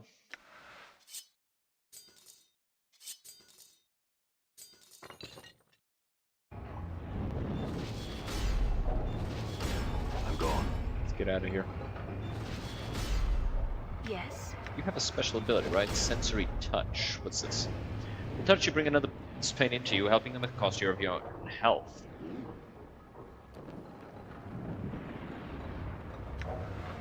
And then kiss. I'm gone. Why not just make that her base weapon? I feel like that should have been her base weapon. All right. So we've got the letters. We gotta go talk to the guy at the Civic Festival, so that we can go back and then talk to Delora about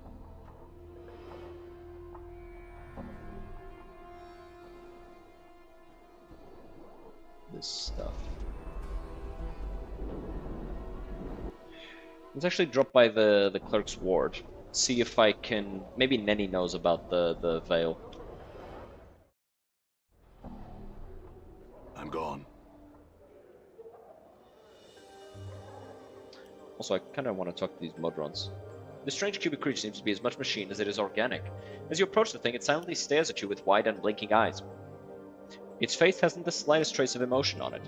Come on, Chief, we're in a building full of some of the sexiest chits this side of the multiverse, and you're stopping to talk to Modrons? What can you tell me about them, Mort? What's there to say? Annoying little clockwork pests. They're always working to impose law and order upon the multiverse. Not good, mind you, just law. Let's just forget about them and chat up the ladies, eh? I want to talk to the motor. Ah, fine, whatever. Don't say I didn't warn you. You probably won't get anywhere with them, though, Chief. They're an odd lot to talk to. Its voice has a metallic, reverberating quality to it, as if it were more a sound played out on some warped musical instrument than true speech. Your greeting is returned. There's a soft click as the creature blinks. Click. I had some questions. Identify yourself to us. I'm not sure who I am. We would know why this is so. I don't know myself, I just can't remember. All things should have a name. All things should be identified. We find your answer unsatisfactory, but it shall have to suffice for the present. We would identify ourselves as Modrons, quadrone type, winged variant to the subject. There's some questions now. The subject is free to ask a question. Do you know what this little cube-like toy creature is? The Modron, its appearance identical in every aspect but size to the object in your hand, blinks once, twice, and speaks. The object is a portal cube. The user is to position the appendages of the portal cube in such a manner that it will activate. Once activated, the portal cube will transport the user to whatever destination it was tuned to during its creation. What's the proper position to activate this one? We do not have that information. Over 97% of all portal cubes function in a slightly different manner. We were not present at the construction of the subject's portal cube, nor have we ever been given instructions as to its use. Should the subject desire to utilize the portal cube, they will have to determine its method of operation and destination via experimentation. Okay. I'm trying to find Vivian's scent. Do you know where it might be? We do not? If you are not currently in the process of doing so, we would suggest a methodical approach and questioning of each of the inhabitants of this building. Is it Vale? No. Some prostitutes. No information. What are you doing here? Our purpose here is observation. What are you observing? We're observing one of the establishment's staff. Who? As previously, we're observing. Yes, but who exactly? The object of our scrutiny is named Delora. Why? We have not been informed as to the specific purpose or purposes which resulted in our being given our present task. The command of our superior pentadrone is sufficient reason to perform said task. As such, the purpose of purposes are irrelevant to us. Alright. That's all I wish to know. Farewell. Let's talk to Nenny about this stuff. That's alright, I had some questions. I'm trying to find Marissa's Crimson Veil. Do you know where it might be? Updated my journal. I'll bet I do. I saw that nasty Kimassi Addertongue sneaking out of Marissa's room one night. They're both meanies, you know? But Kimassi's really awful. Anyway, I'll talk to her first. That's all I wish to know. Farewell. Let's ask Kimassi.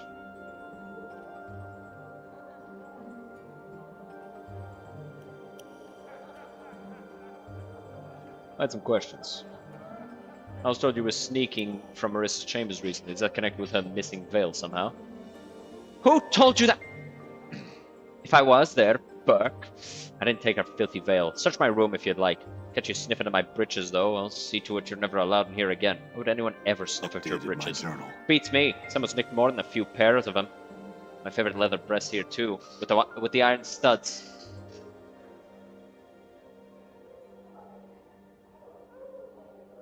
Let's ask Nenny about it.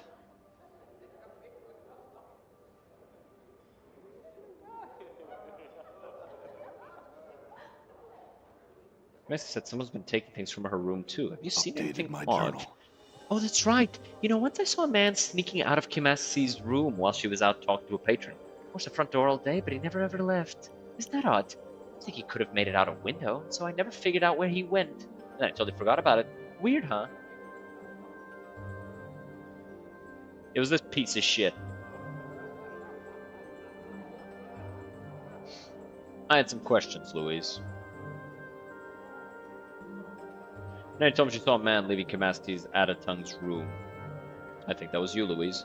You think? Think! How could you be so alarmingly rude, so ludicrously presumptuous to spout forth such an accusation without being absolutely certain of your charges? How dare you, impertinent, brassy cur! Why, I oughta... As Louise rails and curses, drawers open and close. You notice a small bundle of crimson cloth tucked alongside some clothes. The repeated opening and close makes it difficult to grab, however. Make a try for it. You simply cannot move your hand quickly enough to snatch crimson cloth from within Louise. The most you could accomplish would be getting your fingers crushed. Pull open the drawer to get the cloth. Stop! Stop, I say! Watch the hands! Don't scratch that finish! Damn you, you prying filth! The armor puts up a valiant effort, but you finally pull the drawer open and yank the cloth, a translucent crimson veil from within. Tucking it away, you notice that it is perfumed with a light, exotic, and most pleasant fragrance.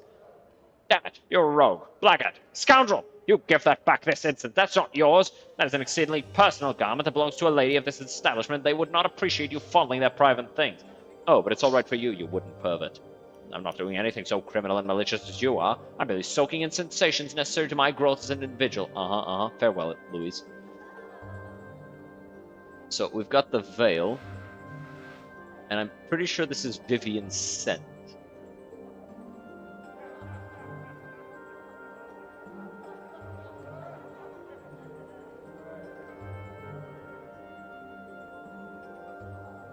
Vivian? Had you any luck in finding my scent, perchance? Yes, I found it in this red veil. Oh, how simply wonderful! She takes the veil from your hands, mutters a few words over it, and returns it to you. She shakes out her crimson hair, and in moments you're surrounded by the most intensely exotic and arousing scent you have ever had the pleasure of smelling. That smells great. It does it not? And as you have done a favor for me, so I wish to perform one for you. Stand close to me, scarred one. Approach her. You step closer to Vivian. She takes your hand, and turning it over, takes a single cautious sniff of your hand. Oof! Vinegar, or embalming fluid. Here, I will remove the smell from you. She mutters a few strange syllables, and a light tingling sensation spreads over your skin. In moments, your chemical reek lessens substantially. There, how is that? I should be less eager to avoid conversation with you now. Thanks, Vivian. Farewell. +1 charisma. Hey. Very nice. Very poggers. Very poggers. Where's Marissa? Oh, there's Marissa. Actually, I've brought your Crimson Veil. Would you please hand it over? Of course, here you are. My journal. Ah, yes. Much better. 2 shining points of red light appear before you as she opens her eyes. So that's what you look like. Perhaps I would have been better off with my eyes shut. Where's that forked tongue of yours, Marissa? Do not get me even started.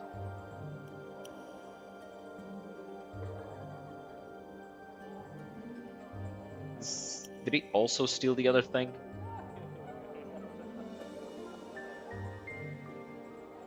Because, like, that was also a thing.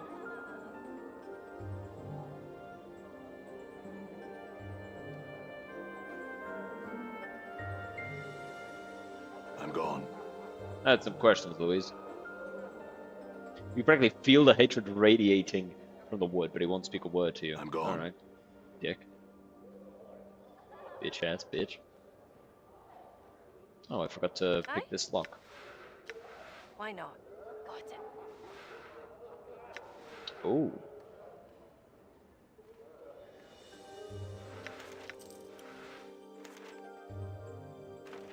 Damn, I could have gotten this for free.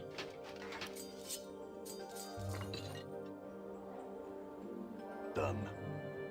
Done.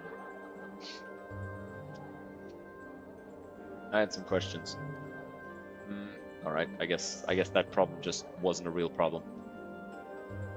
Alright, now we just need to go to the Civic Fest Hall for this, and this. Alright. We got a lot of stuff to do in the Civic Fest Hall. Let's go deliver stuff and quests.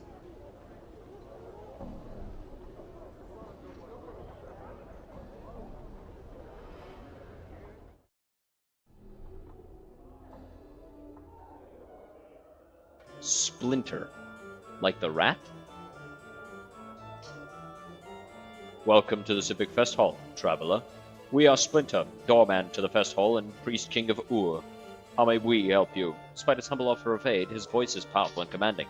A deep and rumbling sound that resonates throughout the chamber. How can you help me? We do many things in this fine hall, traveler. We answer questions. Let me just move this a little bit.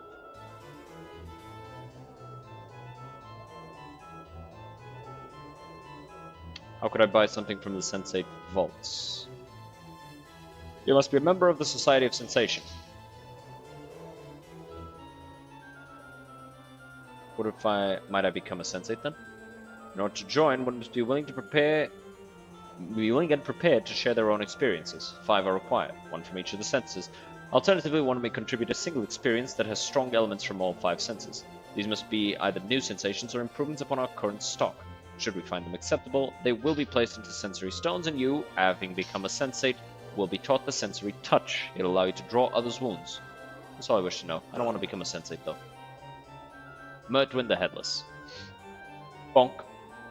This must be Mertwin's body. Mertwin's voice suddenly echoes from within the steel box. Oh! Oh, there it is! That's my body! Stay there, old chum. Over there. The body shuffles towards you. Over here! Shuffles towards you, reaching out towards the steel box containing Mertwin's head. Yep, Updated take my the head. journal. Ah, much better. Thank you, good sir. I imagine my body here was getting a bit restless without me. Yes, yes, I missed you too. And as for you, good sir, I certainly deserve some. You certainly deserve some sort of reward for your trouble. Let's see, what have I got now? Yeah. Thanks, Mertwin. I had some questions. How'd you end up the way you are? Well, I'm not sure, really. The body set me down in one of the lecture halls, and the next thing I knew, someone had absconded with me. Next thing I remember, I was being picked up by you. What I mean is, how'd you lose your head? Oh, we don't like to talk about it. Quite horrible, really. What's past is past. No need to dredge it up. Though I will say I'm in the box because my head's not quite as presentable as my body, if you get my meaning. Ugh. Alright, well, I guess that settled that. Jumble murder sense. We need to talk to this guy. Hey, greetings. Man gives an exaggerated, flourishing bow and presents a small card which reads only Jumble Murder Sense. Zalcetek Sorcerer Zextraordinaire. Zalcetek Sorcerer Extraordinaire? Xalcetek Sorcerer Extraordinaire? Yeah, it's X. Xalcetek Sorcerer Extraordinaire. He then snatches the card from your grasp and proceeds to eat it, grinning wildly all the while.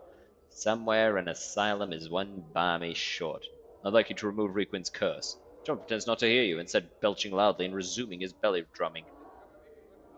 Is there anything I can do so that you'd remove his curse? That's not threat. Anything I could do so that you'd remove Requin's curse? Jumble won't look at you. Alright. Remove Requin's curse, Jumble, before I'm forced to hurt you. Raises one arm, takes a step back. He opens his mouth abruptly, and though his lips or throat don't move to shape any words or sound, a torrent of incomprehensible babbling begins to pour Updated forth. my journal. What the? Jumble shuts his mouth and the babbling ceases. He peers at you through narrowed eyes. A self-satisfied smile as it pudges his face. Suddenly you hiccup, and hiccup, and hiccup, and hiccup again. He merely turns his head and waves you away. Uh-oh. Looks like you just got a curse thrown down on you, Chief.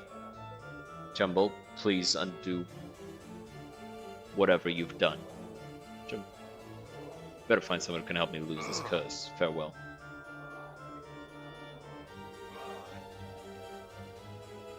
This fucking asshole. Yeah. Perhaps could help me. Help you? Doubtful. Well, perhaps I could. What troubles you then? Jumble Murder Sense cursed me. Jumble Murder Sense? Huh. That sputtering mooncalf could never best me. Oh, the battles we used to have. Though. But I'm past all that now. No longer my sort of thing, you see. I really don't know what I could do for you. After all, it's his curse. Not the sort you'd find on an item or some such. You know that you could remove it with simple magics. He'll have to remove it, and willingly. Teach me a curse, then, that I could use on him? Well, I don't normally do that. I get my curses to myself, you know. And besides, even a single curse would take a long, long while to learn. More time than I care to spend on it. Perhaps you're just worried your curses aren't good enough to best him anymore? You what? Of all the ridiculous. Now look here, you knuckle-dragging sack of scars. Salabesh the Onyx is the master of curses, and there is no other. Why, I could give you but a simple phrase that would render that nincompoop's cursing wholly impotent. Lead you to me, then. No, I've simply no desire to do it. Purse your lips, looks skeptical. That's it! You've made me do it! Utters a short string of impossible syllables, words of power, which you note mentally for later use against Jumble. There, see what that does to him. And tell me, Salabesh the Onyx isn't the master of curses then. Thanks, Salabesh, I'll do that. Farewell. Dumbass. Done. Easily bullied. Jumble, you fuck! Throw the curse Salabesh taught you at him. Jumble stares at you with a somewhat skeptical expression as you speak the arcane syllables of Salabesh's curse. After a moment of awkward silence, the Xalcetek mage notes that nothing seems to have happened, and an evil grin spreads across his face. He opens his mouth to retaliate with another curse of his own, only to realize he has no voice. Salvesh's curse has removed Jumble's ability to speak, thereby destroying the Xalcetek's ability to curse others. He clutches at his throat, panic welling up in his eyes.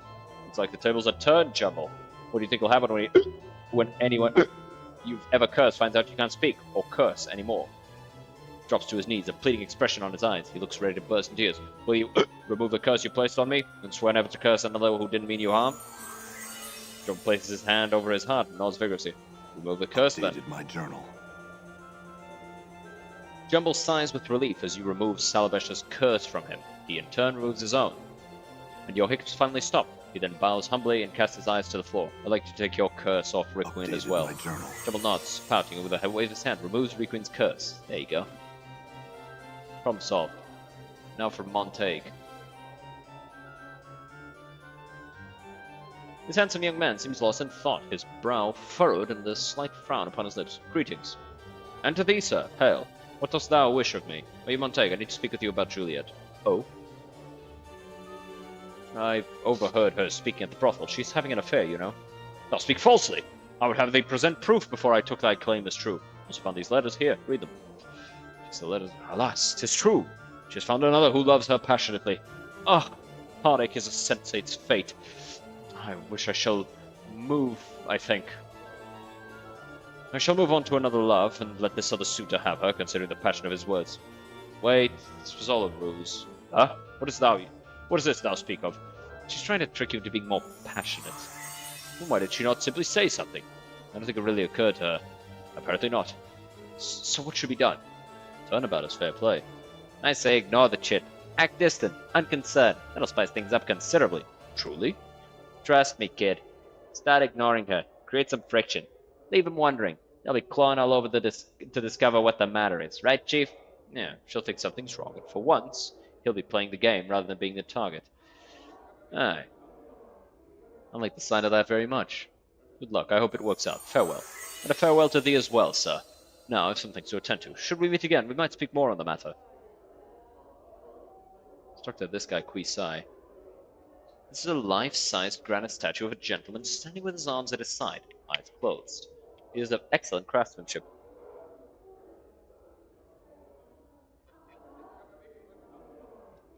And incredibly lifelike. So much so, in fact, that you find yourself wondering if it's really a statue.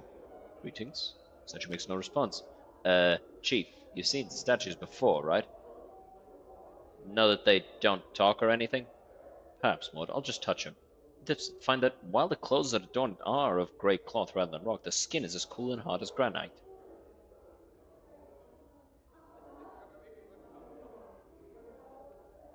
Cannot save. Why can't I save? Come on. Oh, it's because Montag was leaving. Strike the statue. As you make to strike the statue, its eyes splash open and it catches your fist in an iron-hard grip. Narrowing its cold grey eyes, it speaks with a voice like two boulders grind together. Why would you strike Kisai? Forgive me, I only meant to see if you were truly a statue. You are forgiven. However, one feels you are lacking patience. Perhaps I had some questions. Hello, my questions? Wait for a response. You get the sense it might be testing your patience. Wait quietly for a few more moments.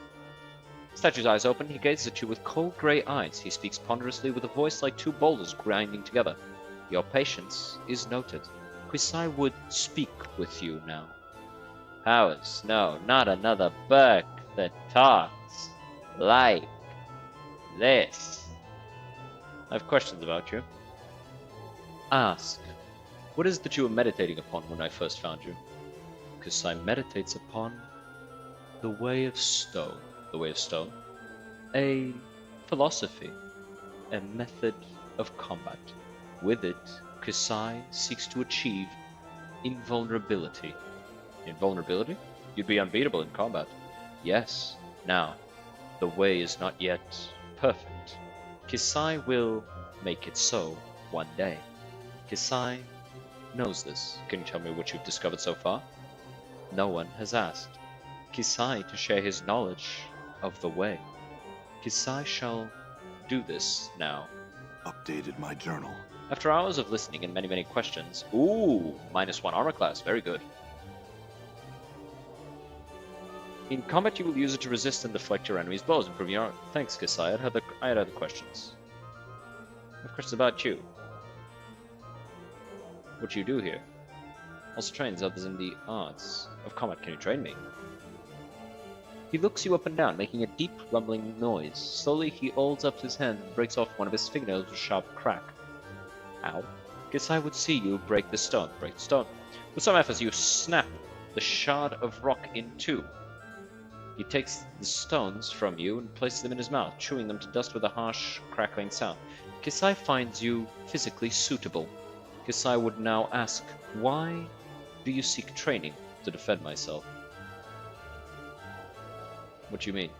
Kisai means to say that there are many ways to do these things. One may steal an opponent, leaving him defenseless, but the battle must still be fought. To rely on theft is a mistake. One may hide. If one cannot be seen, one cannot be attacked. One is invulnerable. You won't train me then? Kisai sees no need. You have failed to commit otherwise. Perhaps you should speak to the thief tutor here. Updated my journal.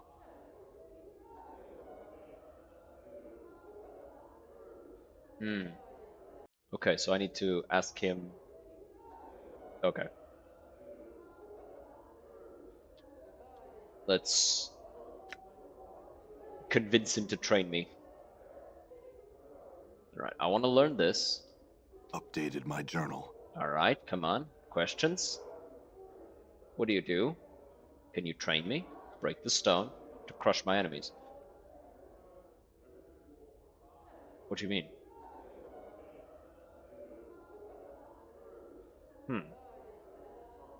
Updated my journal. Kisai refused to train me as a warrior, expounding upon the benefits of thieves over warriors. Suggests that I train as a thief with the Festival's thief tutor, or, if I did not want to become a rogue, talk to the thief tutor to find a counterpoint to Kisai's rebuttal. All right.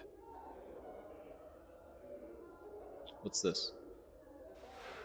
Oh, force missiles.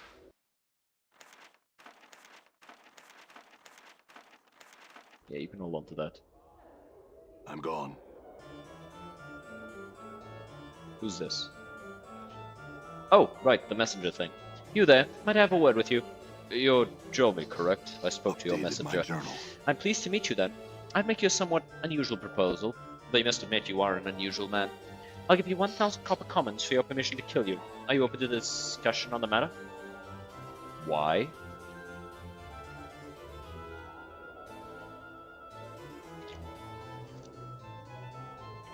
But why not?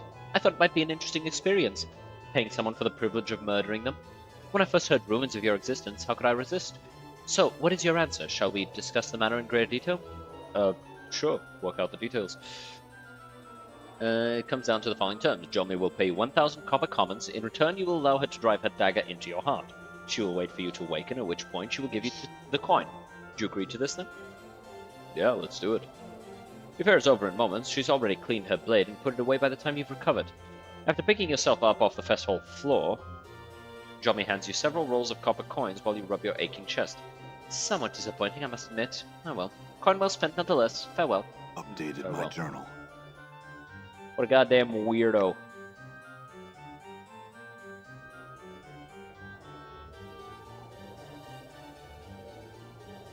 Bro, now it's Stream Boo. It used to be fucking another thing, and now goddamn annoying ass motherfuckers.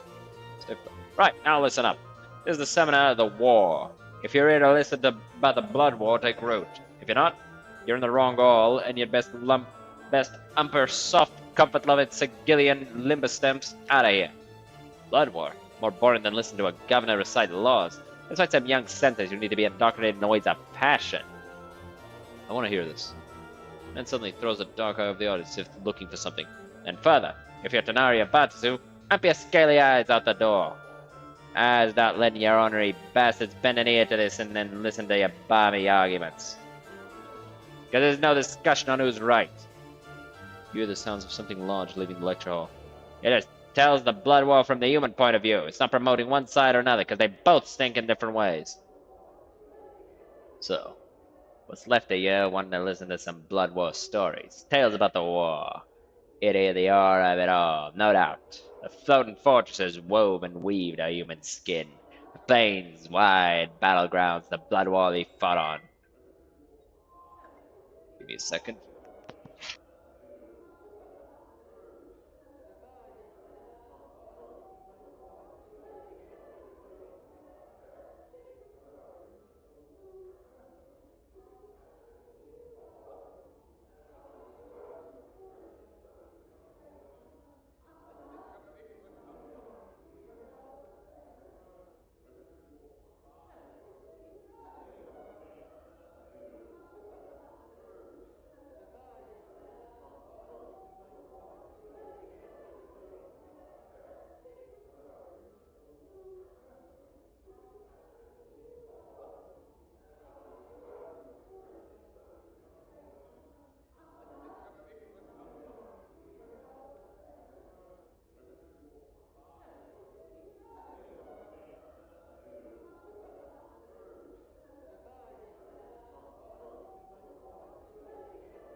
Every time I have to cut carrots, I think about that factoid that human fingers are about as hard to bite through as carrots, and then I no longer want to cut carrots while holding them. But I just looked into that as I was tapping, and apparently that's straight up a lie, so I no longer have to think about that. Yeah. Bones are in fact significantly harder than carrots. You had to look that up? You're a biologist. You should have known that by default. You listening? Well, let me peel back your lids and crack your bone boxes. It's all a steaming heap of barmy nonsense to be dwelling on that forge dung. And then he spit. I'll tell you this, though. You can't imagine the scale the Blood Wars fought on. Nothing you've seen, heard, or participated in. Nothing compares. Time, numbers, allegiance, sheer bloodshed. Nothing compares, Burks. To try and imagine it, forget it. My advice, simple. Stay away from the big bloody mess altogether. Only thing you need to know is this. Fiends are killing fiends. Batazu slaughtering Tanari. Tanari butchering Batazu right now. Neither's winning. Don't think either can win. Biggest stalemate this side of eternity. Thanks to powers. That's it. That's it. I'll be answering any questions you got for me now. That's a question. What's your question, Cutter?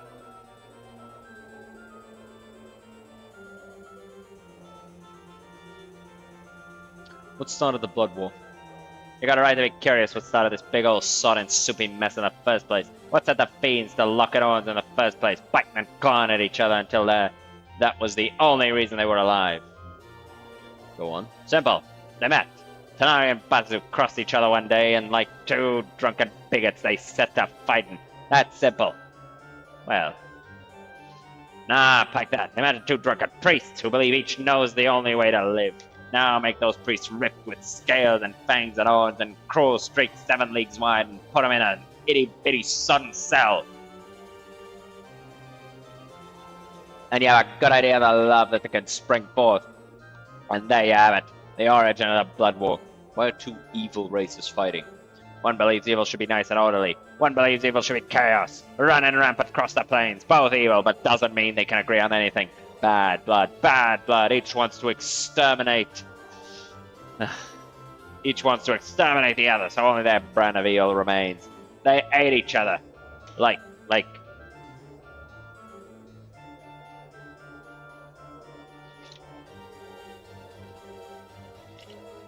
I have drank more. You see, they don't hate like we hate. We don't even know what hate is. We have one word for hate. They have thousands upon thousands. Their meanings twisted and piled like bodies. That's why they fight. And there's about something else. How does one get hired onto the Blood War? You know, every once in a while, some leather-headed burr comes around asking about a job in the Blood War. They want some jink. They want a quick stint, and then they get along with their lives. Maybe I was one of those leatherheads. Maybe if I was a sellsword and there was a little jink to be made in the war. Got me interested. Taught me a lesson, that it did. We're like ants running around the heels of destined sod-pie guards. I saw big men who claimed to be big soldiers. Paper soldiers. Was a furnace for them. Makes them wake up and burn. Makes them wake up or burn. So how'd you survive? Aye. Well, that's the one thing I won't speak of, Cutter. Suffice to say, a man does what he has to do to escape the war.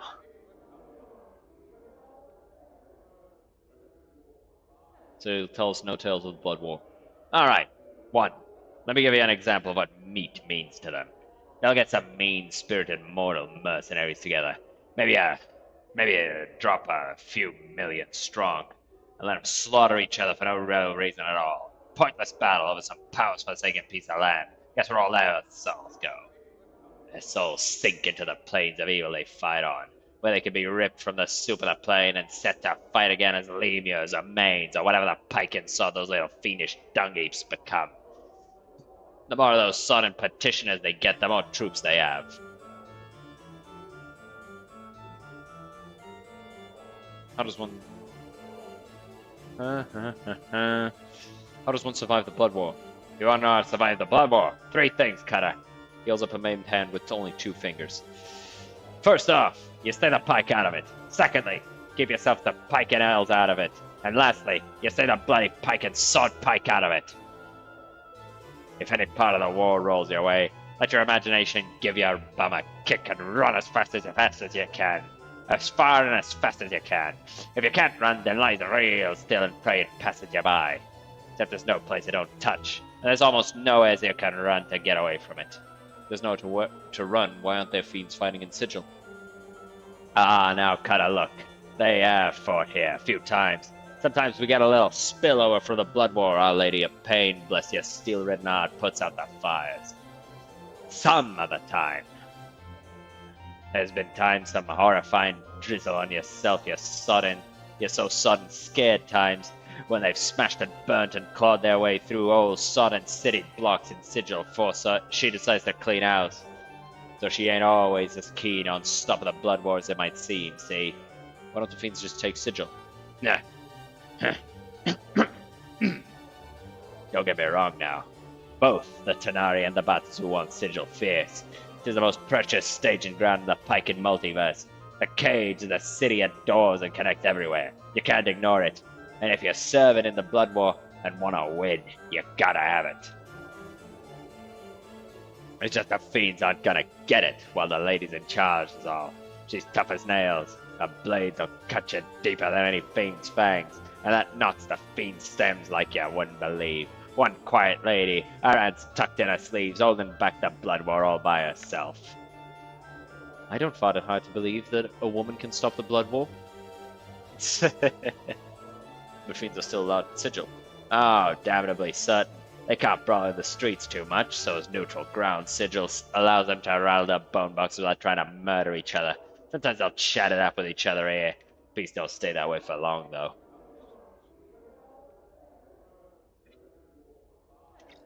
Also, just because they can't butcher each other in the streets don't mean spies, recruitment, and backstabbing don't still go on here. They fight battles with lies and words, Burke. Sometimes it's all in the bluster and blather. And there's safe houses about, too. Places where they can cool their towns before their next skirmish. And they like to recruit here, too. Looking for boys fresh off the plains with a little greed in their hearts that they can make part of their glorious army. Maybe they recruited you once, eh, Cutter? You look like you've tasted the war. Perhaps. The war leaves a scar on you, Cutter. You know. And you know you never want to go back. Ooh. Hall. The lecture hall begins to fade from view as the terrible visions begin to seep up from the base of your mind. Visions of a place where seasons are like nothing you've ever felt, or heard, or tried to shut out. A place where prayers go unheard, falling like stones to the earth. Vein-colored lightning flashes across things that were once sky, but now boil beneath your feet and scream when you brush against them. You run at the head of a large band of men, passing through dark canyons, where the halls quiver moistly and beat like a heart, wearing only your own blood as clothing. At last you stand in a place where the ashen-gray terrain slithers like a mass of snakes, coiling around your ankles and whispering your evil to the earth. You march endlessly, silently through this colorless land, where fatigue seems to live and hunt you like a shade over the wastes, whipping you with despair. In time, you and the ragged men who follow you come upon a hag sitting upon a mound of gigantic writhing larvae, poking at one of the slime-covered things with a broken talon. You indicate for one of the men to run forward and speak with her. The hag's grating voice carries to your ears. "I would speak with him," she said, then cackled. Her eyes gleam as she points you out to the man. "The handsome one that leads your ragged column. I would speak with him." That is all you can recall. "Cutter, you feeling alright there?" "I'm alright. So do the fiends recruit often?" "You can be sure of that. Sigil's the best source of fodder on the plains. Beats milking planets all their prime inhabitants, too much work." "Any more advice on surviving the war?" "Aye, whatever he does, don't talk about the blood war with any fiend, or any Daver or Archon for that matter. Just don't talk about it, period. Because you never know who in the hells you're really chatting with. And all of them get mighty touchy when you bring up the war. It's their reason for living." "Anything else?" "Don't go through any portal unless you're piking sure you know where it goes. Maybe you haven't heard tales of clues planeswalkers stepping through a portal and then end up smack dab in the middle of the blood war skirmish. No, I haven't heard of them. Because those swords are dead, dead, dead. Anything else? And whatever you do, never sign on for a tour of duty, no matter how much jink they flash in your mug. Certain death and signing on for a tour in the Blood War are the same thing, Cutter. Why's that? Chances are when you sign up, they peel you so your tour of duties till time itself grinds to a halt. Even death would be a release, because then you sink into the lower planes and get dredged back up as something worse. Worse than you were before. Then they got their talons on you for all eternity. How would you get out of a tour contract? Unless they want you. Unless they don't want you, you don't have a chance. I never heard of it being done with mean-spirited recruits or somebody they really wanted to keep their talons on.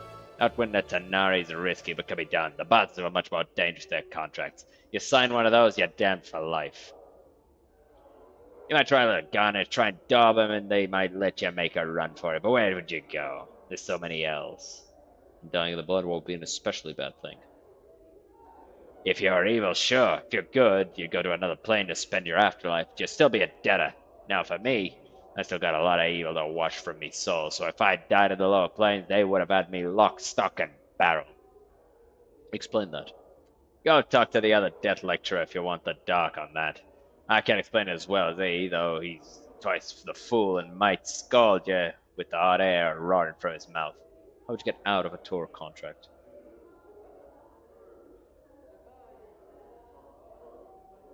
Alright, well, I have no more questions there. Right, this last bit then.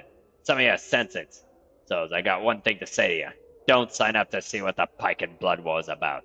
Don't be a balmy idiot. Use a sensory stone if you got to know. But stay the hell away from anything to do with the Blood War for real. It's just not worth it. Just not worth it at all. That's the end of the session. Farewell. Ooh, warriors in training.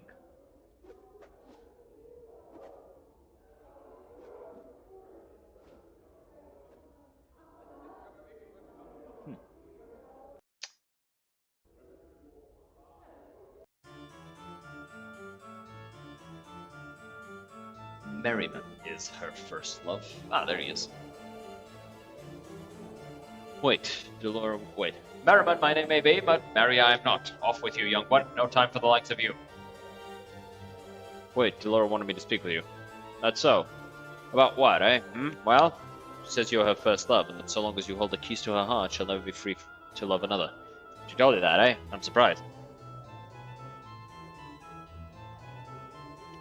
Perhaps leaving her under Mistress Grace's tutelage did what I could. Started to develop her feelings. In any case, I want to give the keys to you. Wait, those are literally the keys to her heart? That they are. Delora is a construct, didn't you know that? A creature of sorcery and clockwork mechanics she is. One of my finest creations. But cold without emotion or character. I brought her to the brothel and set her so that she could not leave, in the hopes that the constant contact with so many others would begin to develop her own personality. The keys are the tools used to set her. She wants them because she feels that they're limiting her personal growth now, I suspect. Why don't you just return them to her? Because I've become a cruel and bitter old man who sees he can get something out of you. What if I just take the keys, Merriman? Only way you'll be taking my keys, young one, is by prying them from my cold dead fingers. And I'm uncertain of the wisdom in starting around the Civic Festival. Granted. Alright, what did you want from me? I want to forget. I've lived almost 150 years now, and I've seen every sensory stone I've cared to in this grand hall. I've little time left to live, and I'm too weak to go out in search of wholly new experiences. So I need to find a way to forget them all. That way I can start again in my final days. So do I just wallop you in the back of the head, or what? No, you bloodthirsty lummox. I'll need something, some item, some concoction that will allow me to forget, like a draught of the river Styx, something like that. Take this mug. It holds a dark bud of acanthus, a sliver of ice from the river Styx. Should wipe your memories clean. Merriman takes the mug and removes a piece of paper from his pocket. Tilts the mug back and takes the ice into his mouth. Melts instantly, leaving him with a somewhat startled expression. Merriman? Congratulations, Merriman. You've begun again. Thank the man in front of you and give him the key in your pocket. Speak to Splinter, the man at the door to this building, for more information. Seem I owe you some thanks, good sir. Here, take this key. I'd best find this Splinter fellow and find out what's going on. Thanks, Merriman. Good luck. We got the key. I call that a Peggers. Still have these two items. The fuck was that sound? That's a weird sound. Death's advocate. Oh. Sigilians, welcome. Please, take your seats. Listen to the darks of which I speak. Darks? Give me a break. We're really not going to listen to this rattletrap, are we? Come on, let's go find some sensei chicks that have never had the pleasure or sensation of tasting the fiery passion of a skull's lips. That's not the correct voice. I need to go like Italian. Fiery passion of a skull's lips, eh? Quiet down, Lord. We're staying for a while at least. Death, it is what awaits you at the end of life's journey. Death is not an end, but a beginning. Beginning of more suffering, not to mourn quietly. But when you die, you shall not cease to exist. No, far from it. The outer planes shall welcome you to their breast. There, a new life, one such as you have never known, awaits you there. That's for sure.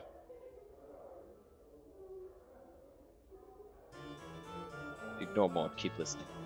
Looks like we know where we both are going to end up when we die. Nod to him quietly.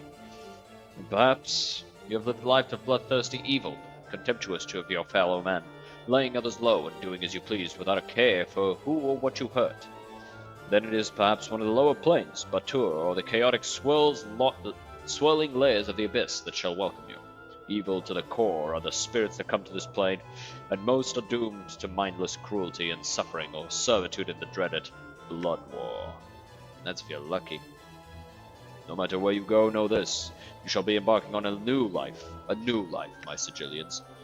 That's supposed to be an incentive? We get to do this all again? Gee, I can't wait to be a floating skull all over again. Whee, pike him. What a tart. Spoken just like someone who hasn't died before, huh? Come on, Lord, be quiet.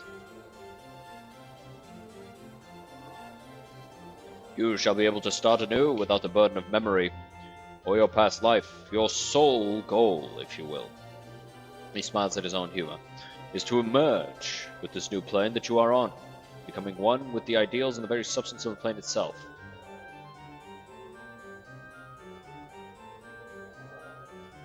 You shall be one of the inhabitants, the petitioners of this plane, or ideally one of the building blocks upon which the plane is built. It is the goal of all petitioners to accomplish this goal. You must hold to your ideals. Ah, this is one big steaming load. Ignore him, keep listening. Your ideals, good or evil, law or chaos, or somewhere in between. As you approach the alignment of the plane, your journey will end as you become part of the plane itself. It is a glorious existence, my Sigilians. That is what awaits you after death, my audience. Have a care as to how you live your life, but know that it is not oblivion that awaits you after this life. What? Wash. A question from one of the living, perhaps. Go ahead, Chief. Tell him the dark of it. I have a question.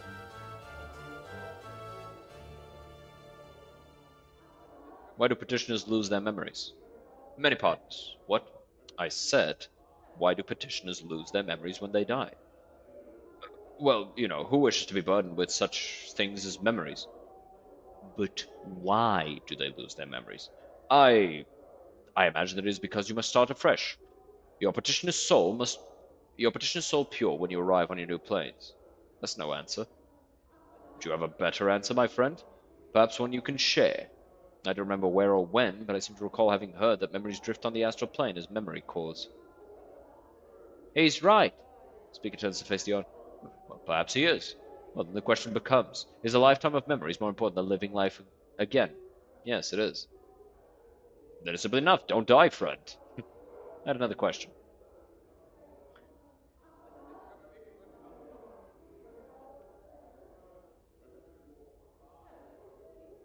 Prove what you say is true. Huh? How might I do that? Die. Here. Now. Well, now, if you go first, I shall do so. Agreed. Very well. Come up to the stage, my friend. A rare treat, Sigilians. Today, and today only, we shall have a live demonstration of how to become a petitioner. Kill yourself, then get back up. By the powers. Just smile at him. Well now. Kill yourself, or I'll do it. No, I must confess I'm not quite ready to depart this life just yet. Make a motion to kill something just short of his neck. Speaker flinches, clasping his eyes shut and screeching. You hear a drizzling sound as he soars up. So this great new life on the outer planes may not be all it's supposed to be. Speaker is aware of his hypocrisy, but is afraid of the alternative. Perhaps not. Well, certainly not now. As I thought. I have another question. Never mind, actually. No question. If there are no more questions, then I shall end the session. I shall continue the lecture here at the hall, so, tell all your friends. Somebody else shouts, sure, so they can come see you mess your tunic again. Yeah. Out here telling people, yeah, you should... What the fuck is that sound? You should want to die 3 planes a line. Might be this guy. Thin and sharp featured, his yellow skin covered with tattoos, this man looks over the room and it's a hand with cold black eyes. He appears to be giving a lecture. I am known as 3 planes a line, a Gitzerai scholar. If you are here for my lecture, it begins in a few moments.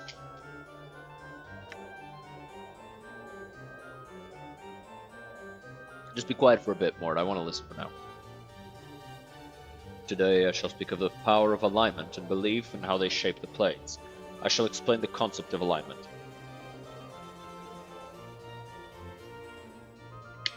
No more tea. Sag. Alignment is a descriptor of one's beliefs and how one acts. Okay, I know this, I'm just gonna skip it. The 9 alignments then are lawful good, neutral good, chaotic good, neutral, and evil. Now I shall speak of the power of alignment and the beliefs it engenders. Keep listening. Keep listening. Yeah, this is all stuff we already know.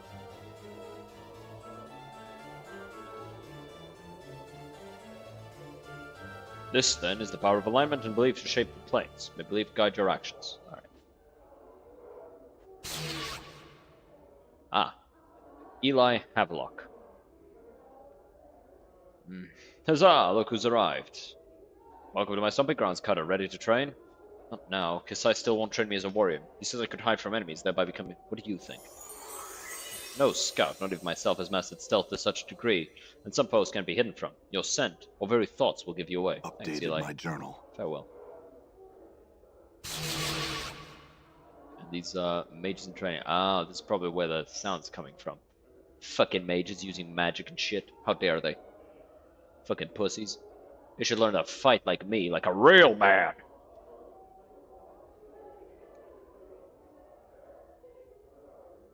I spoke to Eli about what you said earlier, and he said no thief has mastered stealth to such a degree, and some foes can't be hidden from. Your scent or very thoughts will give you away. Mighty spells can smite many foes more quickly than any blades. You want to train me then? Kisai sees no need. Updated my journal. Let's go talk to the mage trainer. Yep, that's them. That's the source of the noise. They're doing magics and shit like pussies. I take it Jumble is the mage trainer. Just passing by.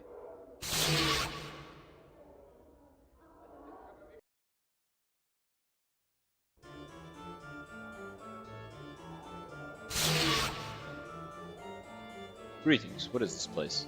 Where's the trainer? My journal. Thorncombe. I would suggest you try the Sensorium. She spends much of her time there. They lower their voice, frowning perhaps too much. Sensoriums? Ask Splinter. Alright. The Sensoriums are through here, I think.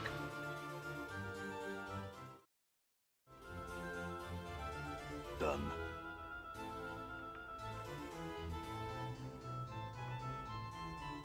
Unfulfilled desire? Greetings. You want something, yes? I can help. Name your desire, shall provide it. I love the Fest Hall. I want weapons of power. I want my memories returned, all of them. Much may be forgotten in a lifetime, and much more in several lifetimes. I can help you.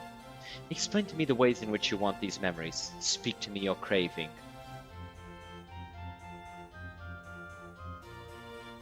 Describe the way in which you want your memories back. As you speak, her smile fades, and she leans forward attentively, her eyes ravaging your features as you speak. Her presence compels you to speak more than you normally would. After a few moments, her eyes flutter closed as she gives you a sharp intake of breath. Suddenly, the desire for your memories begins to wane. Your want slowly drains out of you, leaving only a cold emptiness in its wake. What is wrong, traveler? Do you no longer want your memories returned? No. I mean, yes. What have you done to me? Whatever do you mean?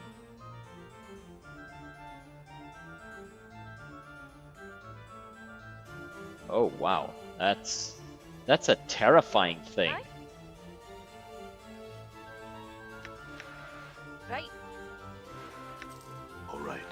That is a terrifying thing to do to someone. You make them forget things they want.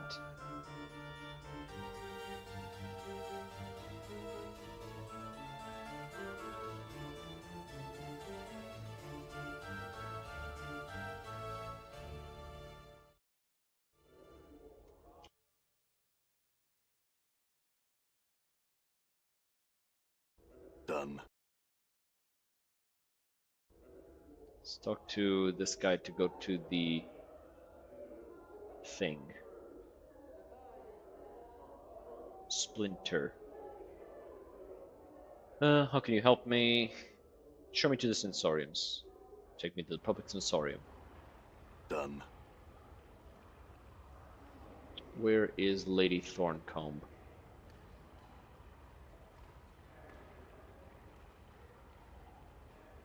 Lady Thorncombe.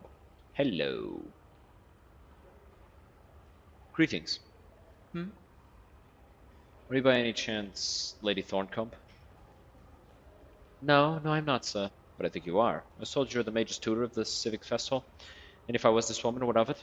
I'd hope to receive training in the magical Updated my arts. journal. I shall dash your hopes to pieces then. I no longer wish to teach magic. Now go, leave me in peace. Why not?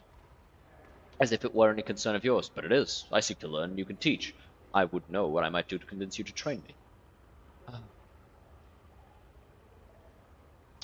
I doubt there's much you can offer me which I cannot find on my own. The sensory stones provide me with all things that my considerable wealth cannot buy.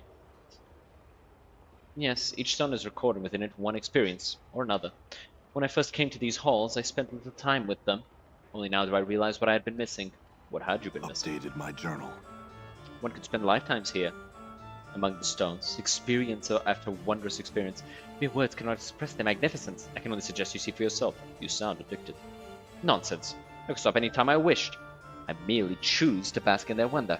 Why waste time teaching dawdling, ungrateful magelings when I could remain here among these precious stones, living 100 new lives each day? I don't think the stones are there for that. Shouldn't you seek sensations of your own to share? What you think matters little to me. Farewell.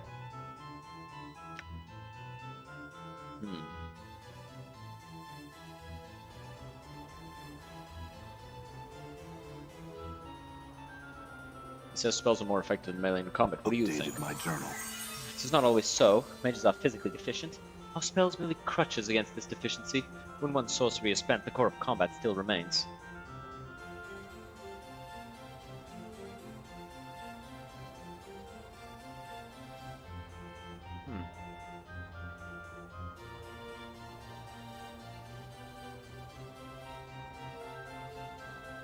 It's just a bunch of memory stones. I guess we could do these. Let's touch these.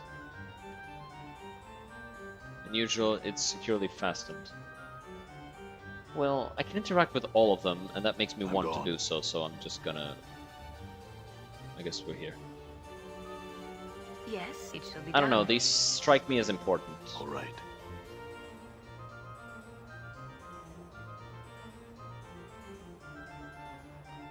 None of these are doing anything.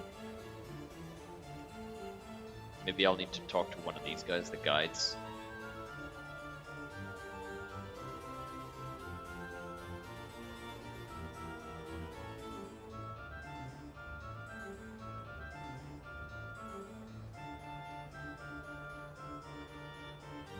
These are bigger rooms than the other ones for some reason.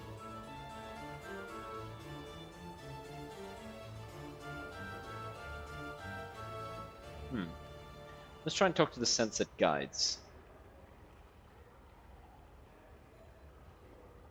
Are you here to use one of the sensor? Yes, I am. Uh, there are currently more than a dozen standard sensations available, as well as 6 more extravagant versions. The use of a standard is 10 coppers. The more involved ones will cost 150 coppers. Extravagant.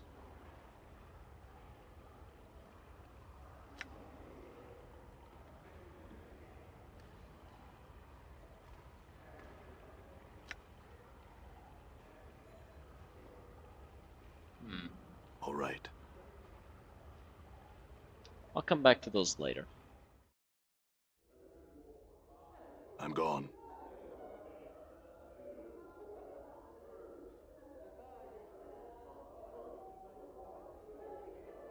I spoke to Lady Thorncombe about what you said earlier. She said that mages are physically deficient. Their spells merely crutches against this deficiency. When one's sorcery is spent, the core of combat remains. Kisai finds you fit to teach. Meet Kisai in the training chamber. Updated my journal. I'll be there shortly. Alright.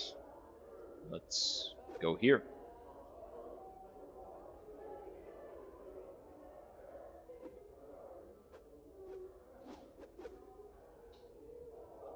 You are here to train under Kisai? Yes. Are you a warrior by trade? Yes.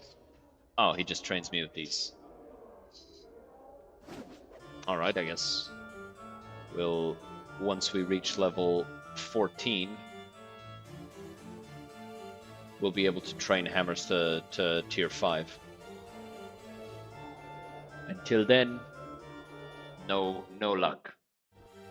But we can go give Delora her thing.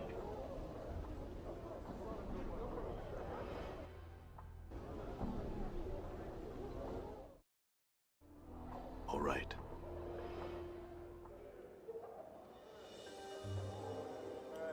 Yes, I have the keys to your heart. Here they are. Updated my journal. At last. These will be of great use to me, I thank you. Of course, I had some questions. What can you tell me about the silent Updated prostitute? my journal. Her name is Echo. Her voice, and in fact her every means was stolen and destroyed. Echo's words once wooed away the paramour of the godling Paramisha. Paramisha, in a jealous rage, tore away Echo's voice, sealed it within a crystal vial, and hurled it into the Megagalum Draga's maw. Echo's voice forever lost to her. Only another new voice could return to her the ability to communicate once more. I know this because I spoke to Paramisha's paramour myself once. I was like to learn more about your nature. Merriman never told me much regarding my construction. I know little of the inner workings of my body, much as you likely know little of yours. Outwardly, though, I am a human woman in all respects, save for the texture and temperature of my flesh. Does that satisfy your curiosity? What of your mind? Emotions. Its functions are as much a mystery to me as any human's. When I first came to this place, I did not understand emotions, nor have any of my own. I have feelings now, though. I'm only beginning to understand them. What do the keys do? Made the keys so that there would be no risk of me drawing away from him before he had tired of his experiment. Now that they are in my possession, I'm free to develop and possess my own emotions. Alright. Talk to Echo. Greetings again. I had some questions. May I ask why you can't communicate? Was your voice Updated stolen? my journal. Do you know of any way to get your voice back?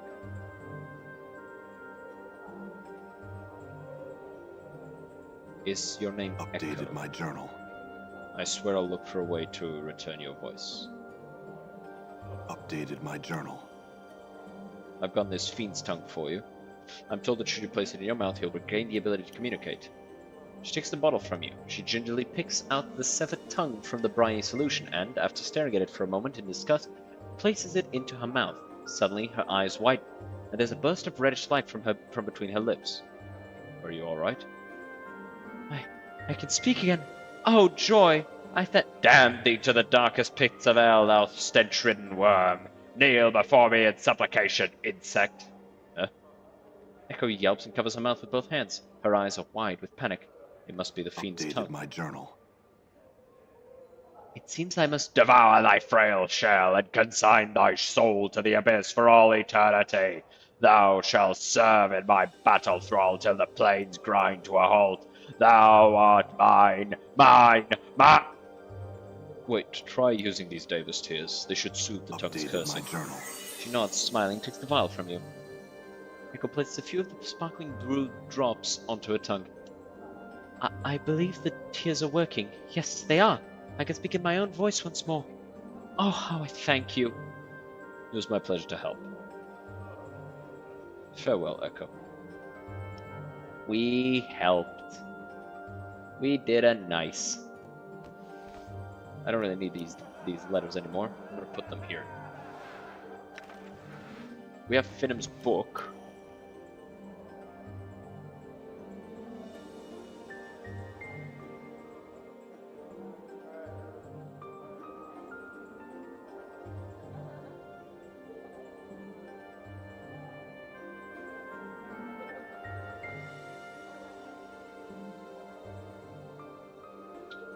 Well, I think we did quite a bit today.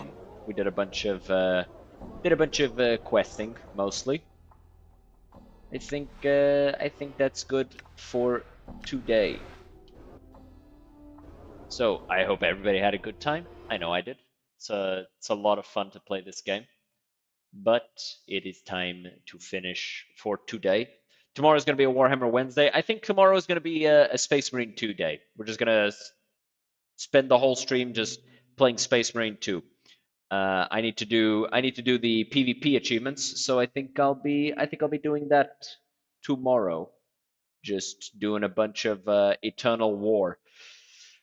So with that, I'm gonna drop you guys off with. I think I'll drop you guys off with Prophet Oreo, who is playing Wrath of the Righteous. So I'll see you guys tomorrow for Space Marine 2. Hope you guys had a good time. I know I did. I'll see you guys then.